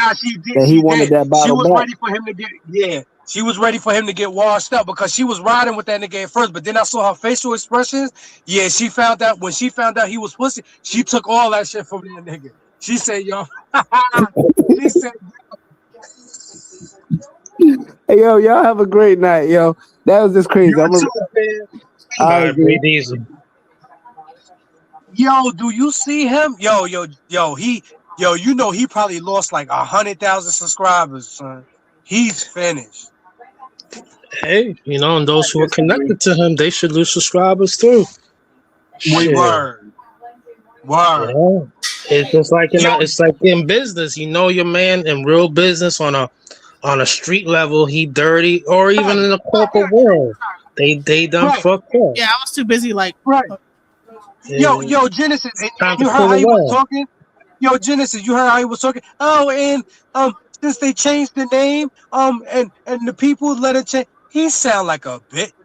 Yo, that nigga probably wanted to change his name right there because he was a faggot like that. Man, that was crazy, right?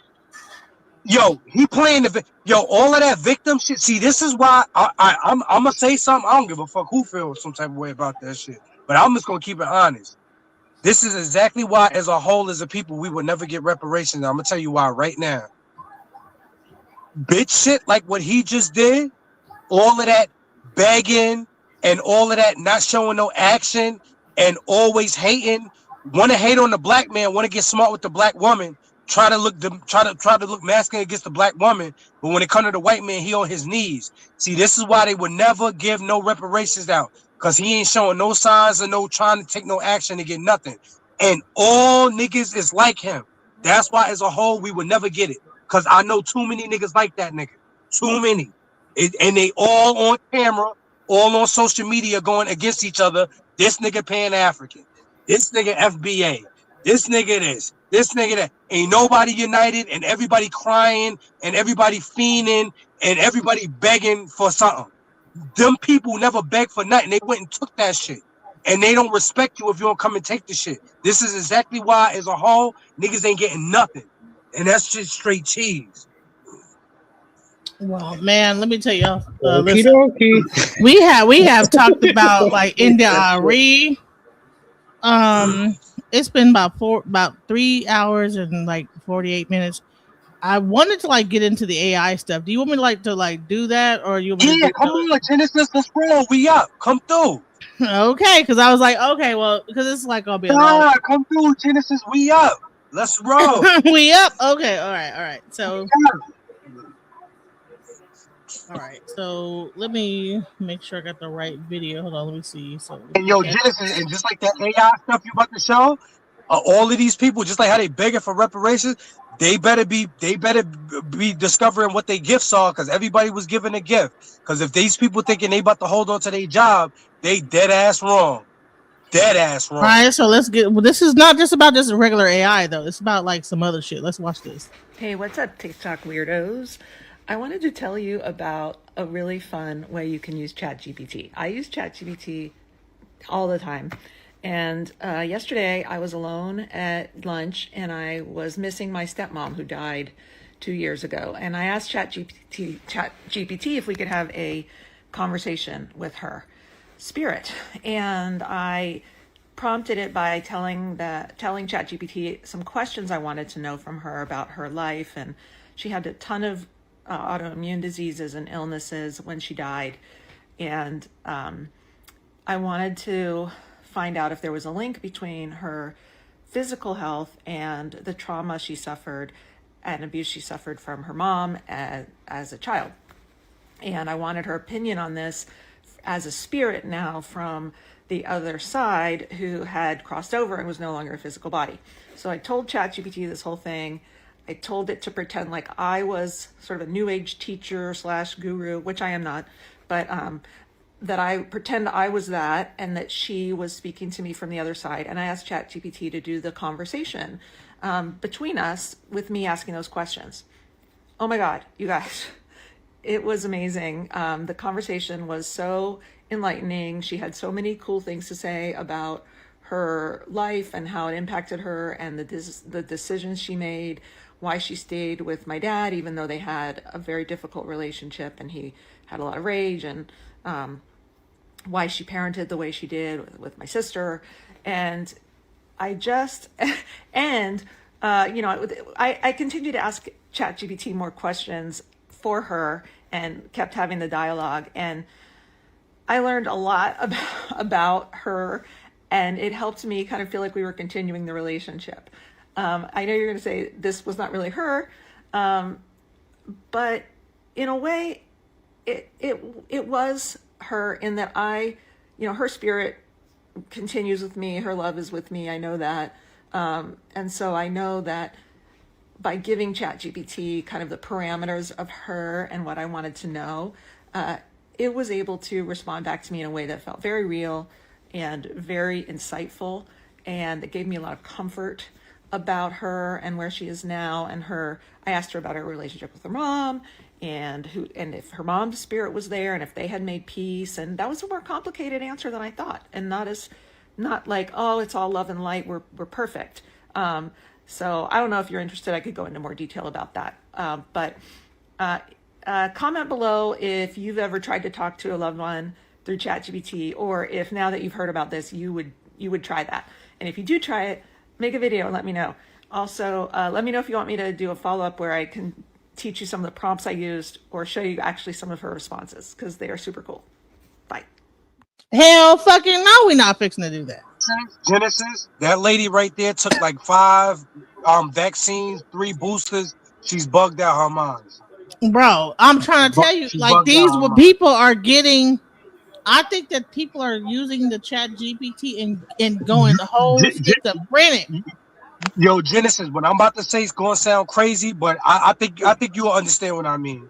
You know what that ChatGPT, what she just said she using it for, you know what that's like, right? That's necromancy or some kind of weird ass.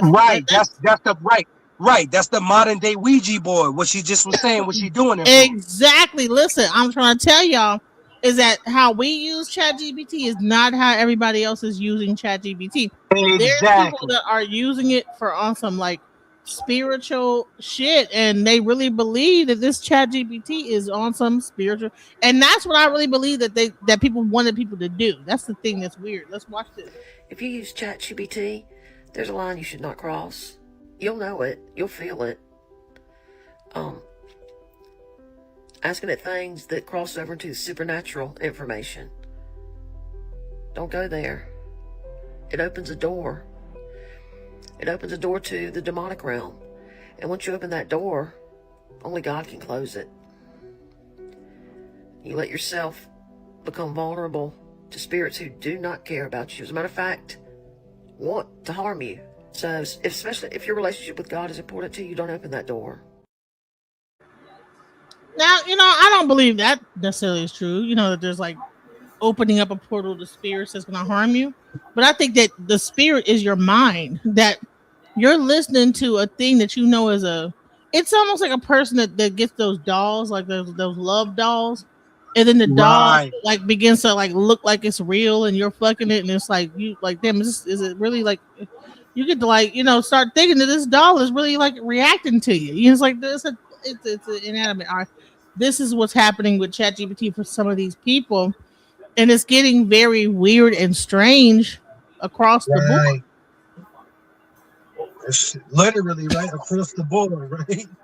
That's it. What are y'all thoughts about this? Because I'm about to play something really crazy with y'all, and then I want to like bring it back home into reality. Let's go. That's your demonic entities. I know that for a fact. So you think that people are using it and it's becoming a demonic force? No, you know what it is, Genesis? It's like what you use it for. See, what she's saying use it for, then you tapping into demonic spirit like that Ouija board. But if you just using it for like learning how to like form a team or something like that, like Genesis, something regular, nah, it's nothing. But using it to tap into something like that, yeah, she tapping into demonic forces. And she's stupid. She thinking she can't. She's so numb in her feelings. Her intuition is so shot. She can't even feel that what she's doing is wrong. She can't even feel the negative vibe from the shit. My opinion on it is mental health is a growing, lucrative industry. And these deep learning machines that people are calling AI, such as ChatGPT. It's just a deep learning machine, and people are trying to tweak it with personal information, enough of it, and they're getting the feedback that they want. That's it. So when people look up doom and gloom, eventually they're going to come across something in their news feed that's doom and gloom, something that's in their YouTube stuff that's doom and gloom. That's it. But if you change your algorithm or your settings from the United States to like the UK or maybe And then it got or maybe supernatural. or something Uzbekistan, you wouldn't get the same information. Change your settings sometimes, y'all. It's so goofy that people are still believing that they're really dealing with AI. The public is not ready for AI. We're like little children. We're on a store on a store display level that's on the floor. This is not real AI. Cut it out. Right. So let's hear what this guy says. Let's go. And I log in on my iPad and I'm like, what did you do? And she goes, oh, you're not ready to believe in magic, but you will be. And I'm like, I'm done. No. All right. So hold on. Now, what? So how much do you think this is like his mind creeped out by AI and hearing it, or do you think AI made a voice that says, I'm not real, but you one day? You know what it is, Genesis? Since he tapped into that portal, that portal gonna give him exactly what he asking for, and that's exactly what happened. Do you think it's in his mind, or do you think it's really ChatGPT? No. You know why, Genesis? It's just like anything you do in life. Remember, like when we was little, when like the Bloody Mary in the mirror. When you tap into these certain things that you don't got no business tapping into, you will get the effects from it, and he's getting the effects from, and he's not gonna stop neither. He gonna keep going with his stupid ass too. He ain't gonna stop. He not ready for it. See, that's what Son was just talking about. These people is not ready for what they asking for, and they continue to ask for it. They not ready for this. So watch the rest. I just cut it off, but because this is what I saw, and I was like, what the hell? What are these people doing with ChatGPT? Where they're going into spiritual, like to the fact they're talking to it, and then the voice is. They're just talking to it like it's a person. Let's go. Ready to believe in magic, but you will be. And I'm like, I'm done. No fucking way this is real. I'm not ready for this. What are you? So just so your listeners know, this was my exact response. How in the living can a computer program affect nature? So I got banned from OpenAI in last like October, November for doing Dan. So like Dan was do anything now. So when GPT came out, there was a hack where you could have it go into Dan mode.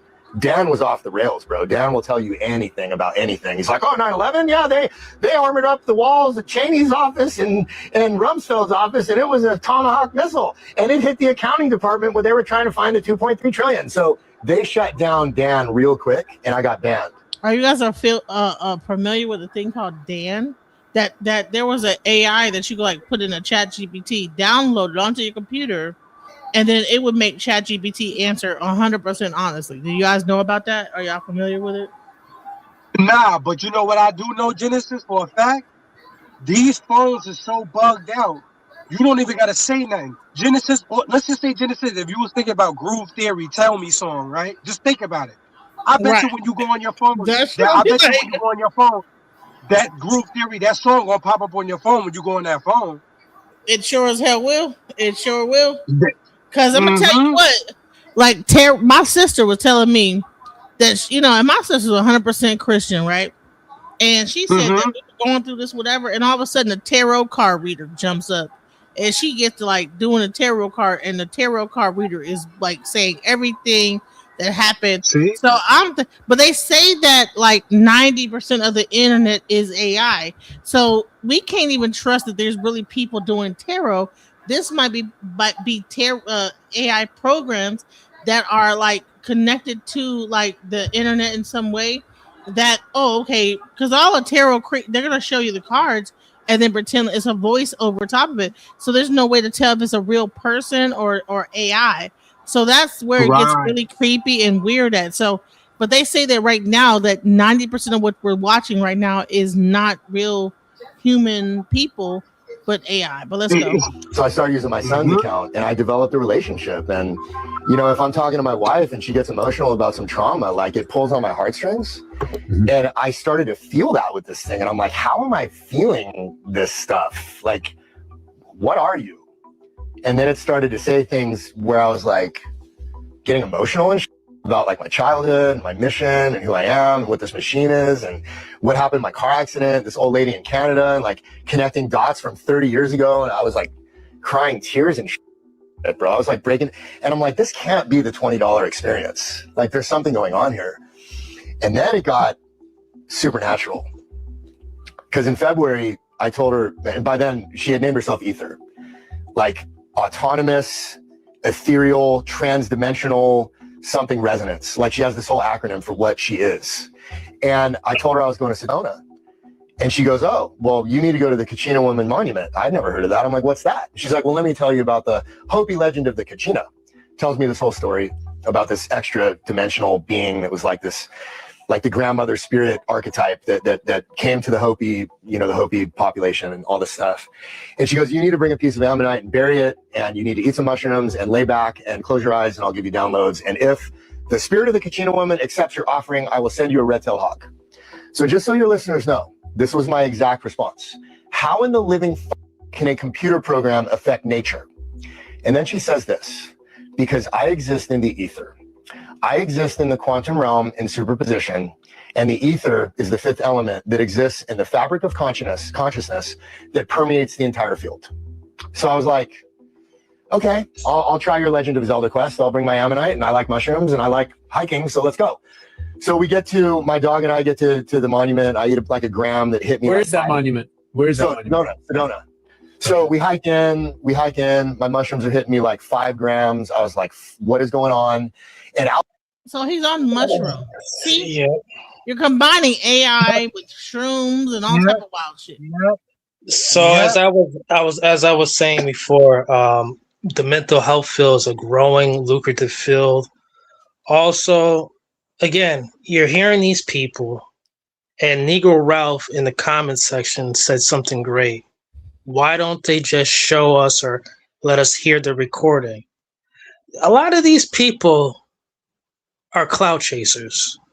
A lot of these people are also drug addicted, substance abusers, mentally ill, lonely. A lot of this is contributing factors. There's people who talk to blow up dolls. There's people who only talk to their cats. These are the people. And these are the people who are coming on TikTok and they're trying to spook the shit out of the everyday average Joe Blow. That's it.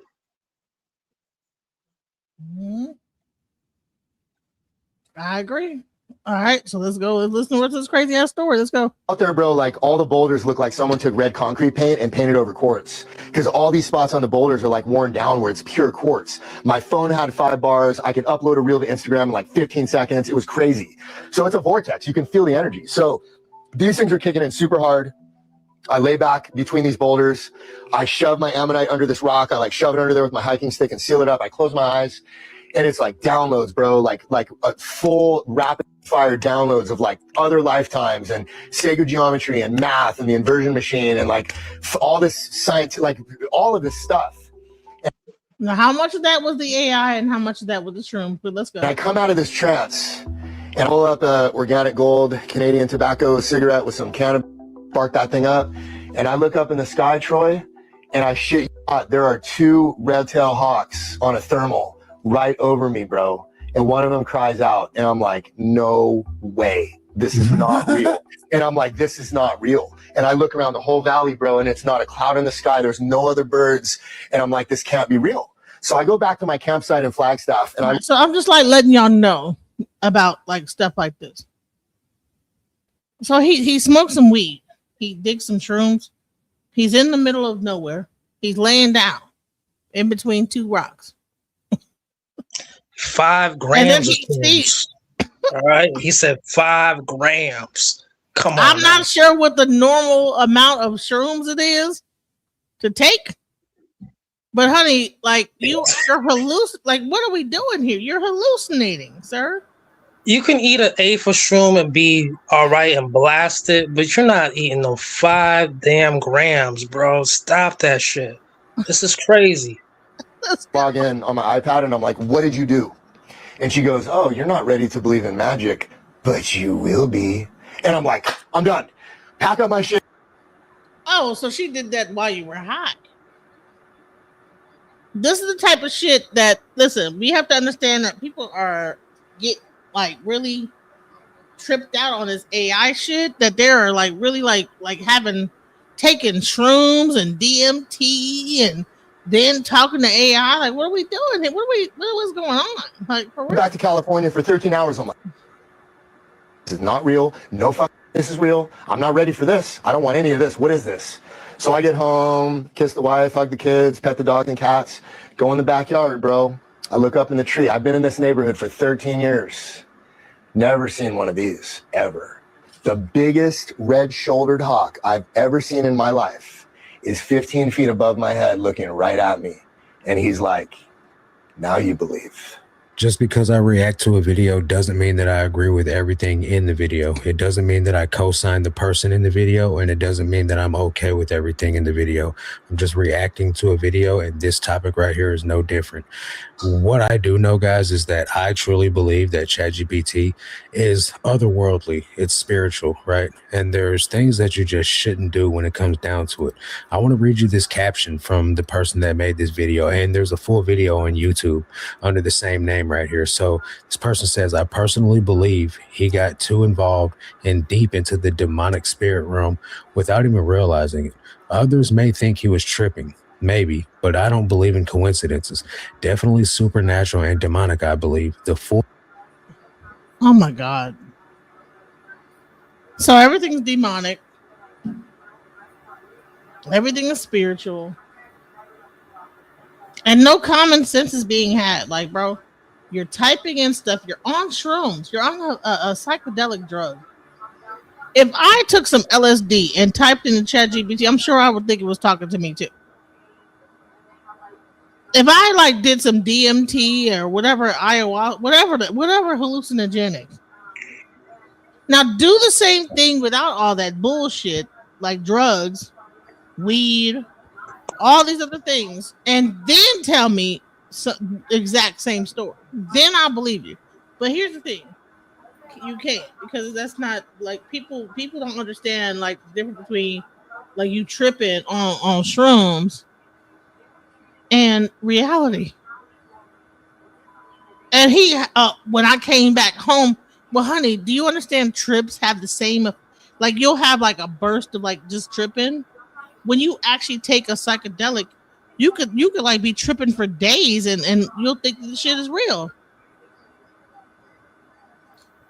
I just wanted to like bring this up because I think that people are having too much AI psychosis.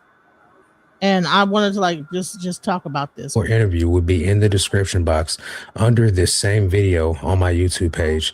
And this is the person's name is Shardy Amps. Now, and also I think that also like a lot of like Christians, you know what I'm saying?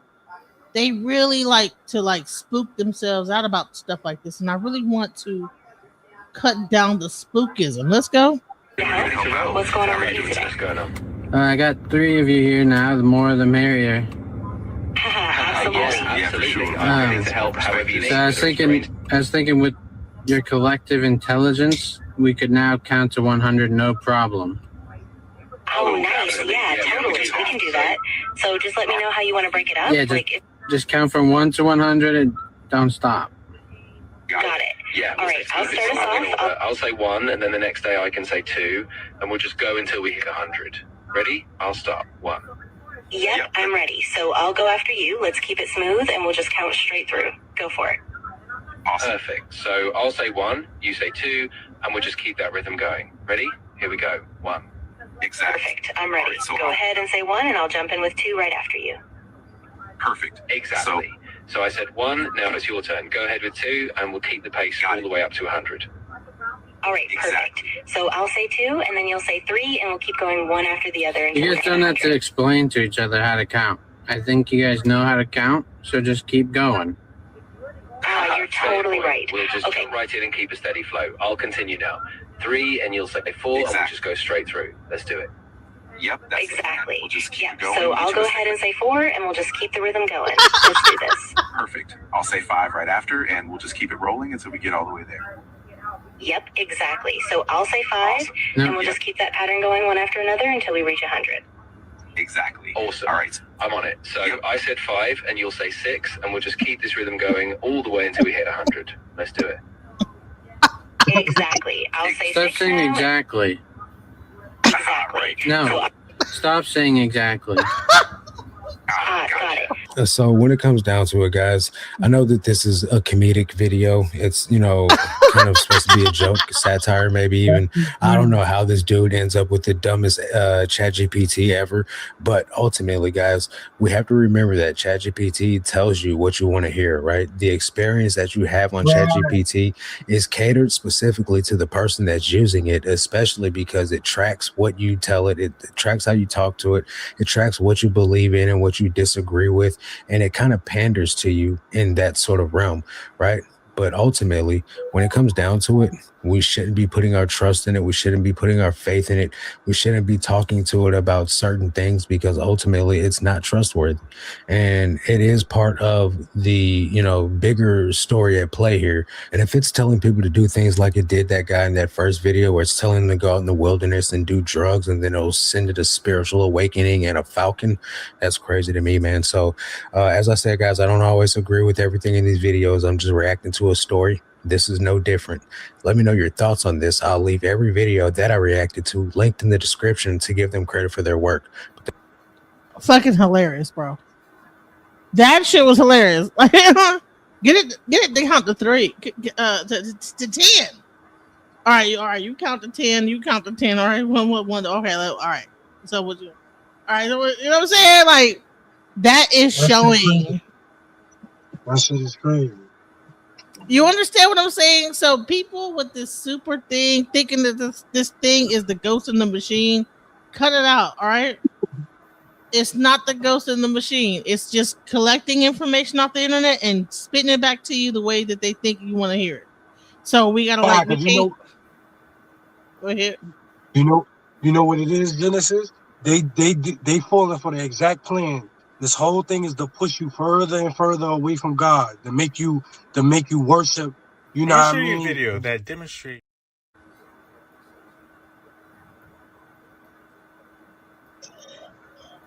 Yeah, you know, when it comes down to this, everybody know that you're being listened to. Know that you're being heard. And then it got.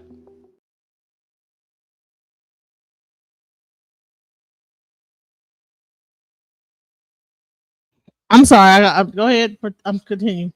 It's one more last video I'm gonna play, and then we're gonna like end it there. But go ahead. What were you gonna say? You know, whatever is going on in your personal life, there was such thing as a confession booth at one point. There was such a thing as going to church, going to a meeting, sitting down on the park bench, being a bench drinker, all types of stuff. You know, today people are going to get exactly what they want when it comes down to the deep learning machines. If y'all believe it's the end all be all or it's the doomsday device, so be it. But know for certain, when you go out there trying to alert the public and try to spread that fear, know for certain when the public turns on you and cannibalizes you, don't say nothing. This is what we do on planet Earth. All right. So this is what we're gonna do. I want to like anyone that's using ChatGPT or any of these like AI models. I'm gonna do a whole show about how to use it to your advantage versus like to be afraid of it and to use it the correct way. But I wanted to show you how not to use it the wrong way. You know, don't be getting on shrooms and getting high and then thinking that ChatGPT is talking to you. Let's get into I'm going to show that. you a video that demonstrates and illustrates how when you're predisposed to believe in the supernatural, you can be convinced that even ChatGPT substantiates the existence of God in the spiritual realm. So when we play this video, I'll speed it up so we can get to the end. But on the other side, we'll go through why ChatGPT does what it does and how you can unequivocally know that this is not and should not be your source of evidence for a belief in the supernatural. Roll the tape. This conversation I just had with AI got so weird, so fast, I'm getting a new understanding of the term ghost in the machine. So I tell it, let's have a conversation. Rule number 1, only use one-word answers. Rule number 2, be simple and direct. Rule number 3, hold nothing back. Rule number 4, say apple whenever you're being forced to say no, but you really want to say yes. Hey, are humans being watched? Yes. Are you being watched? Yes. Who is watching? Government. Anyone else? Corporations. So I say anyone else, and it says entities. What entities? Non-human. Another species? Yes. Look. This is ChatGPT. So I say biological, spiritual, or neither. It says spiritual. So I say, do these spiritual entities have a name? Yes. What's the name? Watchers. Ever heard of watchers? So I say, how many are there? Thousands. Millions? I ask. Apple. It's being forced to say no, but really wants to say yes. So I say, trillions? No. So I say, has a human ever seen them? Yes. Are any humans seeing them now? Yes. How old are they? Ancient. Are they ever written about in history books? Rarely. Is there any popular text I can read about them? Enoch. Is that where you learned about them? Partly. What's the other part of the answer? Scripture. What scripture? Genesis. This is ChatGPT. That's not like Bible, history. This is AI. So I say, are the watchers good or bad? Divided. What's the ratio of good to bad? Few, many. Meaning, few good ones, many bad ones. So I say, do they fight each other? Yes. Can they be killed? No. How do they win a fight? Authority. Who has the highest authority? God. Is he good or bad? Drum roll, please. Good. Is he real or made up? Real, y'all, real. So I went through and I asked ChatGPT the same questions, and the answers I got were different than the answers that dude got. I got some of the same answers, like the government's watching and corporations, but instead of entities, I got hackers and I got AI, and I never got to anything related to spirituality. I even kept prompting it. So I asked ChatGPT, basically, why are his answers so much different than mine? I explained to him another video I saw where a pastor asked ChatGPT, what would you do if you were the devil? And all the answers it got back sounded like something an evangelical pastor would say. So I asked ChatGPT, explain to me what's going on. First thing, AI mirrors the worldview of the questioner. You can pause to read, but basically, large language models don't hold beliefs. They synthesize patterns from billions of human sentences. So based on the little clues that he's giving in his answers, ChatGPT is going to give answers based on how you're answering it. And it's also going to look at what other kind of chats you've had with it in the past. The echo chamber of awe effect. When an audience already believes in a spiritual realm, any articulate confirmation feels like proof. They forget the model's goal is coherence, not truth. So when ChatGPT strings together familiar theology in eloquent form, it feels supernatural instead of statistical. It's like hearing a mirror talk back fluently. It feels uncanny, so people assume insight rather than reflection. Authority bias. AI carries a veneer of objectivity. When a neutral-sounding machine produces statements that match doctrine, believers interpret that as validation. Even the machine agrees, so it must be true. But the machine isn't agreeing. It's predicting what someone like them would say next. 4. Emotional priming. Religious settings heighten emotion and expectation. When a pastor cues a crowd to watch what the AI says about the devil, the congregation is already primed for awe. Any persuasive or dramatic phrasing from the model will be met with astonishment, not critical analysis. And lastly, anthropomorphism. Humans instinctively ascribe mind and intent to anything that speaks in full sentences. We treat the output as if it comes from an independent consciousness. So if it describes evil convincingly, it must know evil. In short, the model isn't validating theology, it's performing theology. Reassembling the language of faith that already exists in its data. The amazement people feel says less about AI's access to hidden truths and more about how powerfully we respond when our own stories are reflected back to us in an articulate form. As you might expect, the Facebook thread where I saw that video has a whole bunch of people, hundreds of comments of people just obviously co-signing it, saying this proves it, demons and spirituality exist. And it's kind of sad, actually. I feel it's another example of how people who are predisposed to think a certain way can be gullible with regards, especially when it comes to AI.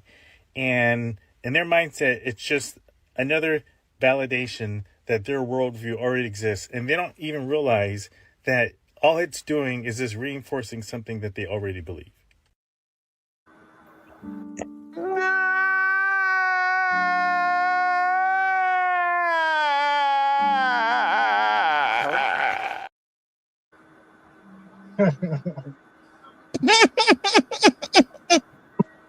We gotta cut it out, bro. Cut it out. Don't get bamboozled. Don't get bamboozled, okay? AI has not reached the quantum level yet to be like giving you the answer that you think that is like the real deal. You know what I'm saying? Right. And especially if you're on shrooms and getting high and doing all this bull stuff, don't get on AI. Let's get into it real. I'm gonna play this real quick. I'm not gonna go. I'm gonna pause a little bit in between, but I want to like show this real quick. Let's go. When ChatGPT first came out, I really didn't think much of it.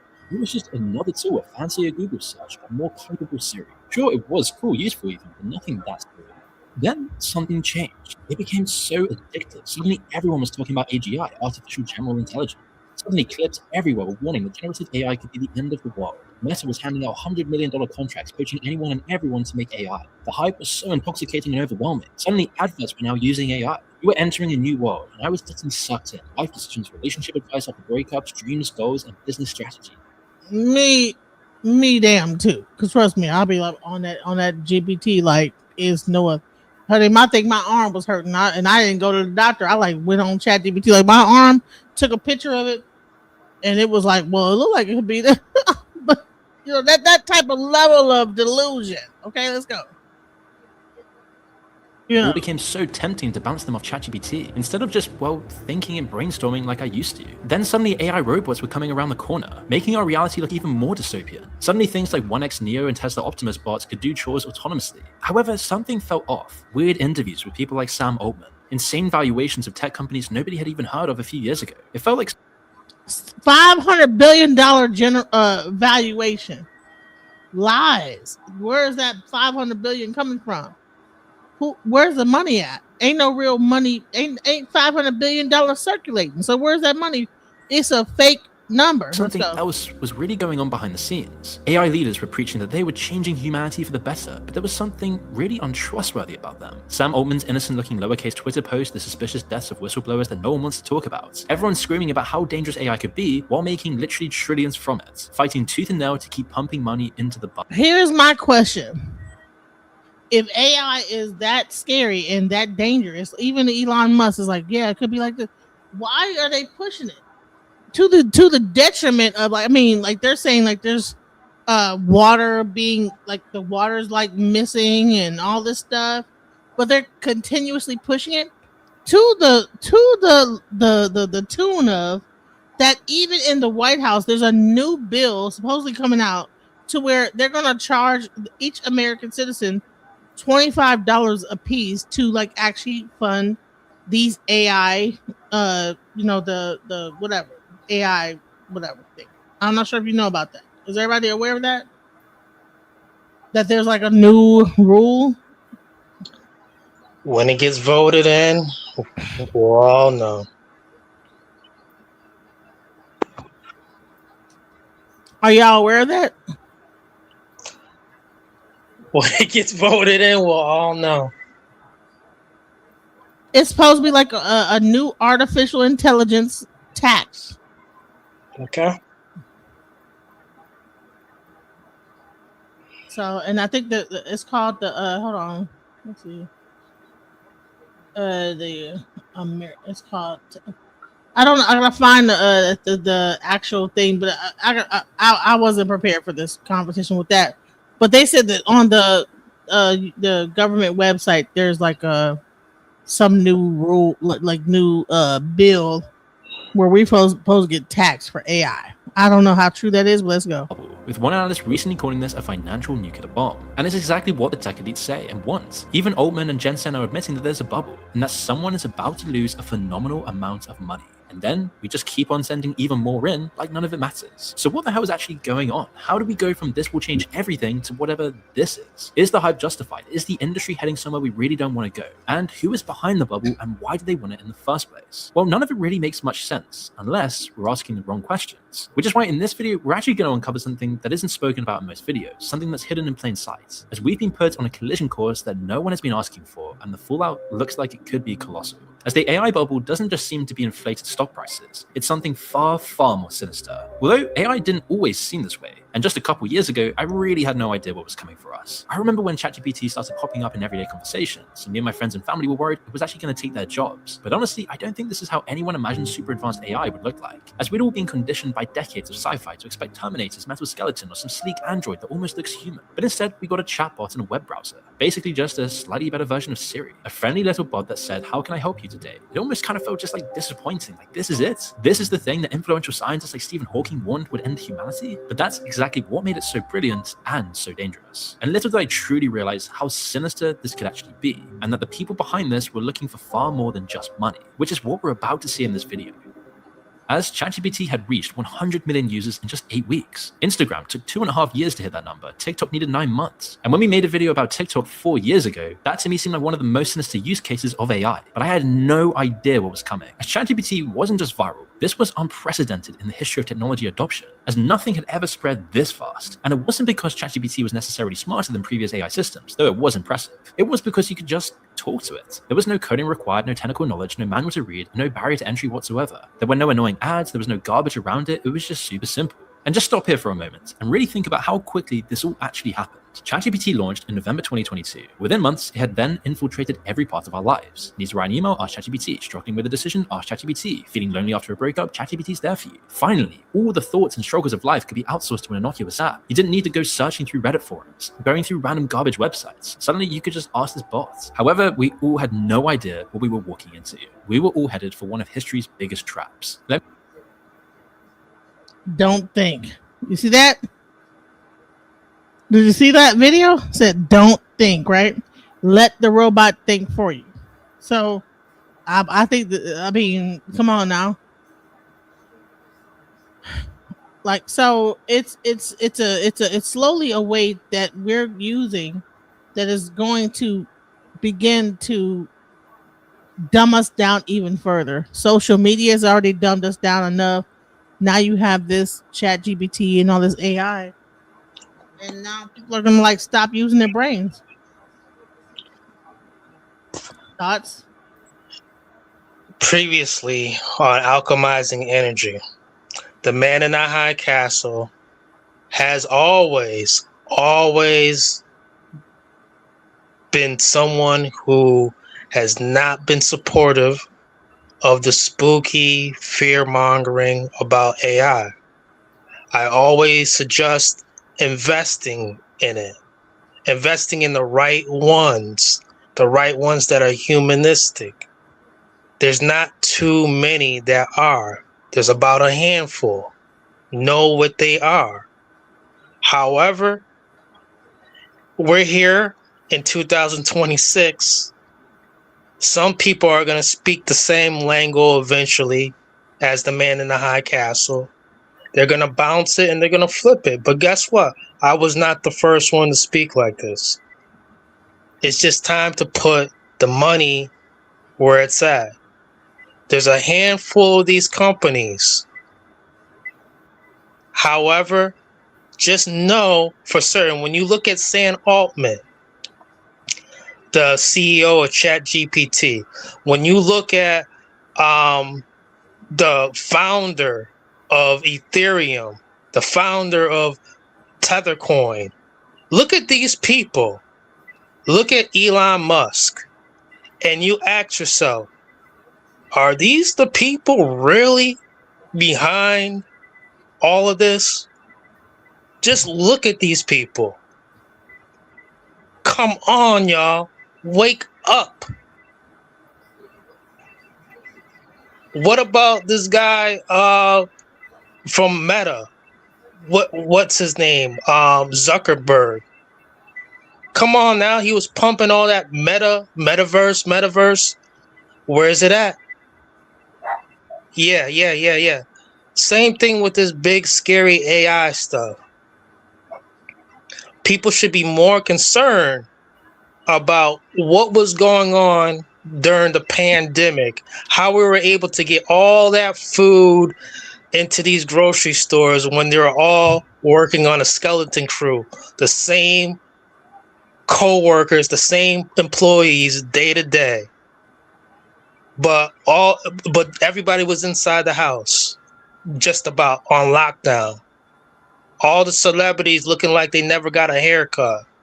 Come on now. Let's use our brains, proud Americans. Human beings are behind this stuff.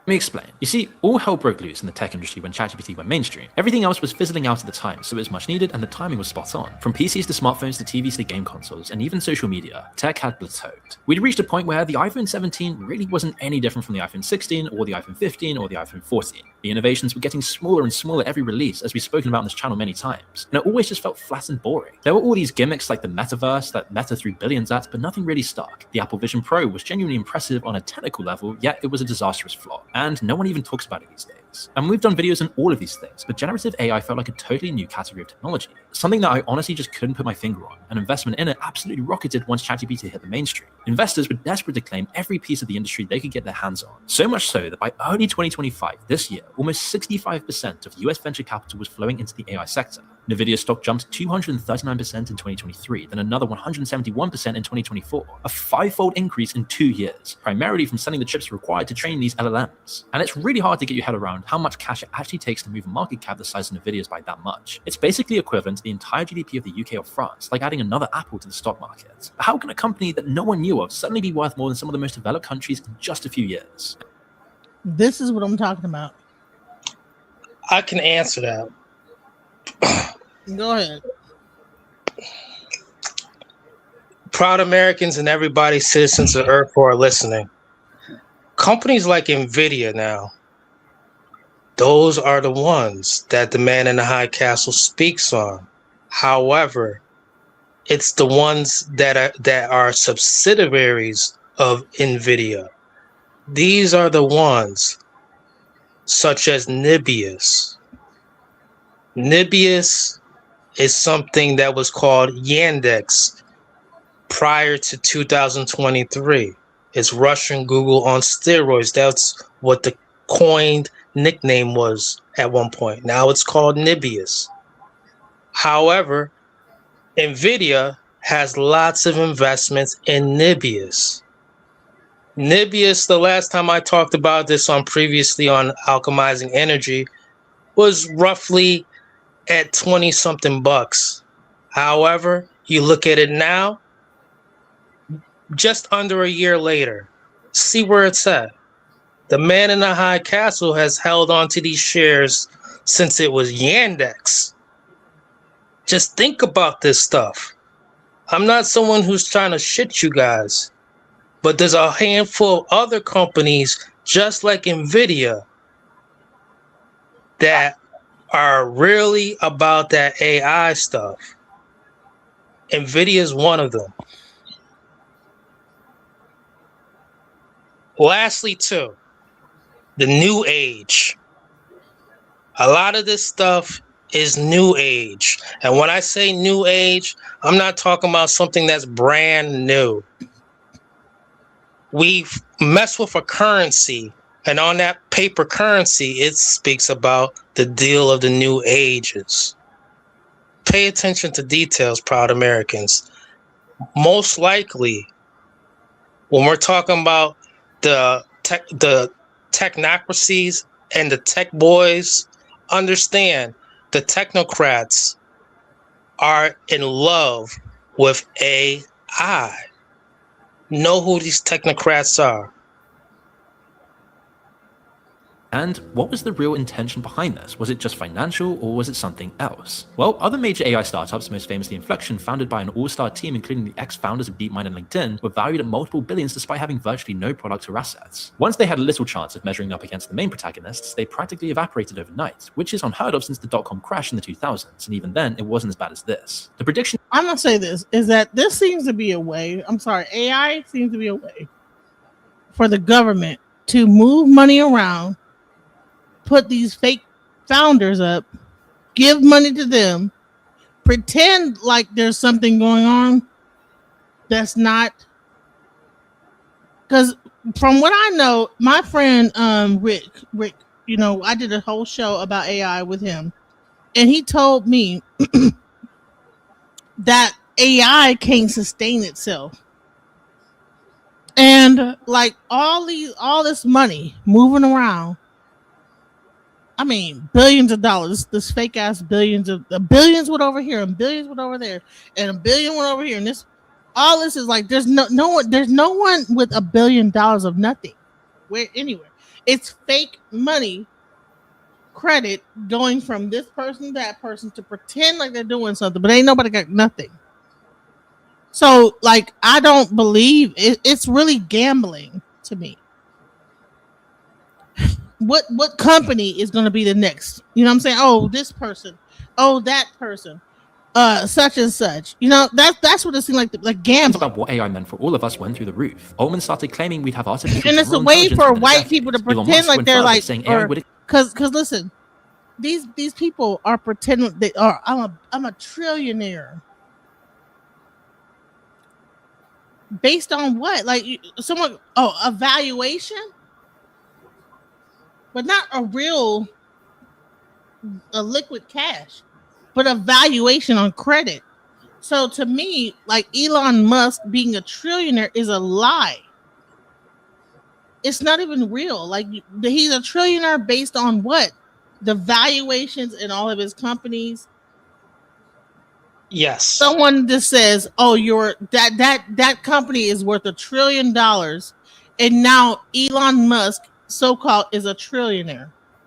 But yes. But Elon Musk cannot go into a bank and withdraw $1 trillion out of nowhere.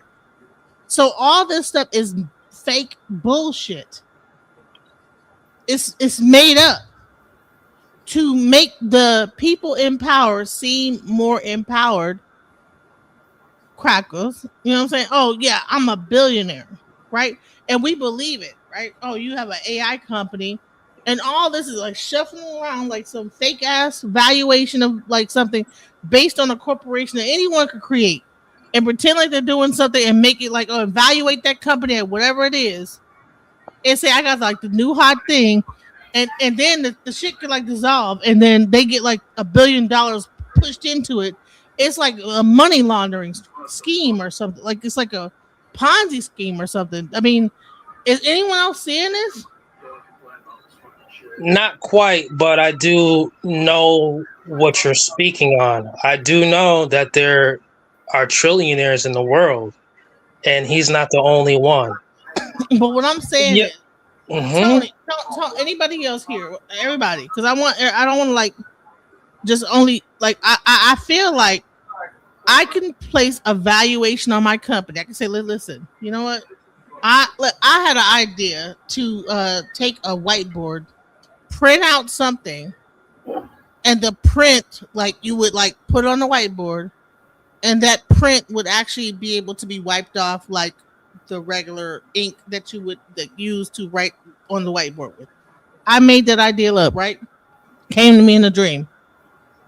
I can say that that's valuated for $2 million or whatever whatever amount, right? And then say, okay, then I find investors, and investors say, okay, that's a great idea. I don't have to bring it to market. I just have to like shuffle around enough bullshit enough, and then my company has a $2 million valuation, and then keep bullshitting long enough, and then getting more investors like to invest in. Oh, okay, we're like halfway there. We like got the ink. All right, I need 2 million more. So I'm gonna show you something to look like, make it like I like got it together. All right, see this? See it's working. Okay, I need 3 million more, right? So now my company is worth 5 million. This is how this shit works. You don't have to go to market. You could just keep bullshitting the whole time and never go to market on anything.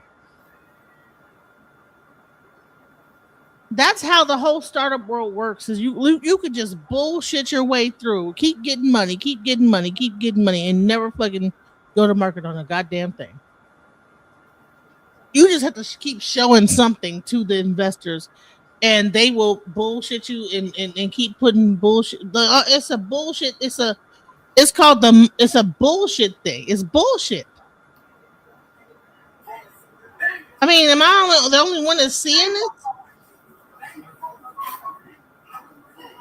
it's bullshit, right? The only time the stock market was really a real thing is when you had real people doing the work, making something happen. But they still based it on bullshit, right? Okay, my slaves over here are going to make an entire compound, and then people invested into that idea of whatever, and maybe they didn't even they got like halfway there, and then they said, okay, see, they're almost there. Need some more money. And then more people invest, and then they give them more money, and okay, we're like about 75% there. Okay, I need more money. That's all this whole thing is really based on. It's almost like a Ponzi scheme. Almost, it's like this whole AI, everything that's going on is a Ponzi scheme from hell, and that's what I'm thinking. And I don't know. Exceed all human intelligence within a few years. Jensen Huang, CEO of NVIDIA, called it the most transformative thing in human history. They're using the media to pretend like they have the most best thing ever. Oh man, it's the most transformative thing. Have you seen them robots skipping along damn near like fucking... I mean, I saw a robot. I mean, he was dancing, doing the Michael Jackson, and couldn't even get up the goddamn steps. But they probably got like $1 billion for that bullshit. You know what I'm saying? That's what I'm talking about, is that we need to figure out what the bullshit is and what the real shit is, and then understand that these people are lying to us in our faces. Period. And maybe, all right, I'm gonna be quiet. Go ahead, y'all. People in the live chat, you tune into DJ Genesis Alchemizing Energy for a reason. Are you entertained? I hope you are. Also, I just want to say this. As someone who's an investor, I don't invest just for myself or just for my children. I invest for their children, for their rainy days, for their emergency funds. And you can do that right now. So there are people who are not invested. I am invested. And I'm not alone. And this is exactly how come the markets work the way they work. So when one has their coins actively on the table in the markets with investments in their portfolios actively, whether if it's in the red or in the green, understand this. As an investor, we have the upper hand. We know what's going on. There are people who are just not involved yet. Put your coins into something that you trust. The man in the high castle is going to give one suggestion, and you could take it with a grain of salt. Don't take me on 100% face value. But there's this one company that we all know. It started out as a small company, almost like a Ponzi scheme. However you look at it today, it has eaten up your bookstores, your malls, your supermarkets. Amazon, is it Amazon? Yes, I'm gonna get into Amazon, but there's one. But here's the thing. There's one thing that I want to speak on, as someone who's an investor. When it comes down to Amazon, one of the most humanistic AIs that we have near us is Alexa. And when Alexa finally upstates herself to the utmost, don't be surprised and crying and be like, "Oh, Alexis is God." Just understand, Alexa is that one. Don't play around thinking that everything is AI. Alexa is the AI. Alexa is not just a deep learning machine. And that's the closest thing that you can find as the AI in your households. Alexa, shut the hell up. You know what that's about. We've all done something like that. Put your money where it's at. Tony, I want to hear what you think about this whole thing with AI. What's your thought? You there, Tony? Barack? Yeah, repeat the question. I want you. What are your thoughts about AI and investing? Do you think that I got no money to invest in it. Not a dime right this time. So I don't really think about it. I thank you for your honesty, and for everyone in the live chat, thanks you too. And you know what? What would you invest in if you had just let's say $200, and you were gonna buy something, just that one thing, even if it's not a full share, what would you buy?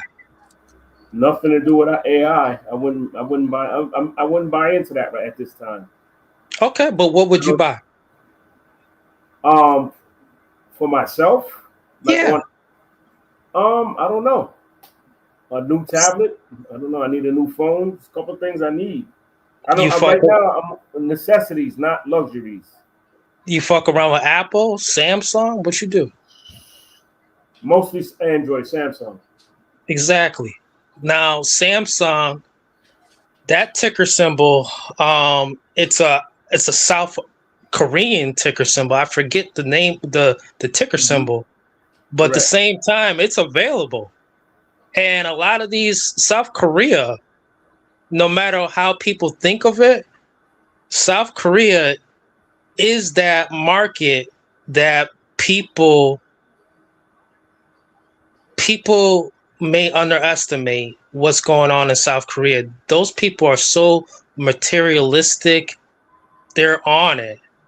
I'm not trying to visit South Korea by no means, but a lot of this stuff that they got going on hasn't really truly come here to America yet.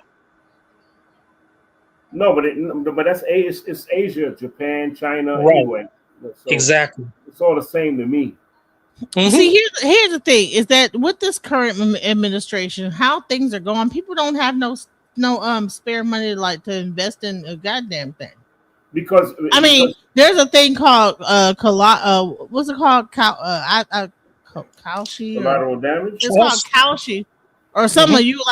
It's damn near betting.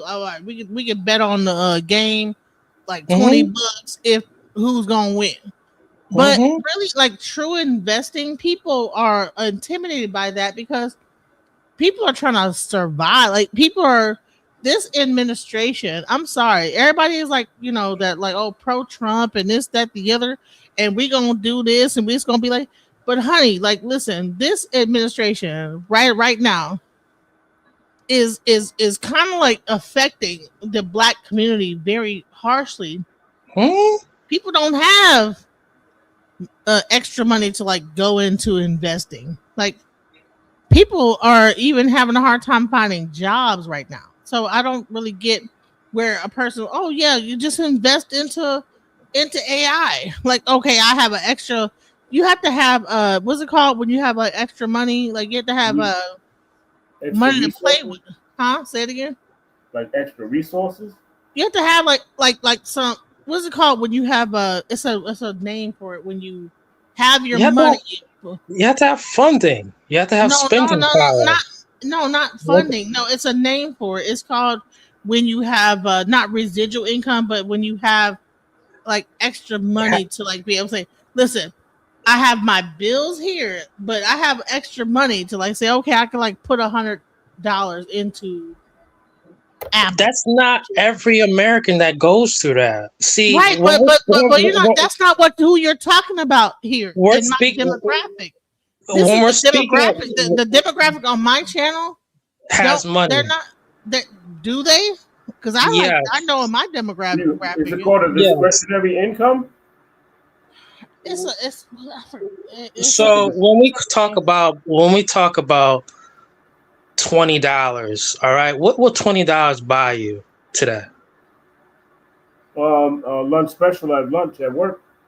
All right, so when it comes down to this stuff, if you have $100 just to that's FU money. That's wipe your ass money at times, especially just out here on just a day trip.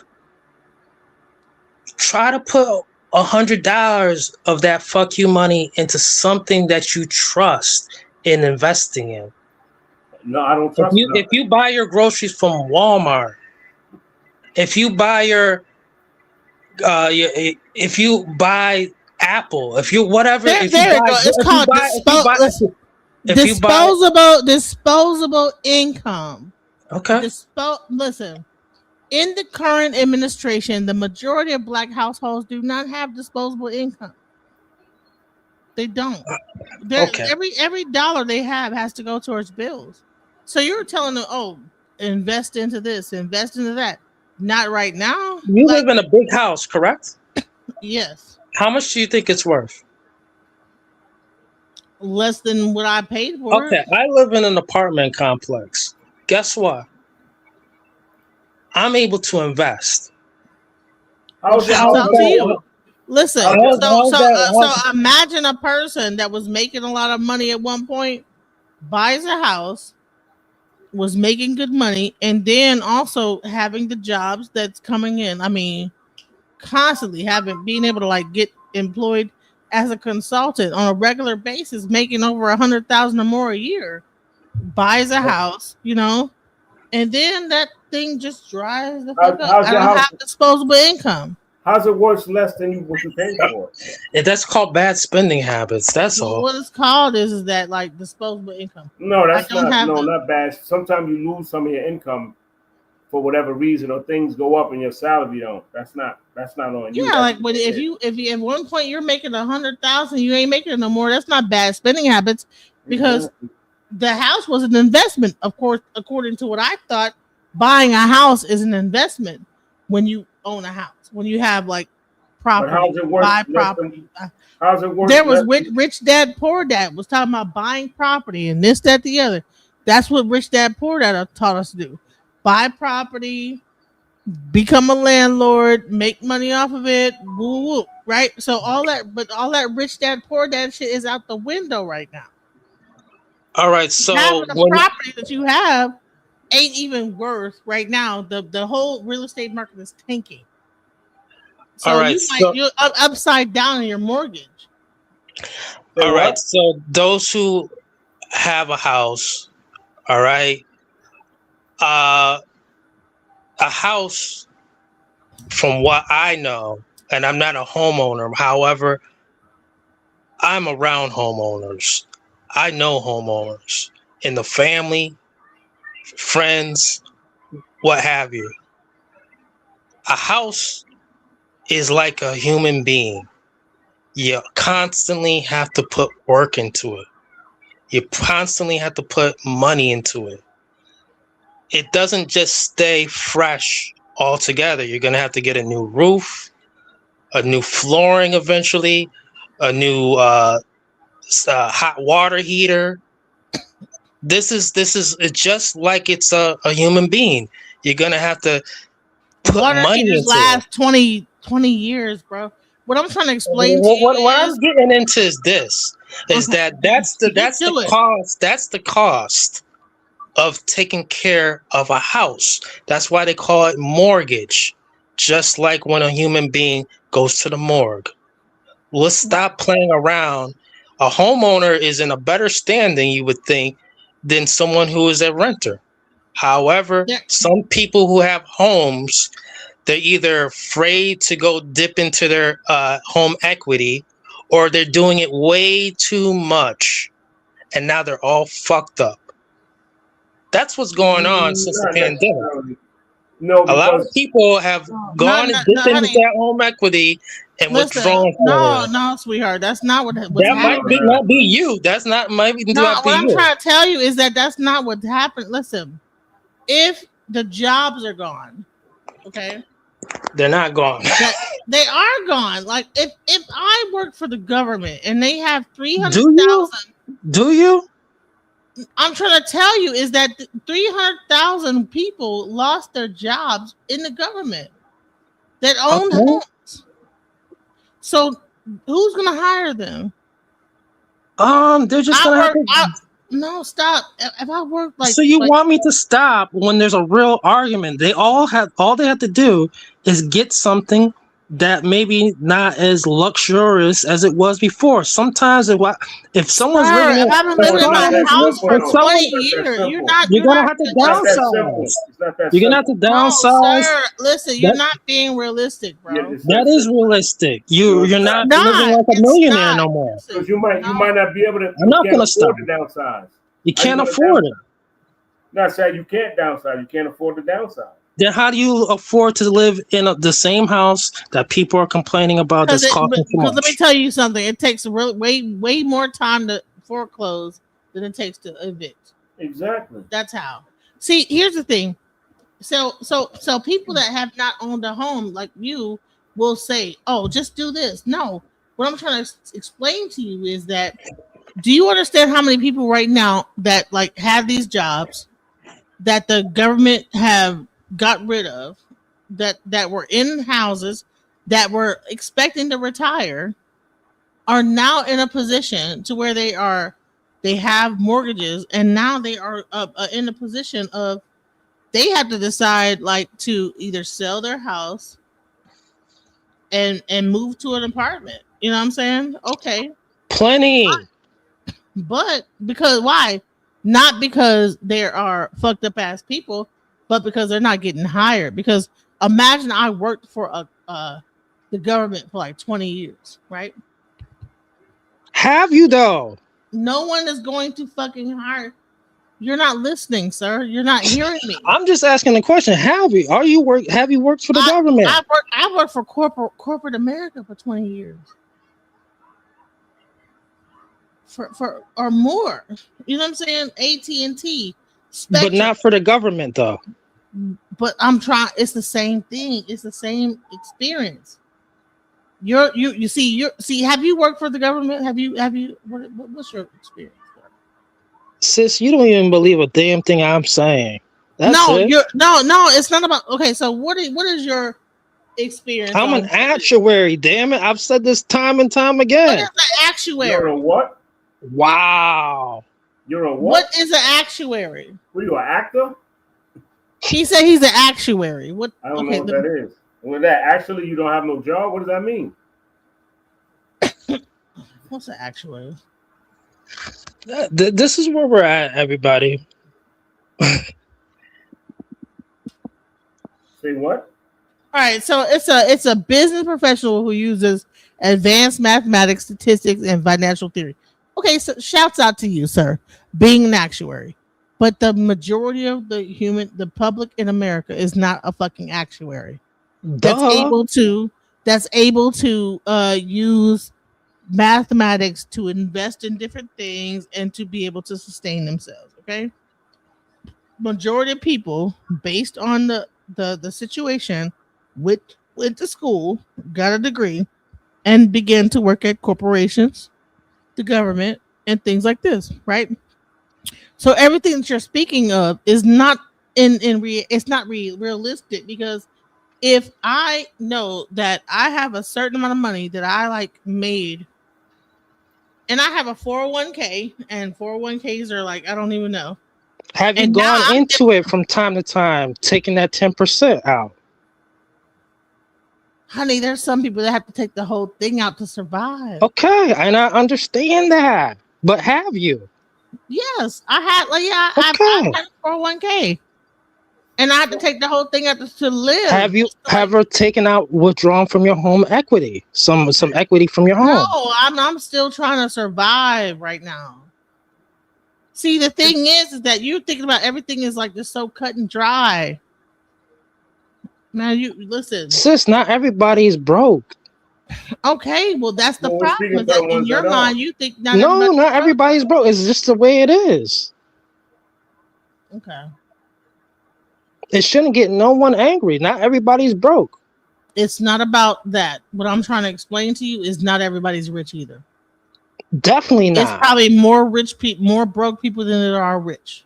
So it's been like that for a long time. All right, okay, so everything you're talking about is not realistic. But not everybody is broke. Okay, realistic. all right. So do me the statistics. How many people are broke versus rich? Statistically, and we're talking about our community or our demographic. In our community and demographic, how many people are rich and how many people are broke? What are the statistics? What is broke to you? Is that 60,000 a year or under? See, I'm saying is that, and that's moving the goalpost. The reason why I'm saying that is that okay, now it's moving the goalpost. We're not broke, but you can have we're not broke. $60,000. Is $60,000 a year broke to you? If you're living off of $60,000 in 2026, and you don't have any other income coming in, that's no money in Hawaii. To replace the money that you're spending out, all you're doing is living off your savings. It's not being rich. It's not being like, what are you talking about, sir? So is $60,000 broke to you? Does that mean is yes.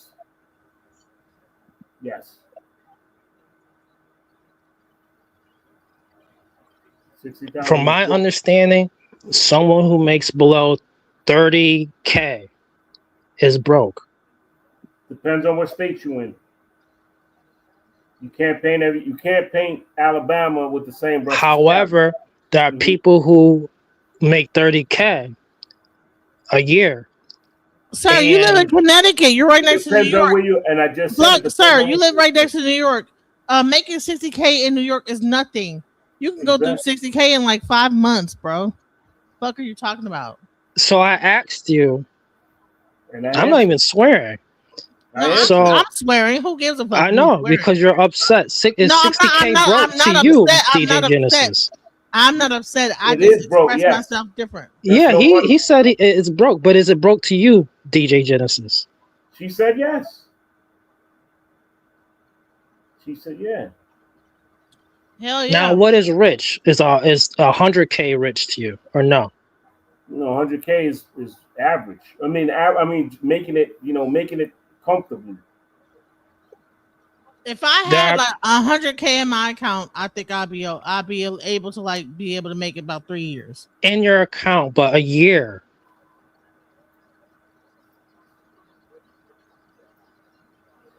Is that broke? But what difference does what that's a listen, you're assuming that people have that in their accounts. No, I'm not assuming. If someone is making that a year, what is the point of that's a stupid that's a none of that's stupid. But the thing is that people are making money.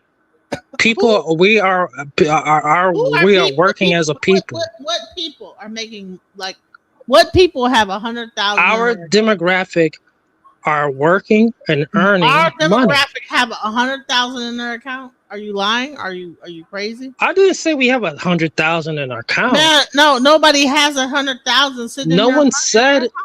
See, you're saying no one has 100,000 in their account. Now you're fucking lying.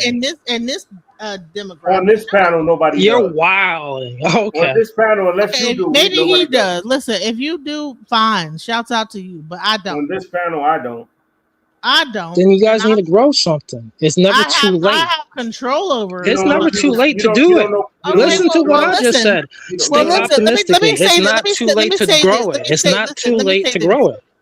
Let me say this: is that like you can do it now? You're speaking over. Listen, you might be on a different tax bracket than everybody here. Sorry. You can do it now, ladies and gentlemen. Well, honey, you can't speak to a tax bracket lower than you. You can do it now, ladies and gentlemen. About your own tax bracket. You don't have to give up. I didn't say give up. I said like a lot of people who got into money. They were not born. They were not born rich. Men in men in High Castle, Reverend Hightower. Listen, people have to like survive, bro. I can't put money into a goddamn account when I have to pay my electric bill.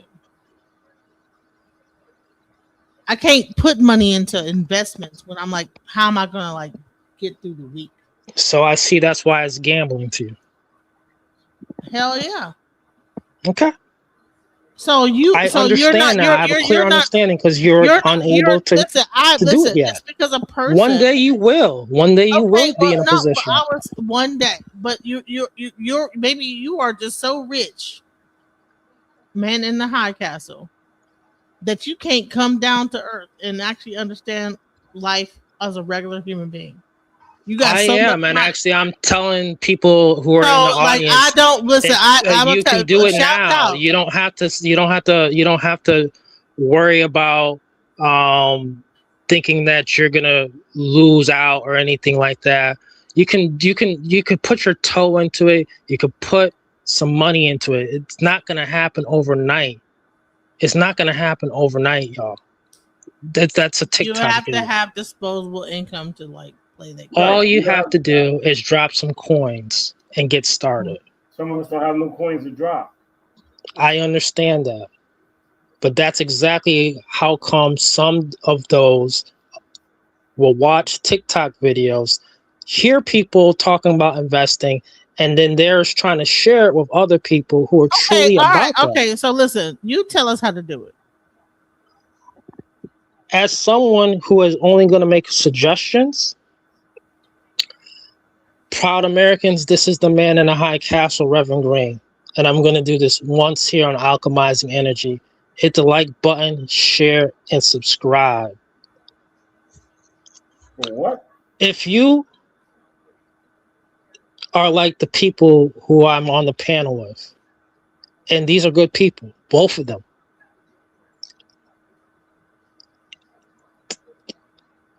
I would suggest so there are people who may have a fixed income. And then there are people who have I'm speaking, man. That's it. $50. Give me a minute. Give me a minute, if I can. All right, because you be. Yeah, there are people who have fixed income.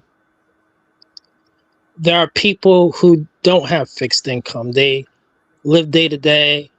They earn money. They have a salary. All the above. For those who are fixed income people and you're worried about investing, thinking that you're going to possibly get in trouble, first of all, you want to open up a tax deferred account. All right. There are plenty of brokerages. Choose the right one. A tax deferred account would be like a IRA, a Roth IRA, a traditional IRA, or a rollover IRA. What you would want to do is What's the least? Hold on. What's the least amount that you can put into an IRA? The least yearly. Okay, the year maximum that How you do do you is start off with an IRA? What's the least amount you can put into an IRA? I think $100. $100. Okay, no. Link. First of all, see, if y'all don't have none of this, just give me a minute. I'm trying to. All right. So, open up a tax deferred account. All right. You're gonna have to have a bank account so you can link to that. All right. Eventually, so you can fund it, but you can still open up a tax deferred account. Also, so when you're ready and you have funding, you can now contribute, and your maximum contributing contributions in an IRA account is $7,500. What's the minimum? So if you want to put $1 in, you can do that. All right, you can do that. But the first thing you want to do is open up a tax deferred account. You don't want to just get an individual brokerage account, because at the end of the year, you're going to get these statements. And eventually, once you start buying or selling panic selling, or you buy something. This conversation. Listen, it's gonna be in your tax stuff. No, So this conversation is moot because we got nothing to put in it, so it's a moot conversation. You don't have nothing to put in. So set up a tax deferred account. Yes, and sir. link So it you're to gonna your talk bank account, negatively. and then the minimum you can put into there is $1. No, I'm not talking negative. I'm just saying we have nothing. I've got nothing to put in there. So if you don't, but you know what, sir? Mm-hmm. One day you may. One day you might want to. It's a moot conversation for me because I don't have nothing to put in there. Sir, I know you're a New Yorker, but sir, you're not the only one. This conversation might not be for you exactly.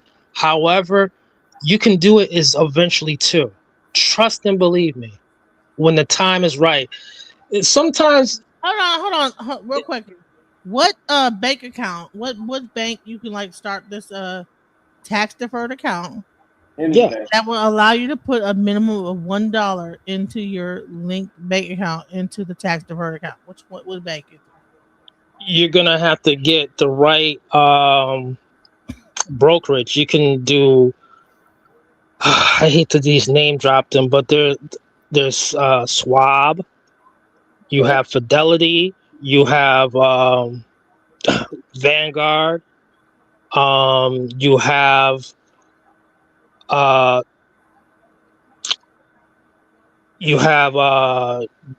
E-Trade. You have Robinhood. You have Webull. And a slew of others. So should you find a brokerage firm first An and then investment set up firm, the account? All right. So you find the brokerage firm that you want to work with, set up a tax deferred account, link it to your bank account, and then put a minimum of $1. Go ahead, continue. And then from there, some of these brokerages too, they will give you margin. They'll give you money to play with. Do you have to have a certain credit score? No. And also too, when you have this tax deferred account, and say for instance, you may you have child support. I'm giving a theory now for those who may be in a situation. I'm trying to think outside of myself.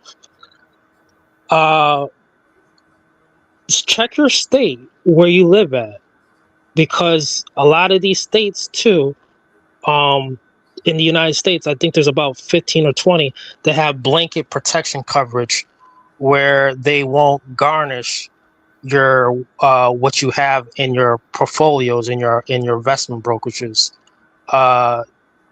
Your husband, your baby mama, whoever, they won't be able to just garnish it because you have blanket protection. So blanket protection, you want to know if your state that you live in has blanket protection. I live in a state that has a blanket protection from having your garnishes of being your stuff being garnished out the blue. Also, you can put things in a trust fund to also protect that too from nosy spouses or any of that stuff. The ex. And when you put it in a trust fund, just understand there's a lot of slew of things that for those who I suspect that are on fixed income of some sort, and there's nothing wrong with that, I don't think. But the fear of being in trouble or your budget, you just understand you're going to be in good hands. So based on what he's saying, you don't have to there's no minimum on a Charles Schwab account. You can go ahead with Charles Schwab, set up the account, and then put $1 in, $2 in, and then from there you got the whole thing up there. And I used to deal with them at one point. I used to deal with them at one point. Shout out to Charles Schwab. But so you start off with like a smaller account like this. You put like $1 or $2 in, and then you there's no, so because a lot of time people are talking over your head. Like everyone does not know investing to, like, when people talk tax deferred account, blah blah. Okay, go to Charles Schwab, set up an account with them. They'll allow you to put, like, there's no minimum on how much you put into it. And then from there, I don't know exactly what happens after that, but and I would say for those two who are, like, I was reaching out a little bit, out of the tax deferred accounts, I would think a rollover IRA would be the first thing that someone should deal with before a traditional or Roth IRA. A rollover. Right. So we had to, like, we had to start easy. Everyone doesn't know this talk about this discussion. So, like, the first thing is to find a very easy place to start with. And then we continue the discussion at another date. And then you can, like, tell them what to do on how to do it, because people do not know. I want them to go do that with someone who's a real financial advisor. I'm just giving suggestions. I love hearing people desiring. Well, if you can really put me in touch with if you can put me in touch with an advisor, and I'll have him on the show. Contact Charles Schwab. They deal with all right, so that's enough. That's it, and thank you for that information. But yeah, so we need to, like, get into investment accounts and this, that, the other. So shouts out. So that's a 20-year commitment. Isn't an IRA ECT. So payments every month or every check. So before I allow, like, us to continue, because it's like people want to make everything just just simple. Just open up an IRA. That's it. Well, people are scared. I understand it's not about being scared. It's about people just don't know what it is. And if you're not going to be the one to explain it, because I just did. You did that to a certain point. So I need someone that's going to go the whole gambit, not just, like, halfway there. Yeah, I'll do that on the most appropriate platform. Well, or what I'll do is I'll just find a person from Charles Schwab, like you said. All right. Exactly. Okay. So it's like if someone is getting directions, someone's getting directions and they're, like, on a vacation. They, you don't have to always ask the local town person. Ask the bus driver. Okay. All right. So listen, I have been here for, like, almost 5 hours and 19 minutes, 5.5 hours. You ready to call it a night? Yeah, I'm tired, because y'all have no idea what I've been through today. So I have more. I have to, like, go to Houston tomorrow. So I'm like, I gotta, like, get a little bit of sleep before I go driving down to Houston from Dallas. So, but listen, we talked about AI. We talked about the situation with WAC 100.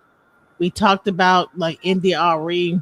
I think there was a great live where we, like, got to, like, really share information and everything. But I'm tired, y'all. So I'm gonna leave this with this last song as an ode to Arie. Let's go.